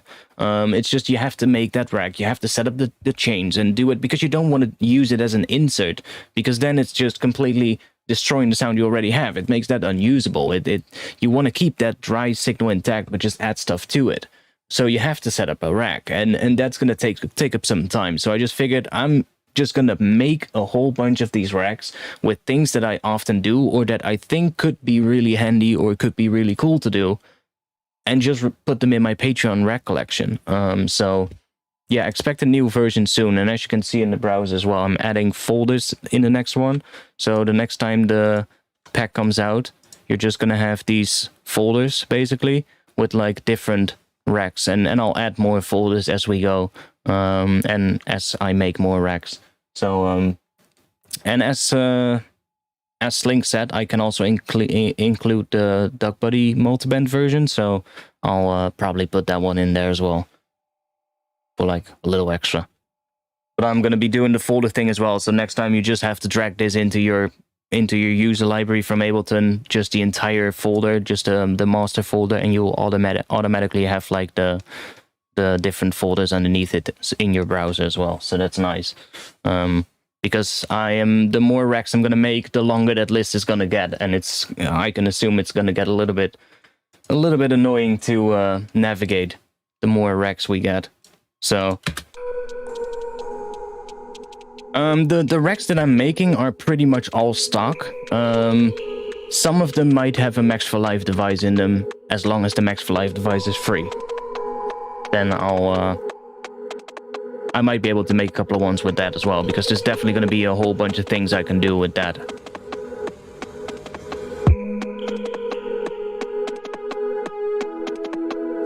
But other than that, the current ones are mostly all stock. There's one third-party sweep verb right here, but that one will not be included in the pack, because that's not going to make any sense. It basically just has a bunch of Valhalla reverbs. There's a Pro R in there. That's basically just my own personal third-party version, if you get what I mean.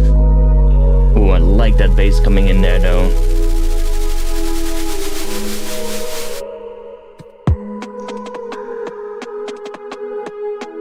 This still sounds way too simple, but we're getting somewhere, slowly.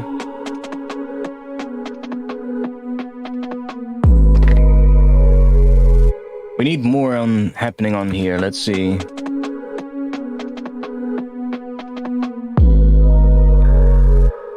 What is this?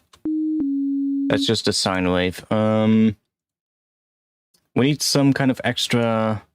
I guess we could do a duplicate of this omnisphere right here.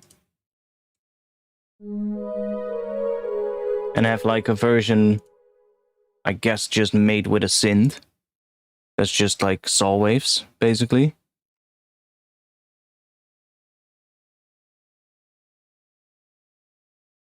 Probably some detune saws.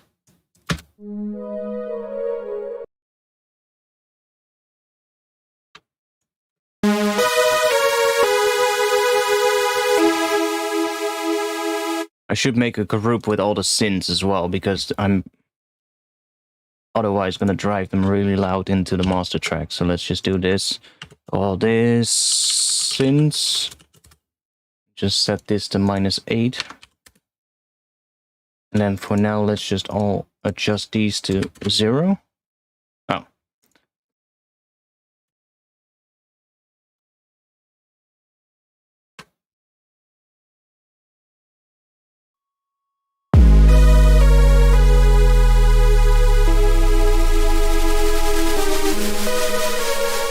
We're definitely gonna need like a bigger pad coming in this section.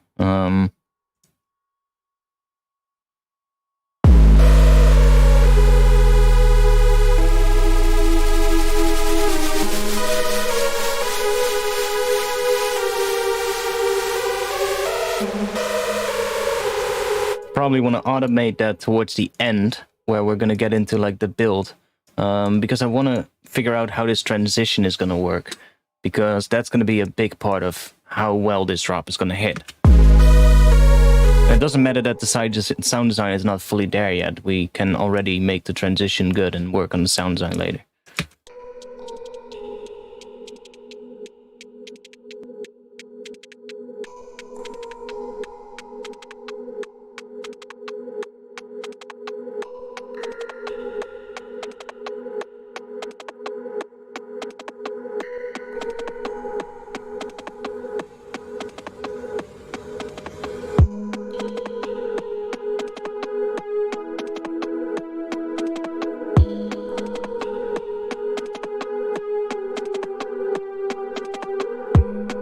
Like that drum thing could also get a little bit bigger.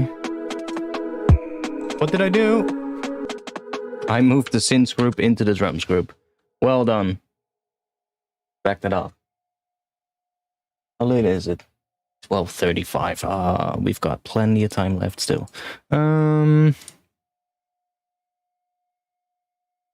Give that a different color than the other one.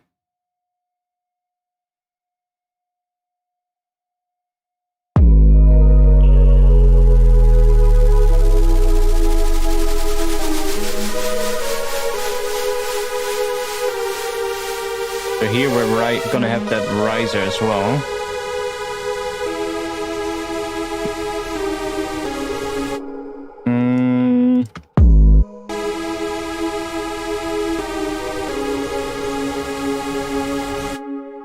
Yeah, I think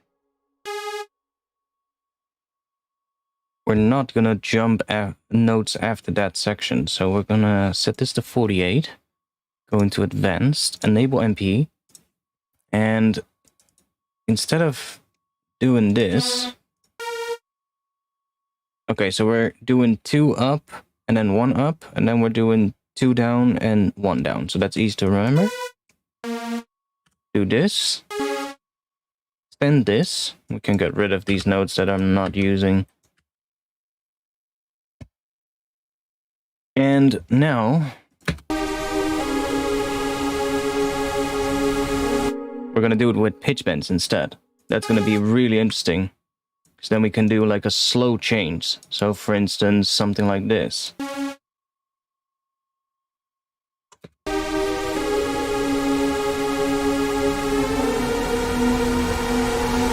That's sick. And should we do this?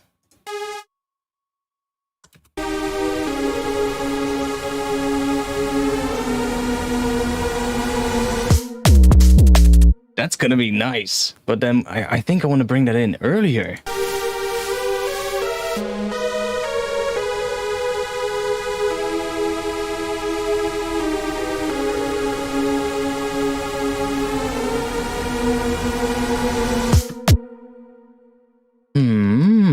I do kind of like that.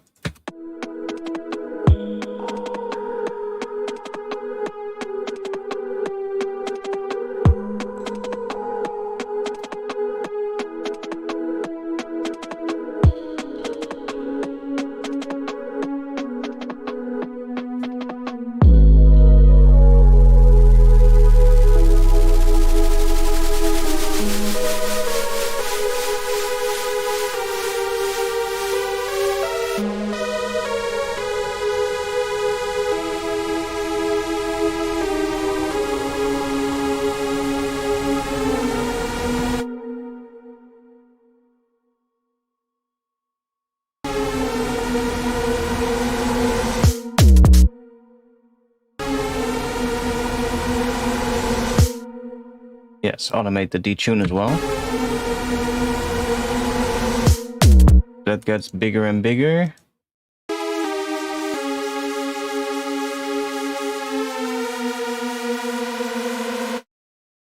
really getting that. And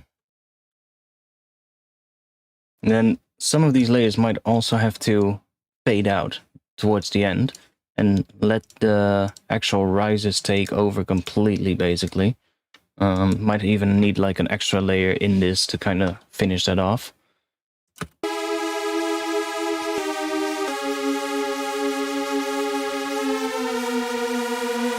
So in this section, that how we're gonna do that. This is another thing that I still need to make a rack for, is to just quickly make like a washout kind of effect. I guess we're gonna make that rack now. Map to macro 1, map this to macro 1, and then change that to be 1, so that we can automate this and it turns on as soon as we start high passing. And then we want to have reverb coming in as well as we move that up. So I'm going to start with this. I'm just going to call this wash out, I guess. And then we're going to automate that so we can hear what that's doing. So I'm doing that on this track. Okay, cool. That is.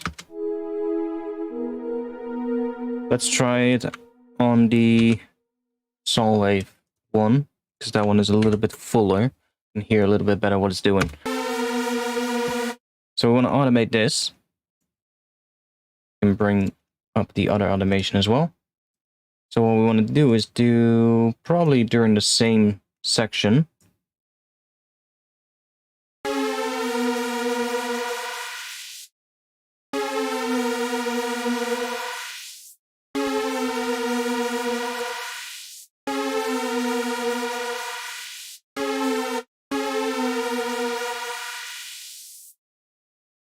Okay.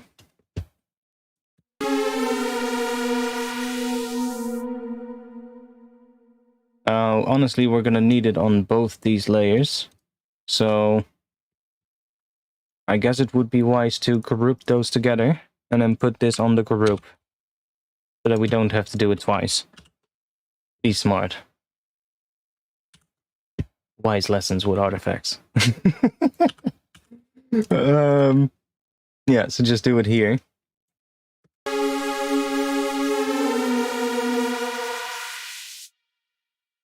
We get that?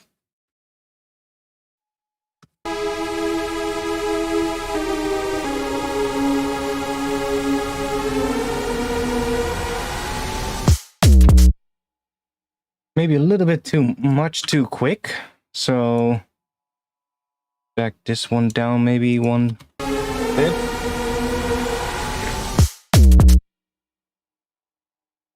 Curve it a little bit, maybe do that.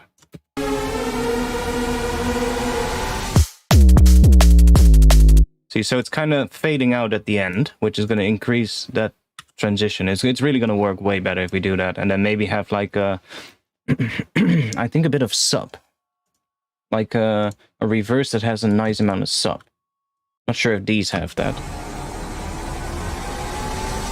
There's a little bit, but we need something else. We could make that out of just some kind of a cinematic percussion sound, but then reversing it, basically. So take a...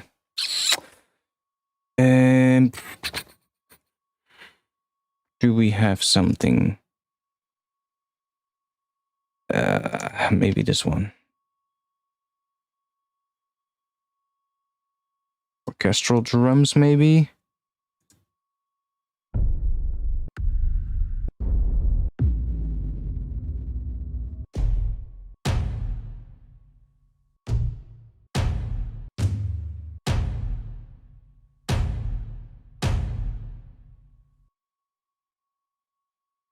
Let's try that one.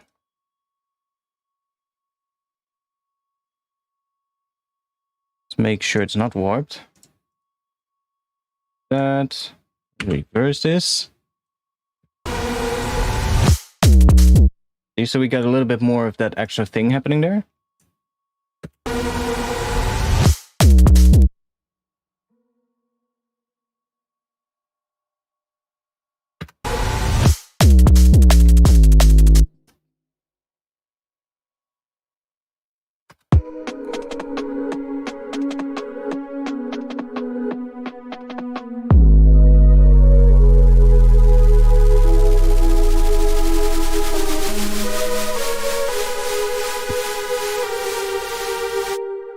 Yeah, we have that noise on that bass that's coming in here, and I think it's stopping quite abruptly, if I remember that correctly.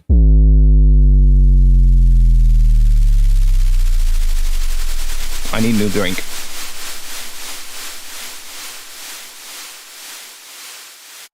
Yeah, so I have another macro, which is macro 2. Oh, I already had that automated. Macro 2 is controlling the low pass on the noise. So if I do this during the second half, I can make the noise fade out by using a low pass filter.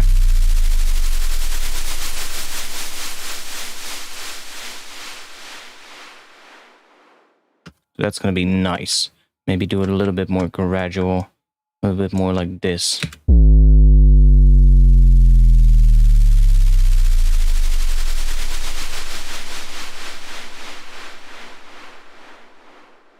Yeah, that's good. That's better. While I grab a drink.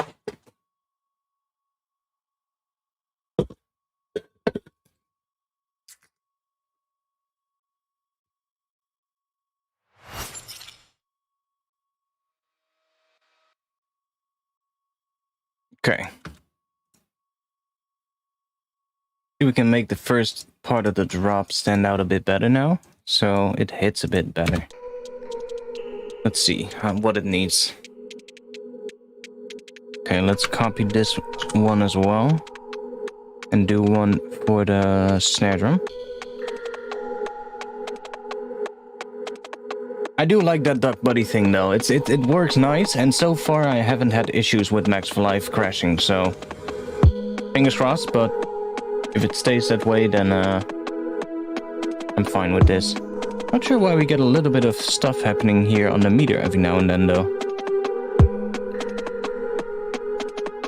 There's nothing in this group currently doing anything. Ah, we have a 1% tonal resonance. That's it. Set to 1 somewhere. I want to set to 0, huh? Where is it going to 1? Range, let's just put that at 0. Okay, well, whatever. Oh yeah, it goes to 1 right here as well. Let's do 0. That was probably what I was seeing on that meter.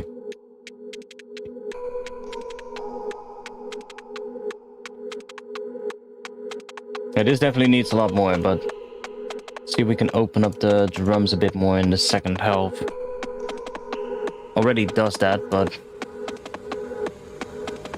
pretty quiet.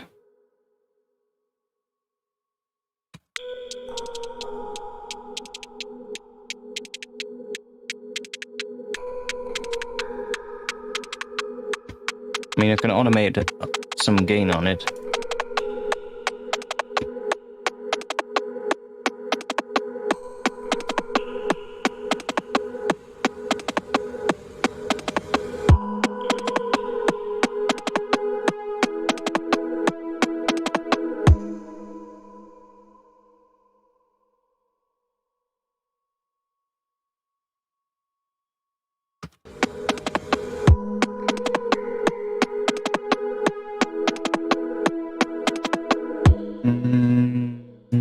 Let's open this one up a bit more.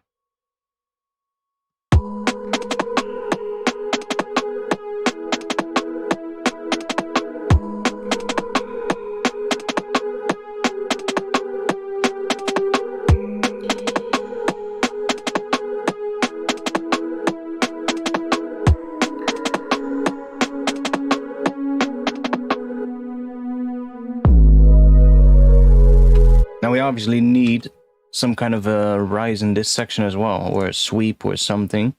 I could make it with the reverb thing pretty easily from... This is the music box or whatever it is. Let's just call it a music box.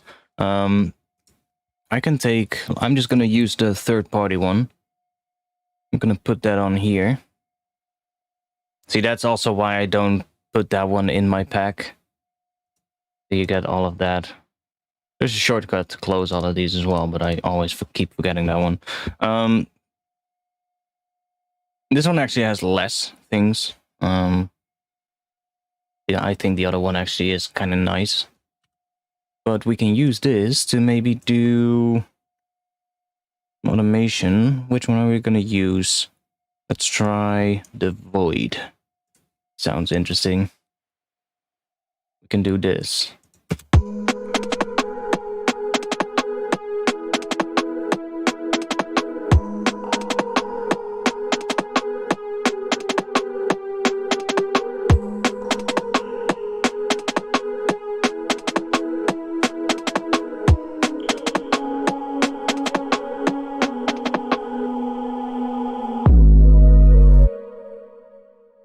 Even extend that.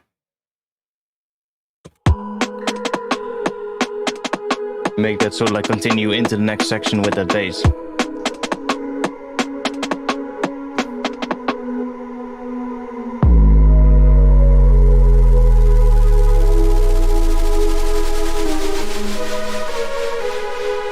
That works pretty well, actually.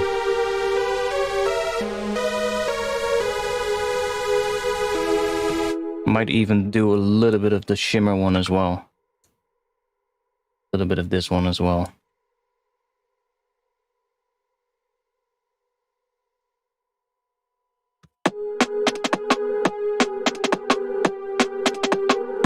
There's a little bit in that snare drum, this one. It almost sounds like the metronome sound is layered in it. Which really bugs me.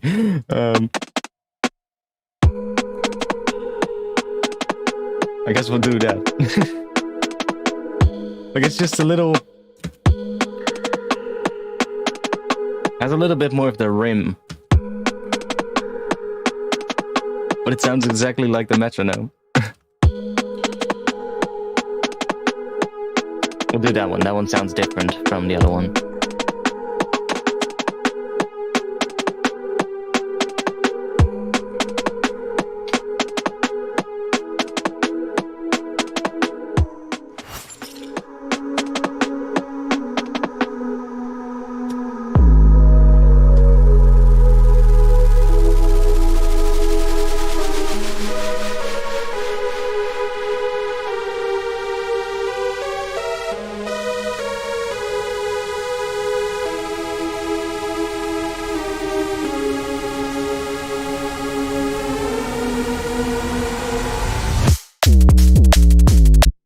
Yeah, so I think we need more high-end on that first part of the bass. We could potentially use that same lead kind of thing.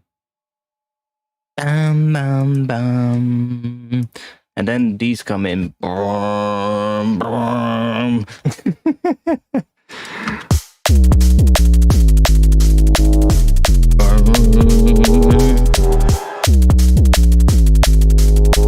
We're getting there. We're getting somewhere there with this one, though. And I do like where this is going. Let's put that one right there. Do that.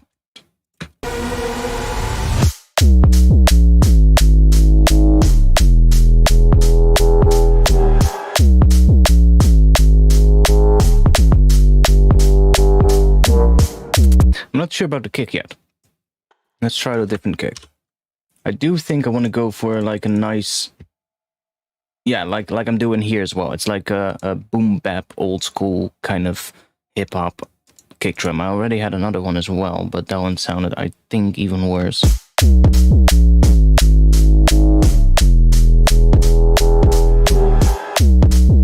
Actually.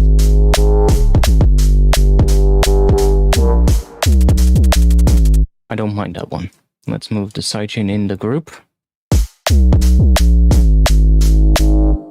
It's not sidechaining properly here, though. Or at least it sounds like it's not.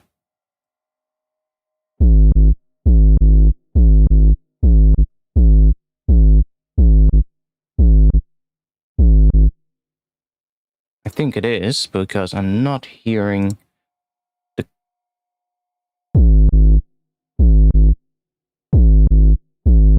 it is sidechaining, but it's not doing that much.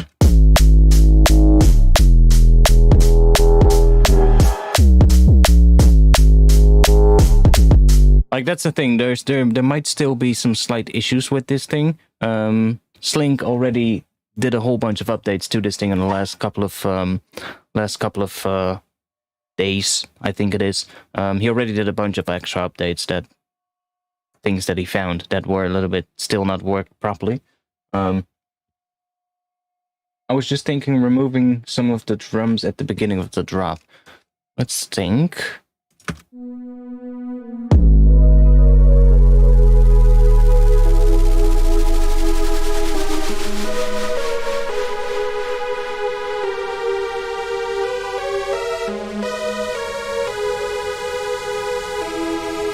I also think we need an extra rise in here. Sorry, I am getting distracted by that, but I need to do it. We need to have a more just a subtle pitch rise. Maybe 1 octave, something like that.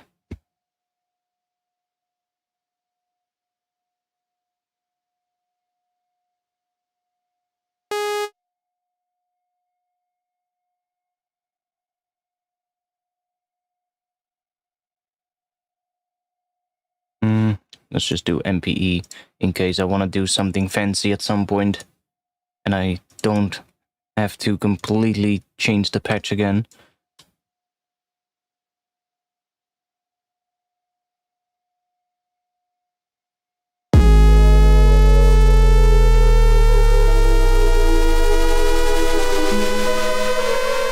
Like, just that already makes this so much more better. It already adds a lot more. So, like, I guess tension is the right word. Maybe bring this down an octave.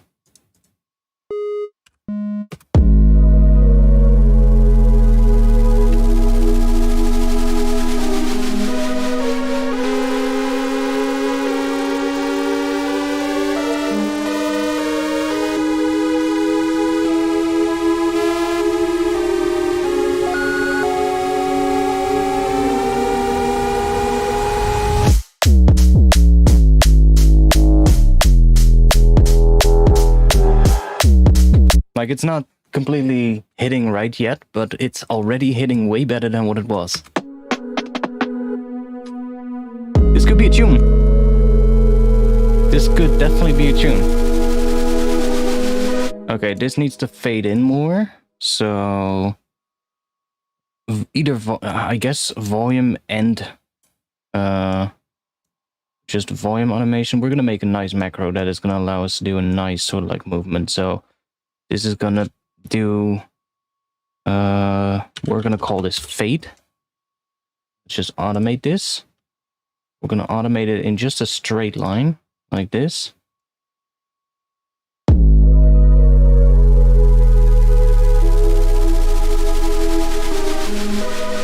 So it's coming in a little bit too slow. So what I'm gonna do is I'm gonna go into here. I'm gonna make sure this is selected, which it is because it's the only modulation we currently have. And I'm going to change it in here.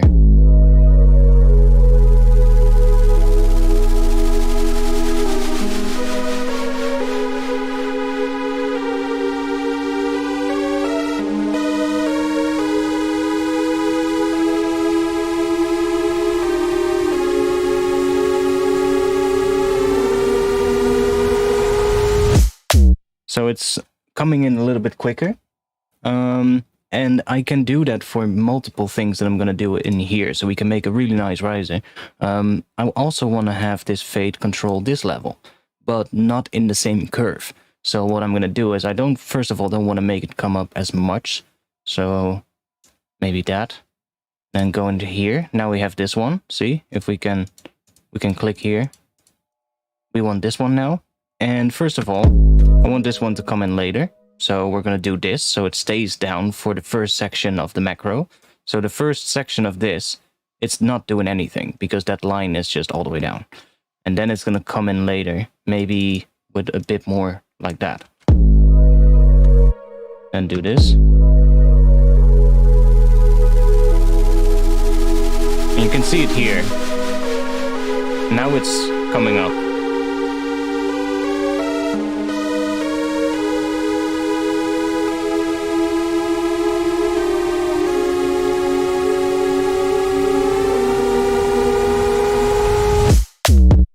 So it's really slowly coming up. It might even be able to come up a little bit quicker though. Let's do this and then do just a regular curve like that.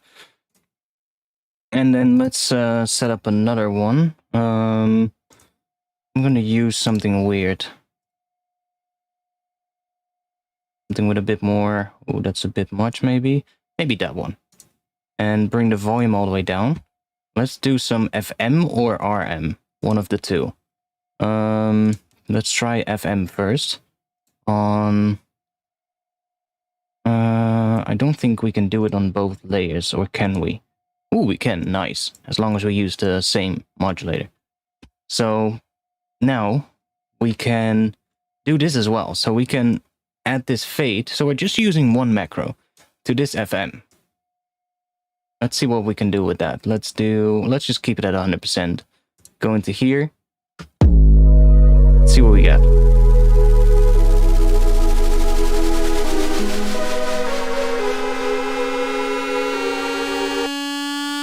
So now that FM is coming up, now the beautiful thing happens if we start to detune this a little. So let's maybe set this to 1.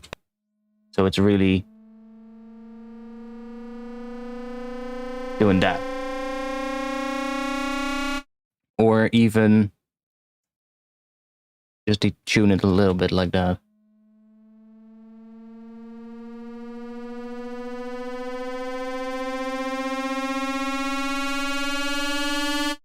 Now we can control that as well. So we can say, for instance, we can make it come up and then go back down or something like this. Or of course make it come in a lot later towards the end where we want it to really change and get crazier. Now it just stays like that for the first section. And then now it's gonna start bringing up the FM. And we probably don't want to go up all the way to there, so we can just do something like this.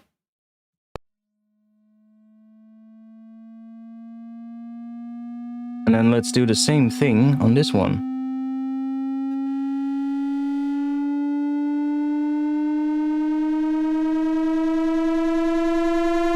And this one I'm just gonna do that, but let's do it with a bit of a curve. So now we're still using one macro, but all of these layers are coming in at different speeds and different rates and different curves, which is really nice. You get a lot of control over when what comes in.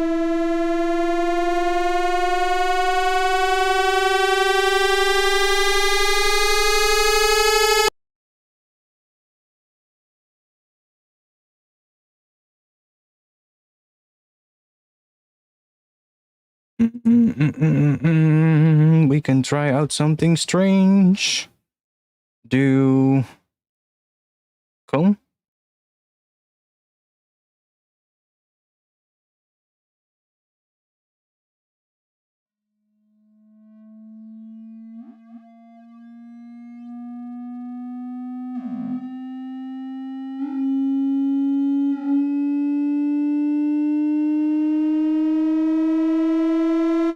Now we could, of course, modulate the position of that slightly as well, so we get...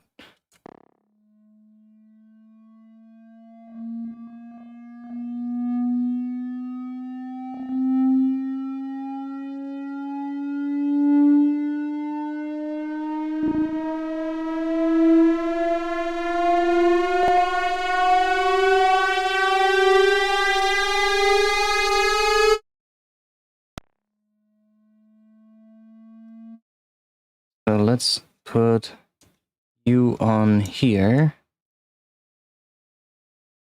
And let's go in here, and I want this to come in the second half. Okay, let's have a little listen how this sits in this whole thing now. We might want to do some more filtering after it to get that FM, tame it down a little bit, because it's a bit much at the end, but...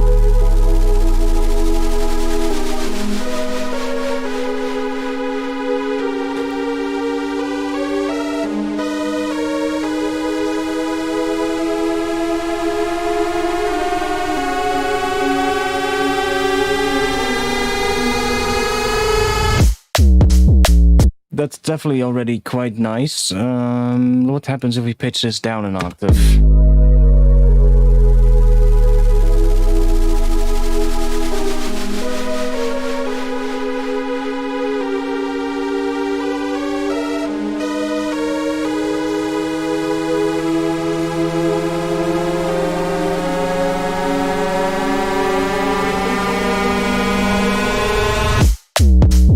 That's pretty dope. I'm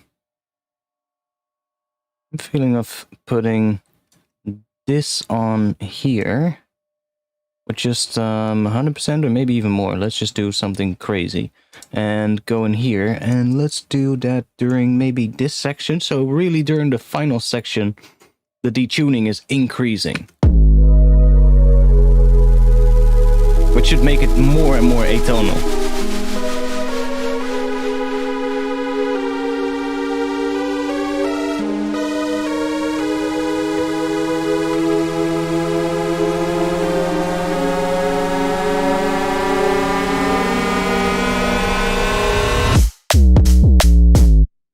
Yeah, that's nice.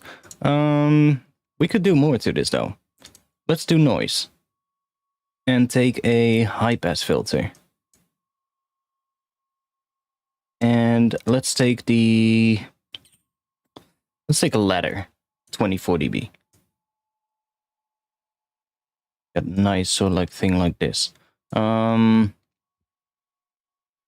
Let's do this one on the level of the noise, which is running through that high pass filter, or now it is. And I'm going to go back into here, but instead of doing it like this and having this shape, what I want is I want that noise to come in right here, back down, and then come back in towards the end. See? So I'm just still using that same linear modulation, but listen to what happens now.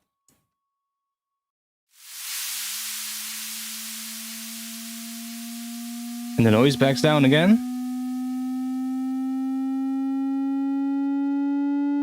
And then it's gonna start coming up again.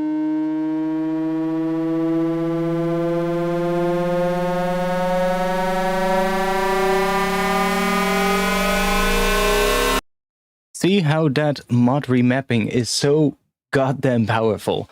That's why I want it in the Ableton Rex. See?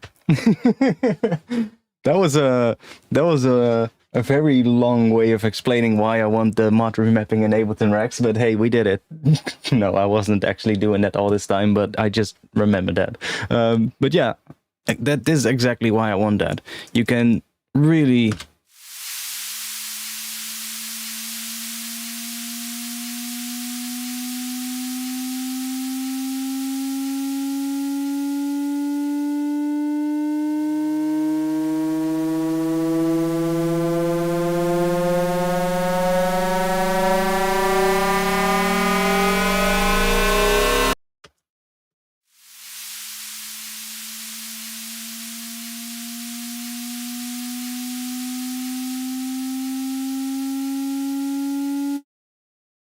So now we have that coming in. Let's do a nice boost in the resonance. What do we get? Yes, that's what I want. Let's do that. And we're gonna put that macro on the cutoff position as well. So then what we can do is I'm just gonna bring this down a bit.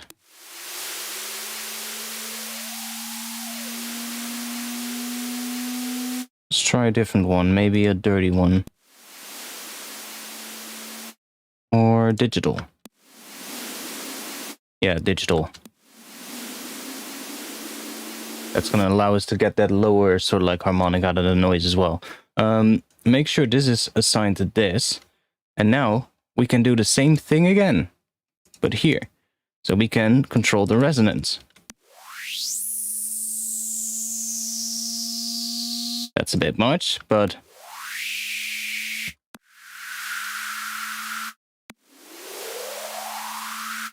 Or, oh wait, this is the cutoff, of course.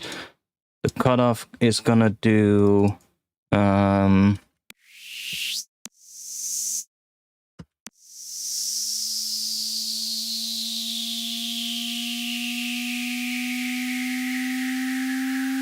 I can just bring this one up so that we don't get a click. Well, we do get a click, but we just need a bit of attack on this. There we go. Now we get that noise. We have a lot of resonance, and that's one that I want to control as well. We can see where we want that to go. Then it's going to come back up afterwards. Bit less. And then we have to control the resonance. So let's go back in here, bring the resonance down, add our macro to the resonance. Bit less, we don't need that much. And then we're going to control the same thing. So we want to have quite a, not that much at the start. Now we have more resonance coming in.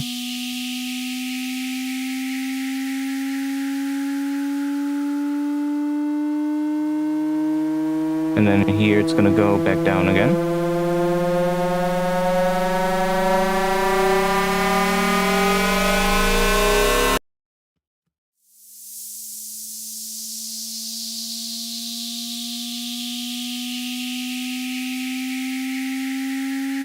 Now we could go absolutely crazy and do something interesting with...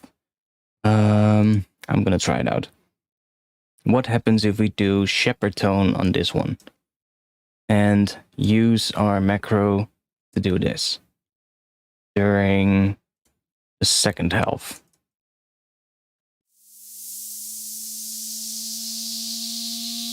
Crash course making build-up rises from complete scratch.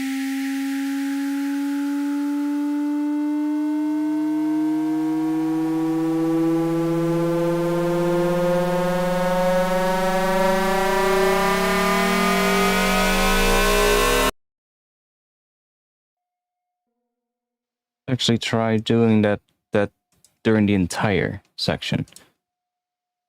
So this one, just do that. There's a bit of distortion happening at the start here. Where is that coming from?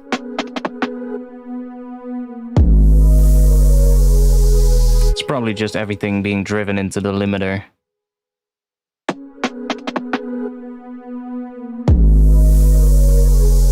Probably that.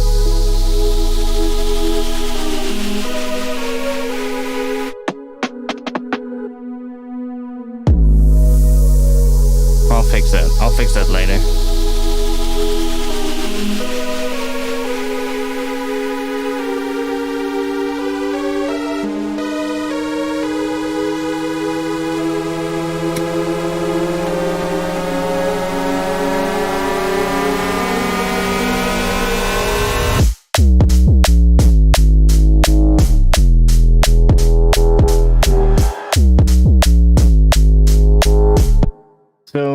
Somebody quite a while ago, let me save because we've done quite a bit of stuff, said I was thinking of taking out some of the drums at the start of the drop.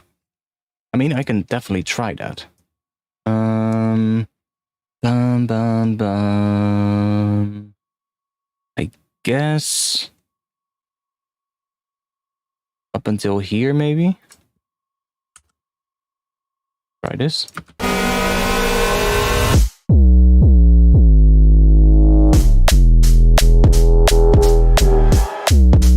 I mean, I don't mind that, actually.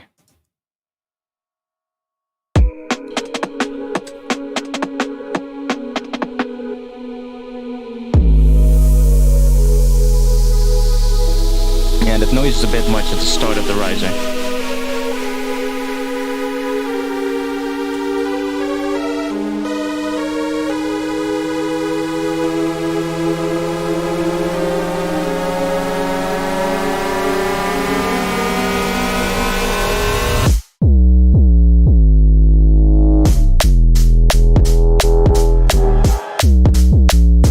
Yeah, that's actually going to work really well. Thanks. Cold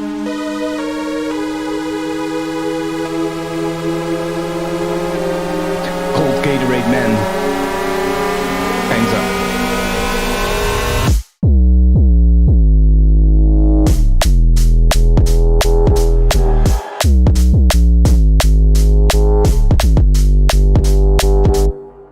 Now I am wondering if this sidechain is actually working properly. That's the reverb chain that you're hearing. I'm gonna try out my regular sidechain real quick and see if that sounds cleaner, because it does kind of sound distorted on the kick every now and then.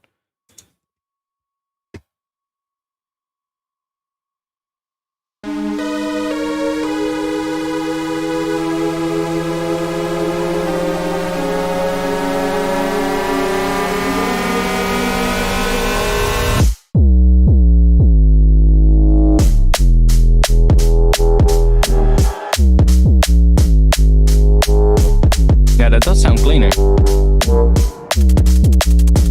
I will have to play around with that. The only thing I can think of what that is in my sidechains, sidechain compressor, I boost the input of the sidechain trigger with 10 decibels, which I don't think Link added a feature for in DuckBuddy. He didn't add a feature that allow. Oh, that's something I should tell him. Or did he do that? No, don't think he did. When I'm gonna tell him that if he can add like a little function that allows you to boost the signal from the channel that you're using, because that would definitely improve this one a bit. Where are you from? Make a guess. I mean, yeah, volume automation works too, but hey, I love having just a quicker solution for that. I'm all about optimizing things if I can. Now, I do hear one extra thing that we need in the build here, and that is something. It's gonna be pretty simple. It's gonna be a kick drum roll, but not your typical kick drum roll. We're just gonna have one that is sitting in the background, quite low passed, and just adding a little bit of 1/8 note pattern in the last part of the build. Not really have much kicks in this build at all, just have like basically kickless, if that is even a word. So let's just duplicate the kick channel. Just get rid of all of these clips right here. And I guess in maybe the last half or even in the last quarter section,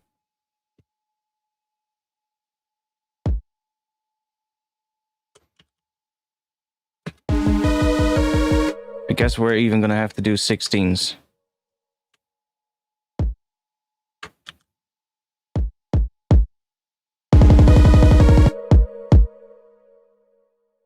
I don't think we need this much, actually. We probably only need the last quarter section. Let's do this, and let's bring this up, and let's do B, hold control, and do this.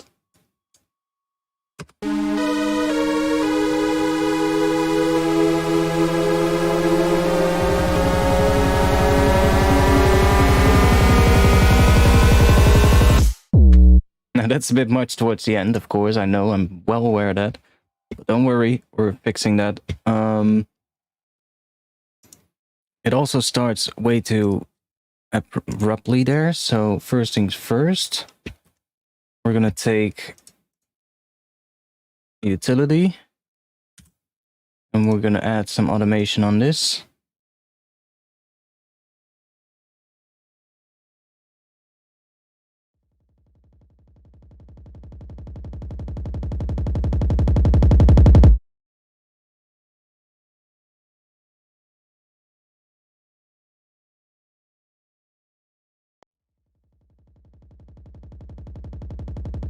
Okay, Uyoslav, however you pronounce your name.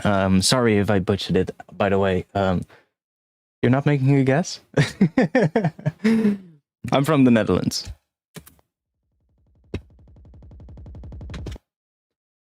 Let's take an EQ as well, and low pass this one.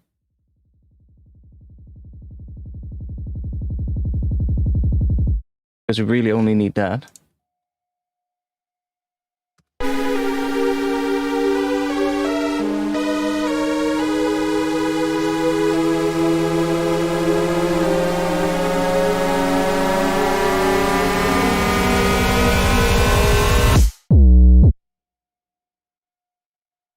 And then we're gonna take out the last couple of ones.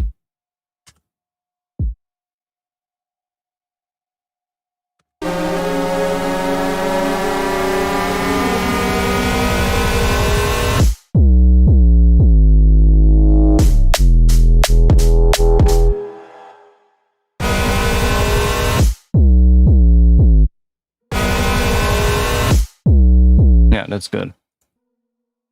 And maybe increase the level a little bit here at the end.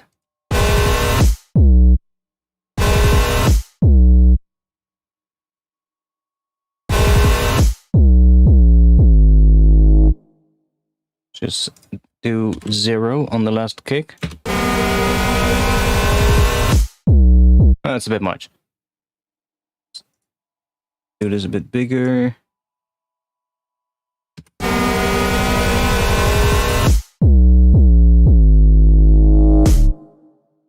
And I could maybe automate this one a little bit as well. So try maybe opening it up a little bit towards the end. Or close it down a bit.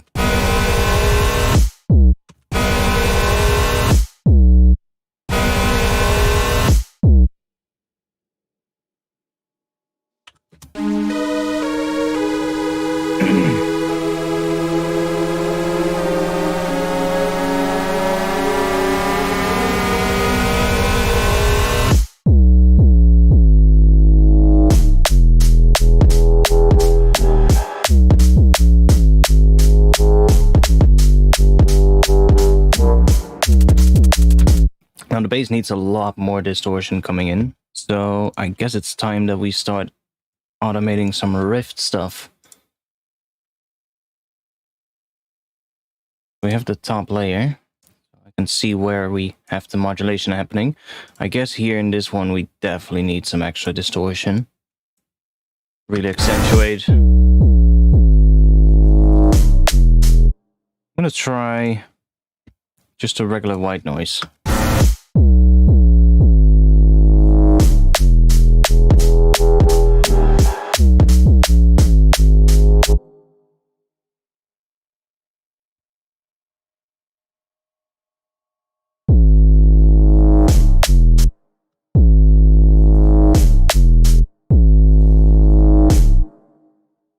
You know what? Maybe I don't want the noise. Maybe I want to have one of these.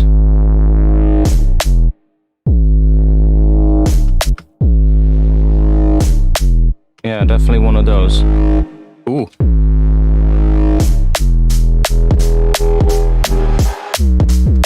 That one sounds quite cool. Growl.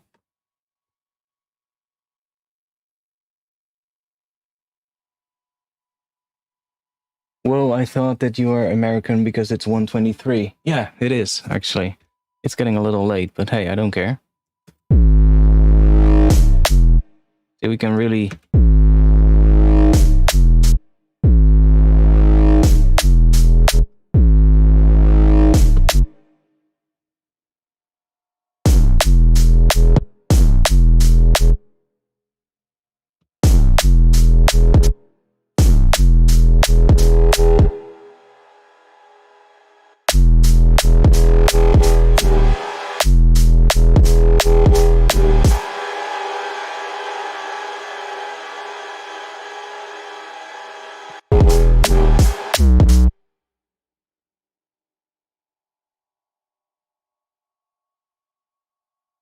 Oh, why not? Let's try this.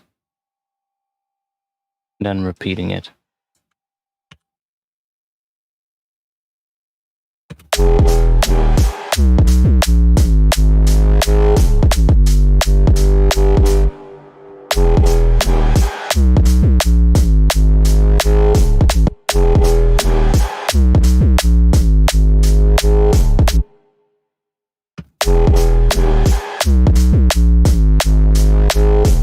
Keto.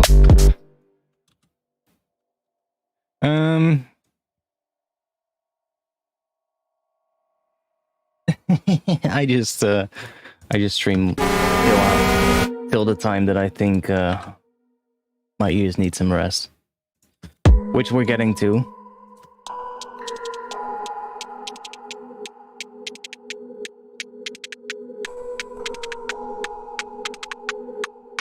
But I actually sketched out the thing that I had in mind.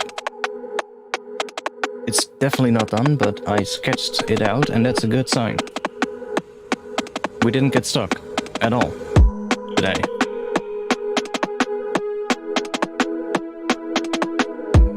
Just need to work on the sounds a bit, you know, make everything sit well and make everything much more interesting.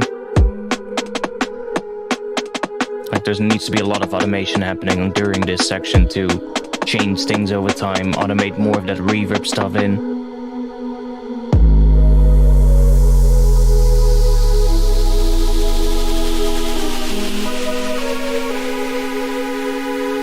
I do use Lookat on my sidechain. It's actually set to 10 milliseconds. And my sidechain is actually working pretty well.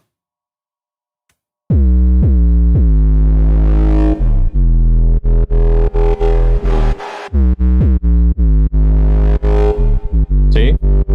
It's pretty much cutting out completely during the kick drum and the snare drum, so...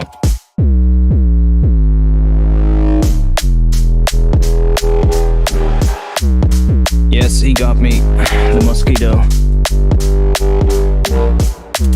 We need some, I don't really like that last thing that... Well... But we can probably get something else. But I think we need some kind of a drum fill happening at the end. Or percussion fill.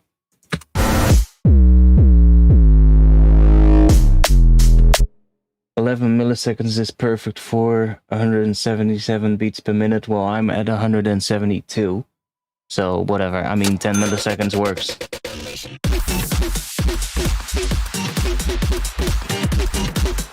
Ah, damn it, the mosquito got me good. That's gonna become a nice one.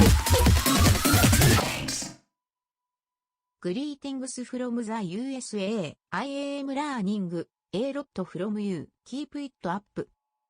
Thanks a lot. Quantrix for the 10 euros. Thanks a lot. I've been going for quite a while without taking a single leak. And I've been drinking quite a bit during the stream. I'm gonna take a quick leak. And I do need to get a little bit quieter now because everybody is getting to sleep here, obviously. But I might continue streaming for a little bit more because I'm quite in the zone at the moment. So let's see. I'll grab a track real quick. Do I have it here?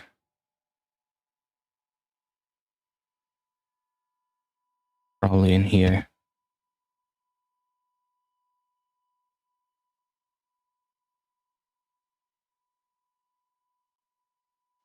I'll grab you a piece of music that you can listen to while I'm gone. I'll be back in just a bit.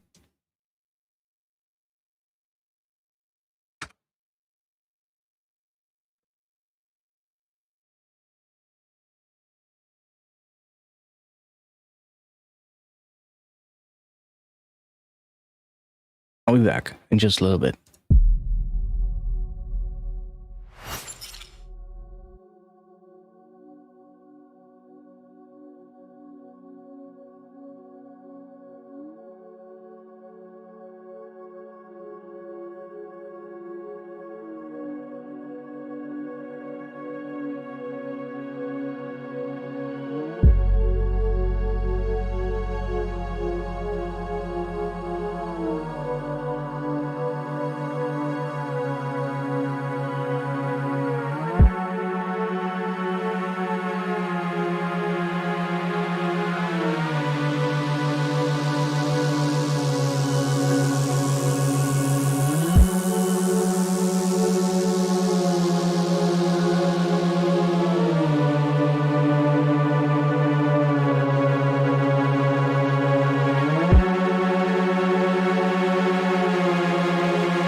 yeah, so that's that.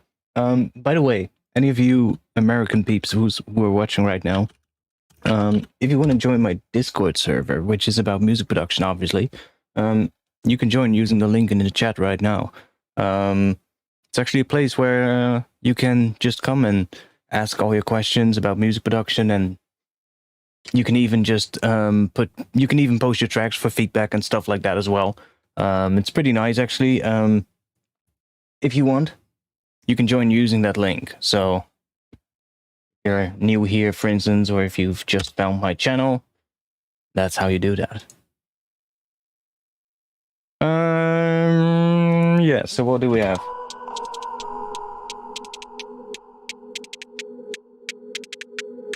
Big up. Good. It's nice to always have more people coming in. Especially from like other time zones as well. It's nice to be able to connect with other people all across the world. I like it.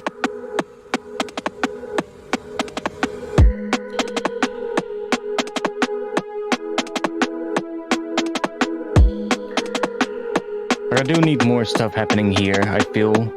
Just not necessarily more instruments, but just interesting processing on the layers that we have. And just making them more interesting than what they are right now. Which automation will do.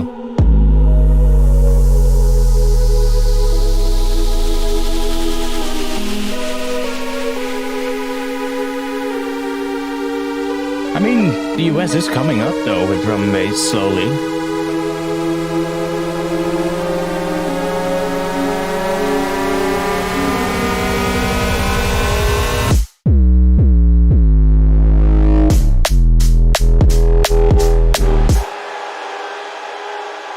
Like this bass thing needs a lot more high end on the. Basically, when the high end comes in, we need more high end, if that makes sense. So the high end needs to come in, but we also need more high end. Well, we do have this one as well, which I haven't automated yet. So I can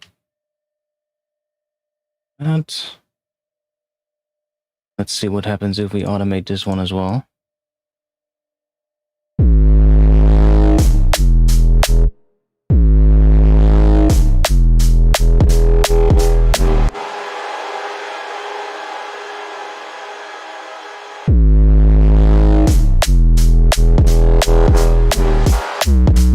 That's better.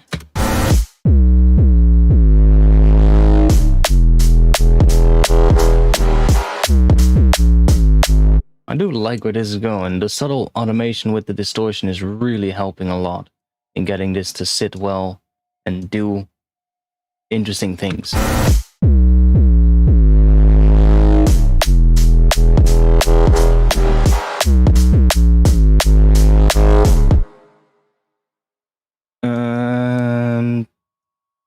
Try something like this maybe.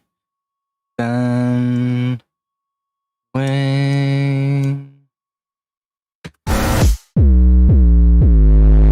and you're trying to be part of it. Nice. That's always good to hear.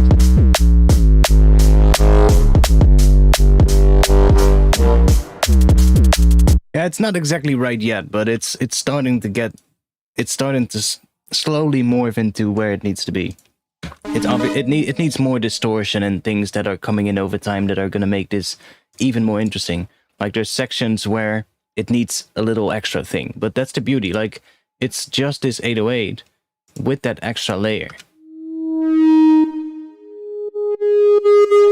which is literally just a sine wave, if I'm correct. Yeah, it's just a sine wave. So that one is really adding something to it. Now, I could actually... Ooh, that would be really, really interesting. I also have, of course, the harmonic series here. We could take an interesting harmonic, like the third one or something, but then an octave down, and assign that to a different macronob. So let's call this one root, because it's basically a sine wave at the root of basically the same pitch that the MIDI note is playing. And then map this one to this one and call that, what is that? minus 12 third. So that's minus 12 and then the third harmonic. So then we can bring that in. Let's see what that sounds like. So we can bring that in during different sections of this layer. So this. So we have macro 1 and macro 2. So I could, for instance, in maybe the first section, do something like this. So they go in opposite directions. Let's see what we get. Ooh, that's going to be weird.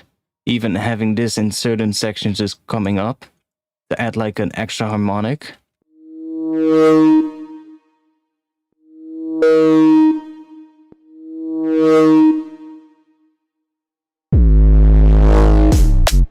That's really going to change how it interacts with the distortion later on the group.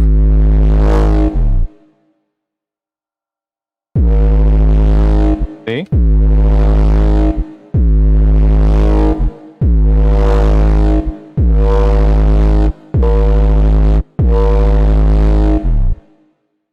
Let's try just a third. Maybe minus 5 and then the third. So we have the perfect fifth and then the third harmonic of that. It's interesting. Maybe the second.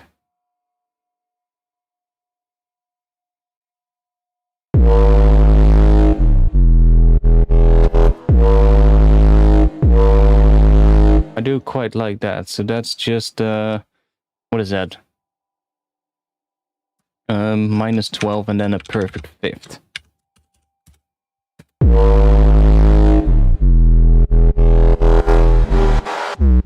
I mean, that's nice. That's just giving us the ability to add different harmonic to this sound.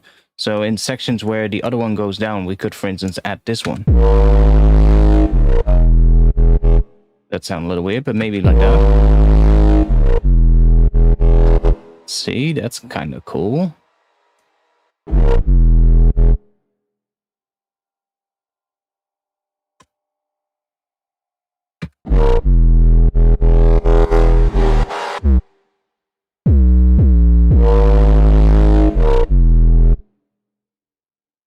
Probably want to do that with an even different one. Now we have 4 macros, so I can just do 4 individual ones. Or, I guess 3, because we have 3 oscillators. But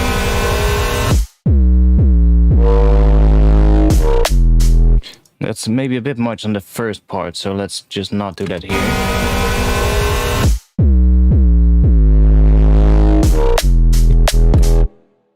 Like, that actually does sound cool. Let's try out if we can find a cool pitch for that one. Like, because it's basically just a sine wave, so we can offset the note of that as well. We can do a minor third or a major third.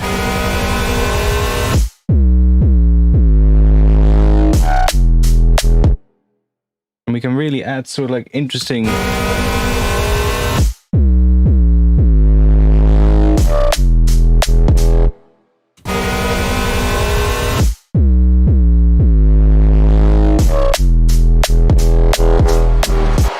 that one works.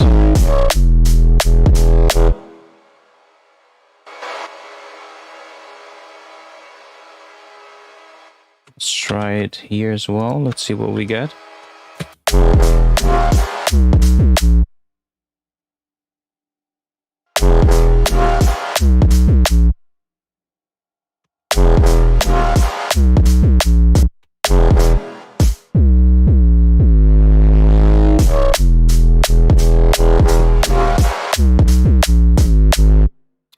I think we need a different harmonic on this one, but that one sounds really cool. Just needs a bit of reverb or something on it that makes it wider.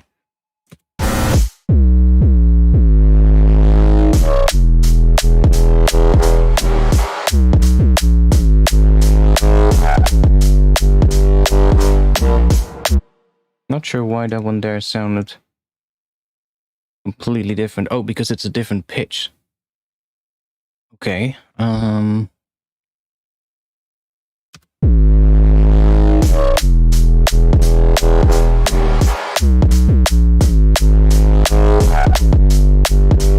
mean, that one does sound kind of cool. Almost had the mosquito. But that one sounds really good, so let's definitely use that. And we can just do this.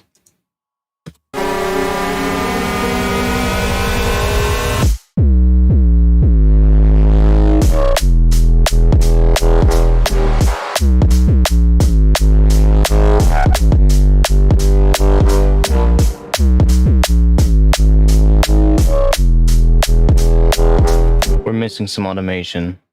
I'm gonna fix that first before we continue. And I'm just writing this drum pattern real quickly. This. Copy that down here. Wait. That section. Copy that down there. Okay, cool. Let's see. Where are we missing some automation? There's already a shit ton of automation, and the track isn't even close to being done. Ah, there we go. I didn't do something right. That is what I had to do. And I think we can just, let's just copy this, and paste it right here, and then get rid of this one.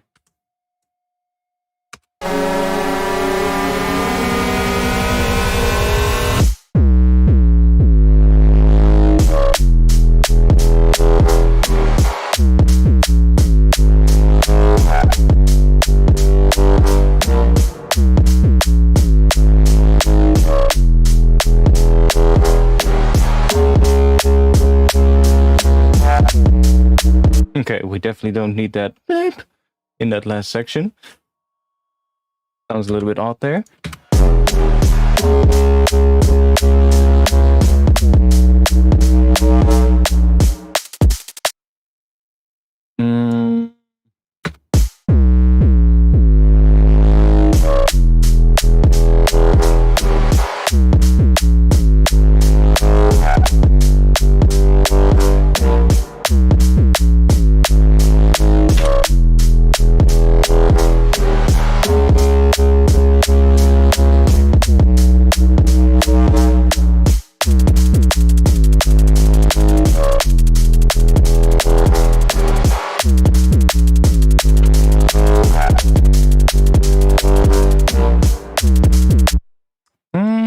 It's not completely right, but that's fine. It's taking shape. Let's record this and see what it looks like. What really works though, and this is something that I've really started doing lately, is really stick to a groove, if you get what I mean. I establish a groove with a really simple bass patch and figure out what works and what sounds right with a very simple patch. If you can find something that sounds like it has groove, you know you're on the right path. And then take that and then try and use grooves that are either the same pattern, MIDI pattern, or a very similar pattern that is based on that pattern that you initially made, and use that throughout the entire track for a lot of the individual elements, because that way it all just becomes super cohesive, and that's very important. In the past I would just, you know, add more and more different things, and you would have like 5 completely different sections and nothing sounded really cohesive. So this is getting somewhere.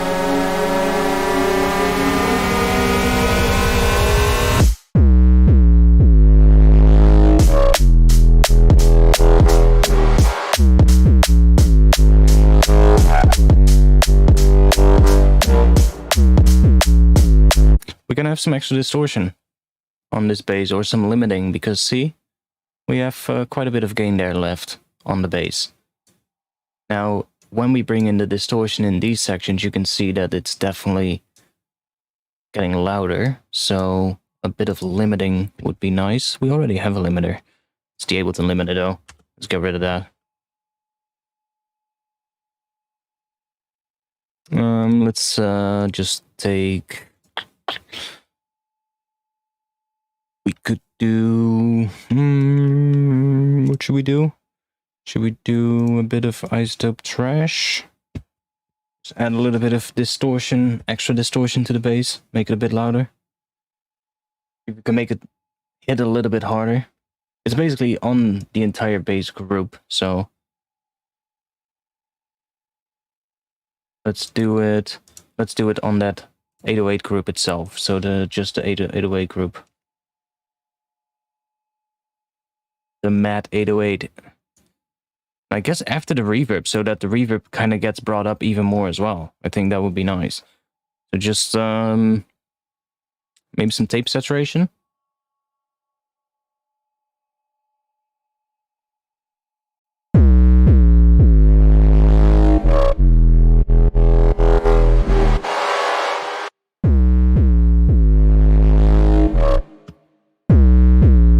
Like that makes it quite a bit louder.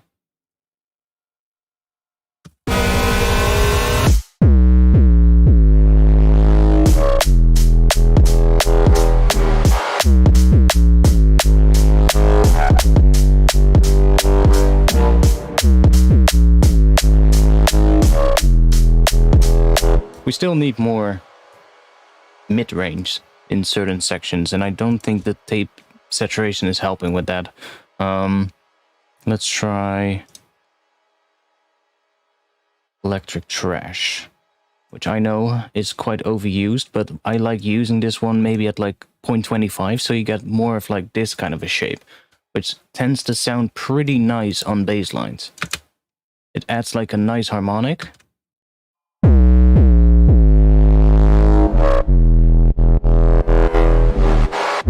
And it really fattens everything up. Listen, this is without.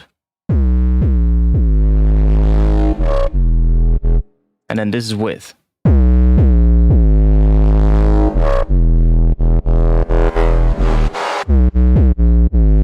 And you can then even back down the mix a little bit, so you got like maybe 50-50.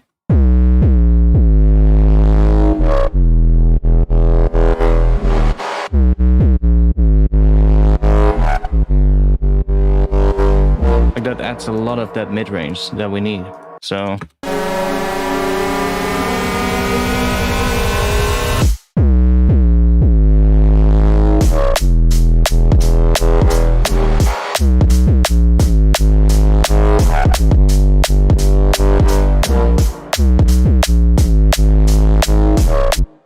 okay, cool. So that reverb one that is coming in here, I don't think it's really helping us, that tonal resonator. It just adds low sub, which is not helping us. We need one that is more higher pitched. So I'm gonna go for probably the shimmer, or maybe the void could be nice. You're probably thinking, what is he talking about? But that's the names of the reverb chains in my reverb rack. So let's try this one. So maybe one here. Okay, that one also has a bit of low end. But which ones were high passed? Outer space. Alright, that one was quite nice as well.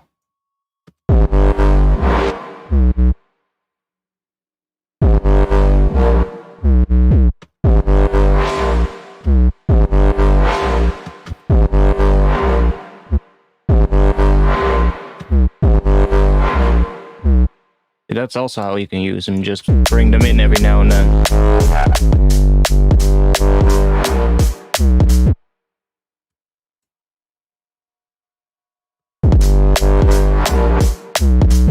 And I think we might need a different sound here, just to fill up that section.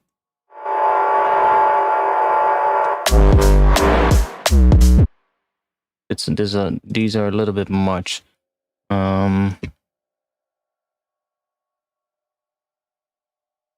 Let's just try out the shimmer then. Get rid of this automation, so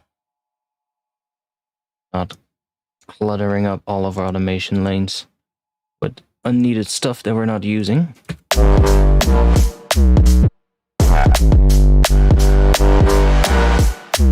Okay, Okay, maybe that one might work. Bring it down towards the end here.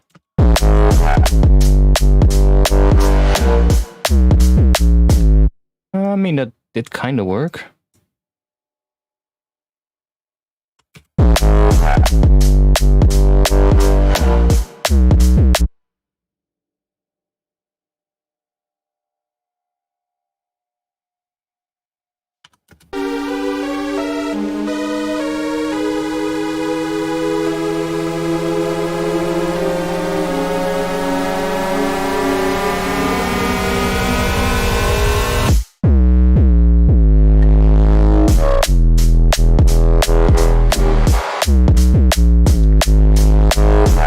Sorry, man, but I need it right now.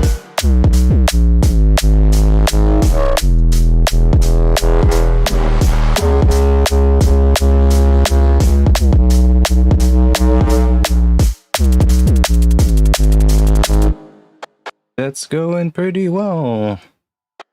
I like where this is going.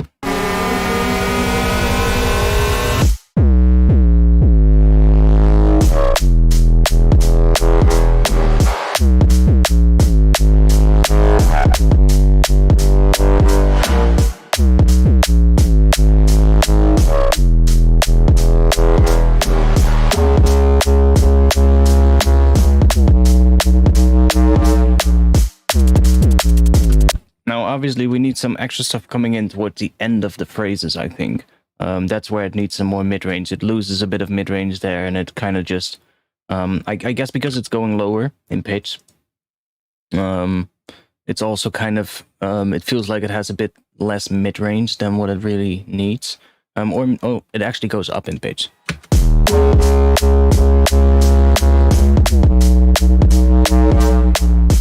But I think that is also sort of like getting rid of some of the pitch. And maybe the modulation needs to be slightly different there. But I think on the first sort of like next section, we need some weird sound. That's the best way how I can describe it. Let's see if I have something in my Patreon pack.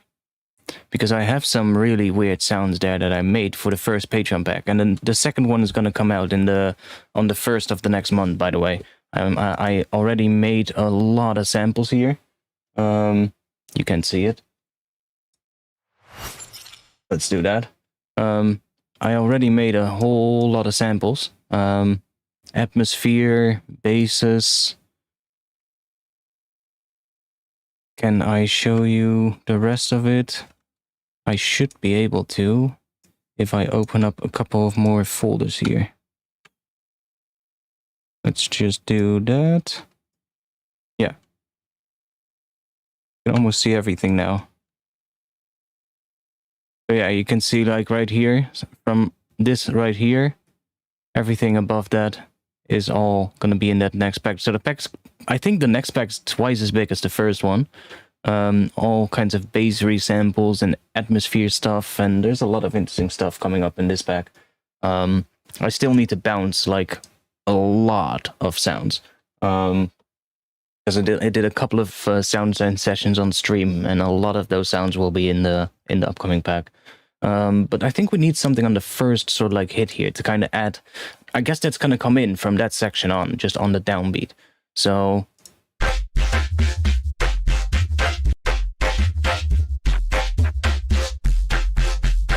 like that is an F, but there's some nice tones in that. So let's see what we can do with it.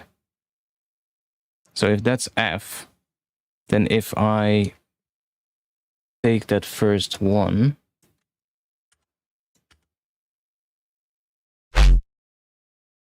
ooh, sounds quite nice running through that rift. Nice. I can, it's in F, so ours is in G sharp, so that will be +3. It's a bit E, but E is a perfect fifth above what the root of the track is. So let's try E. Yeah, no. No. Let's see what else we have.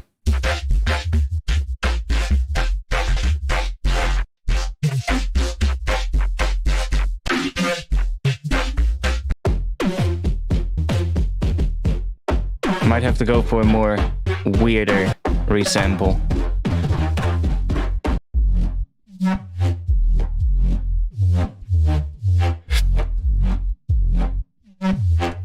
I'm not sure what bass ones I made for the new pack. Let's see.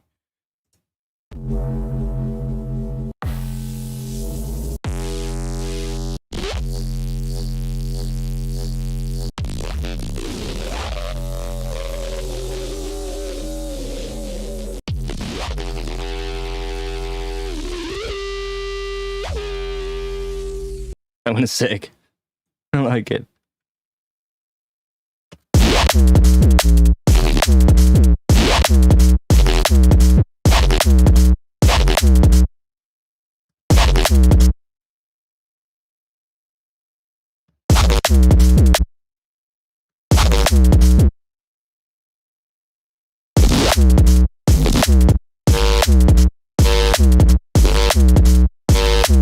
I'm not sure what the pitch of this one is, to be honest. It says F, but...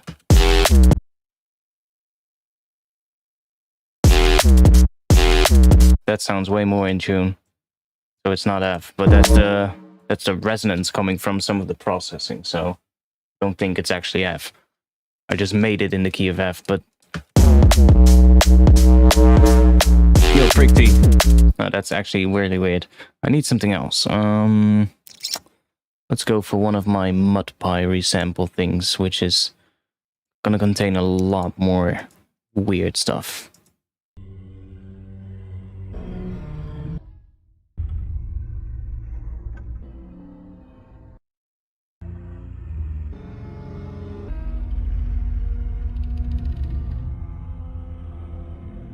That's some nice textures. What intro.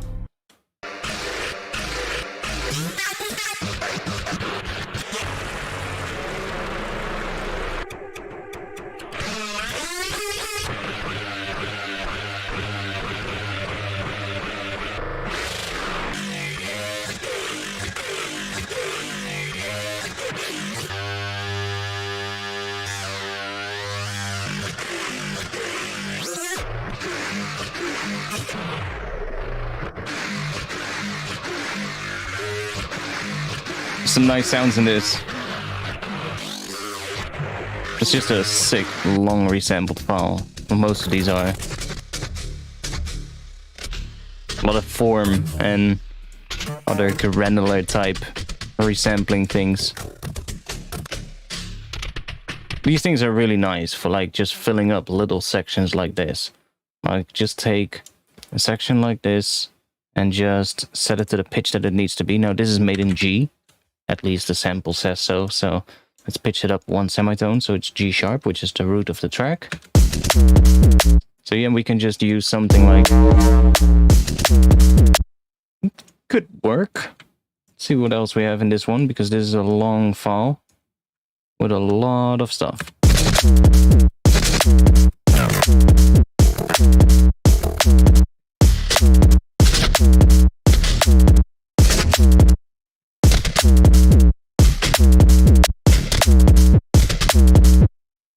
Yeah, and that's gonna be usually a lot of work finding the right bit, but...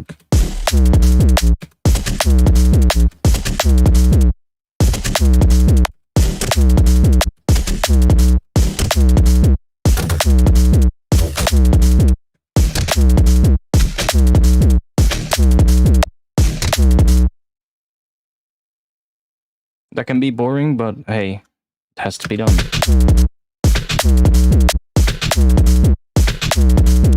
That one is kind of cool.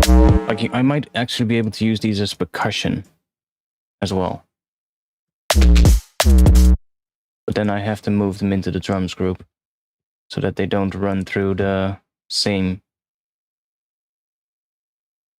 processing as the sub bass, because the sub bass pushes them away. See, then I can actually use them as percussion, which for this one might actually work.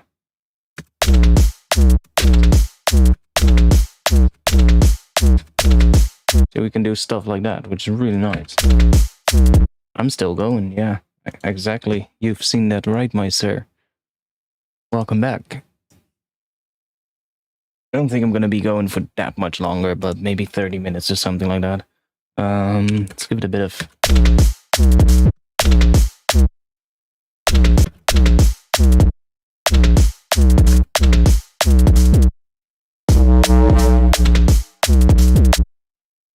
Oh, that one actually fits pretty much perfectly right here.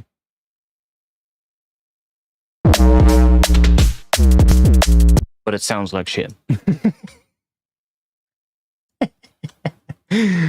Correct one. Perfect.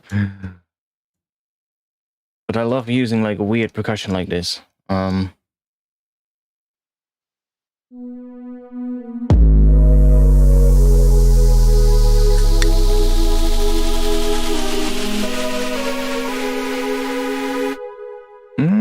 gonna try doing that riser on D sharp, so we get a perfect fifth instead of G.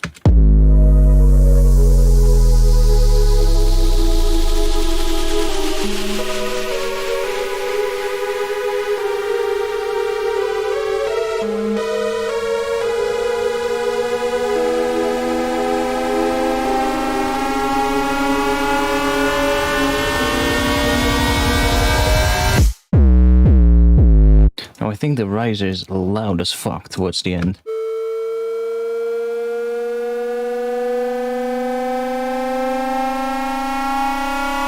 I haven't even EQ'd this one, to be honest.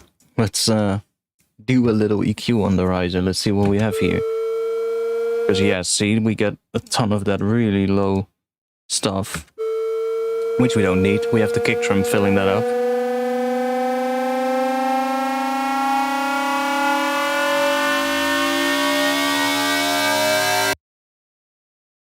Probably around there.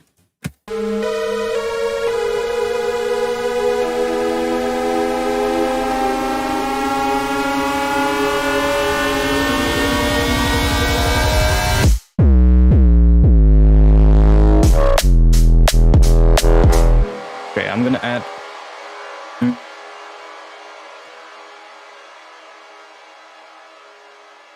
Automate, we have the bass reverb. I actually didn't automate that yet, for some reason. We need reverb on this one. On that. Boop. That's a weird reverb.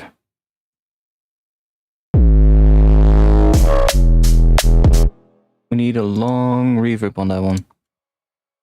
Let's do... Why does it sound so weird? Oh, I know. Because it's... I need to do it right here. It is already automated though. But it's going exactly down in that spot. Let's do this.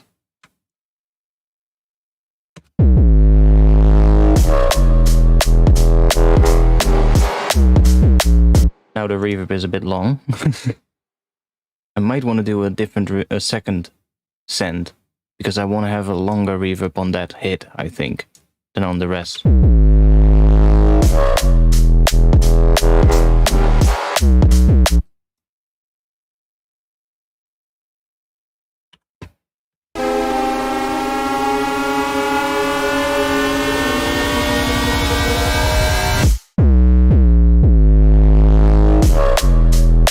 Yeah, see, that's way too much if we have that on the entire bass.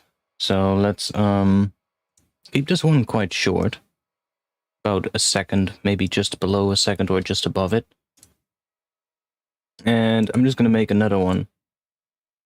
Now I could do this on I should probably just do this on a rack instead of using these. This is quite of an old way of doing things, but hey. Long verb. I started doing it this way now, so we're just gonna do it. And let's copy all of these and drop them here. Copy that, color that. Same color as the bass channels, which it's actually not. That's the color the bass is having, so let's do that. And this one I'm gonna high pass a bit more, so we don't get as much interference with bass frequencies, and then increase the length of it to about 3 seconds maybe.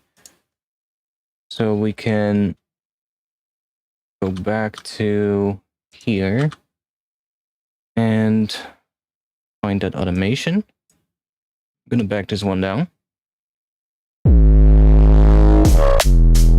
We don't get any reverb on that section now. And then I'm just gonna automate this. Maybe even just that. Hear how it just adds that reverb now?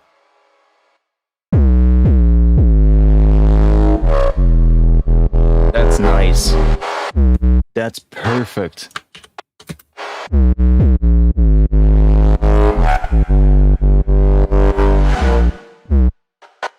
I do still think we need a different harmonic here, but let's try adding that one. This is really taking shape though.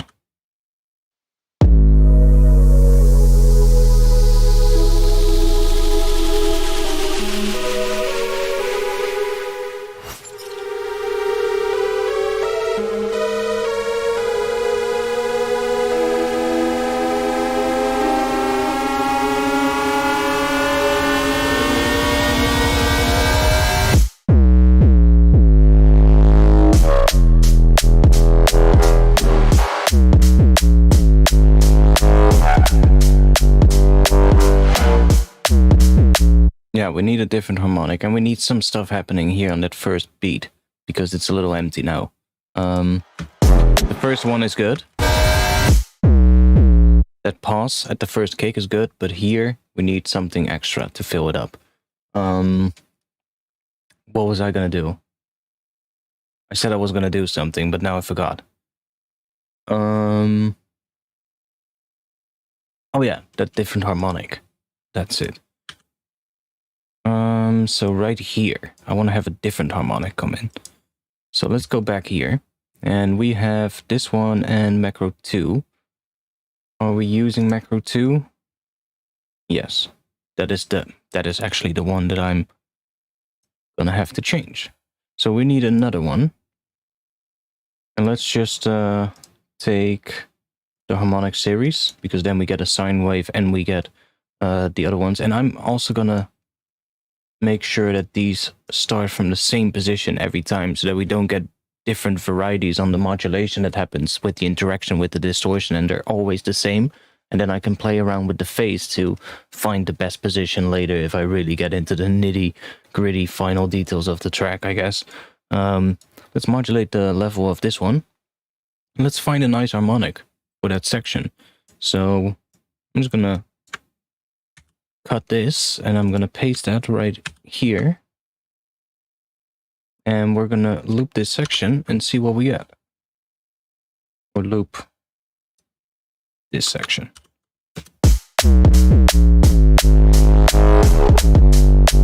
Okay,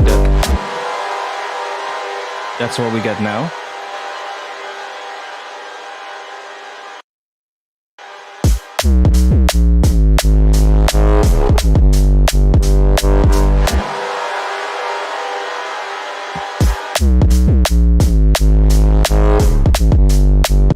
That one I didn't hear at all.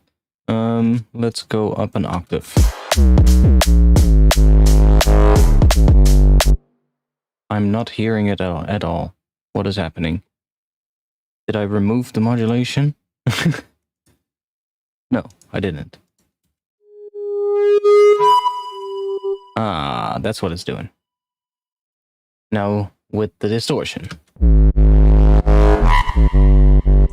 That's nice.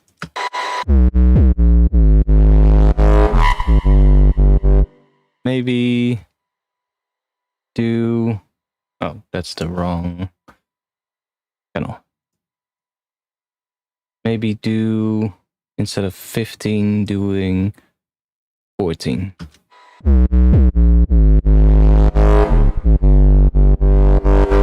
That didn't do anything.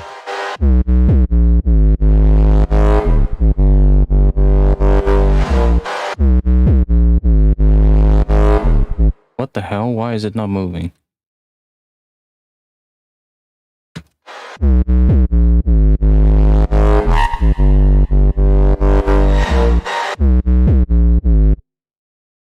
Is it doing that weird bug thing again? Where when I click something... Yep. That's weird. Look at that. It changes these two device on. What? And then I click macro 3. And then the automation is still there. But if I now click... And then, look, I'm now going to add this macro 3 again. So now we have macro 3. I'm going to click a random button. Let's click the stereo button of the Elevo. Boom. Now that is turned into a device on. Let's click the macro 3 again. Click. Boom. Now we have it here. Let's bring it back here. Click another random knob. Boom. And every time I do that, the modulation disappears. It's gone. Super weird. Every now and then that bug happens in my Ableton and I have no clue why it happens. Let's save. I'm going to click macro 3. That brings back the modulation. Do this. Save. And I'm going to call it quits for today. I'm going to close this project. I'm going to call it quits. And we're going to come back to this at a later date. I will copy this to the different sections so we have it everywhere.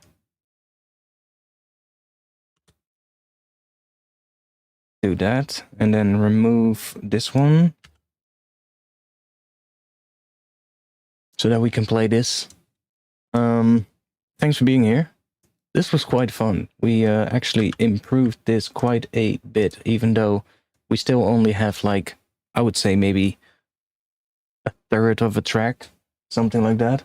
But it's really it has really taken quite a bit of shape since the start of the stream. I had just an idea when I started, and now we have a pretty good structure of where this drop is going. And I actually really like where this is going as well. We do need a second section after this with a different bassline pattern. I think we really need something that contrasts the bass that we have right now, which is a really sustained bass. So I think we need a more rhythmic bass in the second section as a follow-up. And I also think we need some extra... We basically just need more bits layered into the drop on top of this bass line at the end to kind of transition and make transitions better. Add like extra effects, stuff like that. That's what it really needs at this point. But the main groove is there. So that's really nice. That has definitely been a good stream, if I may say so myself. I don't know for how long I've been streaming. Let's see. Is it a new record? No, it's not a new record. 5 hours and 42 minutes. Quite a long stream though. Thanks for being here. If you want to join my Discord, the link is in the chat right now. So you can join using that link. If you want to help support my streams, then you can support me through Patreon, which is the link there. And there you can also find extra production downloads, like my Ableton racks, samples, and a whole bunch more stuff. So if you want to have that and support me at the same time, then you can do that. If you just need some other sample packs, though, you can always find my actual sample packs on my page on the Black Octopus Sound website. So you can use that link that's in the chat right now. There you can find all my actually released sample packs and preset packs that I do release through Black Octopus Sound. So check those out if you haven't yet. It's been a good one, yeah, definitely. I liked it. I might stream a little bit more, maybe tomorrow if I feel like it, because I'm definitely feeling working on this track a bit more this weekend, so I might stream that. I'll let you guys know on Twitter and on Discord if I do. So join me on Twitter at ArtifactsDNB. I actually had a pretty nice post today about women's rights in music. It's a thing that was brought up by Slink when he made his Duck Buddy Max for Life device. He initially wanted to call it Duck Boy, which is what it was called during a long part of the development of that Max for Life device. But he finally decided to change the name to Duck Buddy, which is, of course, with the whole thing going on these days, it's more gender neutral, and I think that's a good thing. And there were so many people that started responding on his comment. He basically made a pinned comment explaining that, which a couple of people said that's not something I had to know, which, I mean, fair enough, right? Fair enough. Maybe that's true, that's somebody's own opinion, I guess, and that's fine. But there were a whole bunch of people that immediately started responding and calling, I guess, just going the route is like, oh, soy boy, or that kind of stuff. Or just, starting defending the industry right now and ignoring that there is an imbalance between how men are treated in the music production industry and how women are treated. Which, if you're realistic enough and just look at the signs, then we all know that that is not the case. There is a huge imbalance. My own YouTube channel is a huge example of that. I've ran quite a few YouTube channels over the years, across a various amount of different topics. Most of those channels I eventually took down because I started focusing on my music stuff, and that became my main thing. But from all the channels that I've ran, the channel that I run today, my music channel, has never seen more than 1% of a female audience, which is kind of odd because all the other channels that I ran, I mean, it was never 50-50. It was always 60% male or 70, something like that, maybe 80, but there was always a good chunk amount of female viewers. In the music production stuff, that's totally not the case. So we were having a good discussion on Twitter earlier today. I made a whole thread. After I saw a video that actually Slink linked to me as well. He linked to me a video from Ben Jordan. I'm not sure if you know him. He also makes music production videos. I used to watch his stuff back in the day, but didn't really follow along with him the last couple of years. And Slink shared one of his latest videos, which actually talk about this topic. And we had a couple of things in the past on my Discord as well, where a couple of members, or one member, or a few others as well over time, I think, just posted stuff that I think it's just not something we need in the music production community, so I changed some rules and, made sure that we don't have that stuff happening, basically. We want the Discord community to be inviting to everybody, and not just men. Right? It's even though there's the majority of people in there are men, it should be inviting to everybody, and that's just something that I think should happen. So we were having a discussion about it, and it was actually a quite nice discussion. It's for a change. There was no insults. It was just a good discussion, which for these days on social media is quite rare. So if you want to join that discussion, it's on my Twitter right now. I pinned it to my Twitter page today. That's also where you can find that video, by the way. It's a 25 or 22 minute video that Ben made. And it's a little strange, maybe, hearing it at first. And the same thing, maybe hearing me talk about this. Hearing a man talk about women's rights and women's issues. But I have worked in the past with quite a few female artists, and I have heard a lot of stories myself, and I never really spoke about this, to be quite honest. I did maybe on my social media account, but never on my YouTube channel.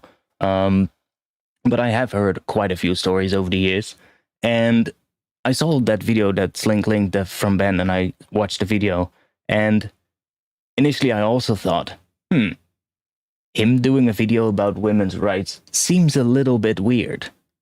But then I watched the video and I was like, okay, wait a second, yeah, I totally get it. I think you should just go watch the video if you haven't. It's a good video to watch. Even if you don't fully agree with it, it might just at least make some people aware of what definitely needs to change, not only in the music industry, but I guess in society as a whole. And it's not just about, I guess, just women's rights. There's just too many people which are still not treated equally as, I guess, me. But whatever, that's a very deep topic. Maybe not the best one to end off with. But I think it's important to be said. Go check it out if you haven't. Might be a nice one for you to watch. So that's gonna be it. I'll be back soon. Like I said, if I'll be back tomorrow, I'll let you guys know on Twitter as well. So @artifactsdnb, and I'll be. Where's the video on again? It's on YouTube. Yes. If you go to @artifactsdnb on Twitter right now and check the pinned tweet on the top of my profile, basically the first tweet from the top, it should be linked in that tweet. So. No, and otherwise I'll link it in the Discord after the stream. It was linked in the Discord as well earlier on today, so it should still be there somewhere. So thanks. I'll play this thing during the end of the stream. I'll see you guys again soon. Peace.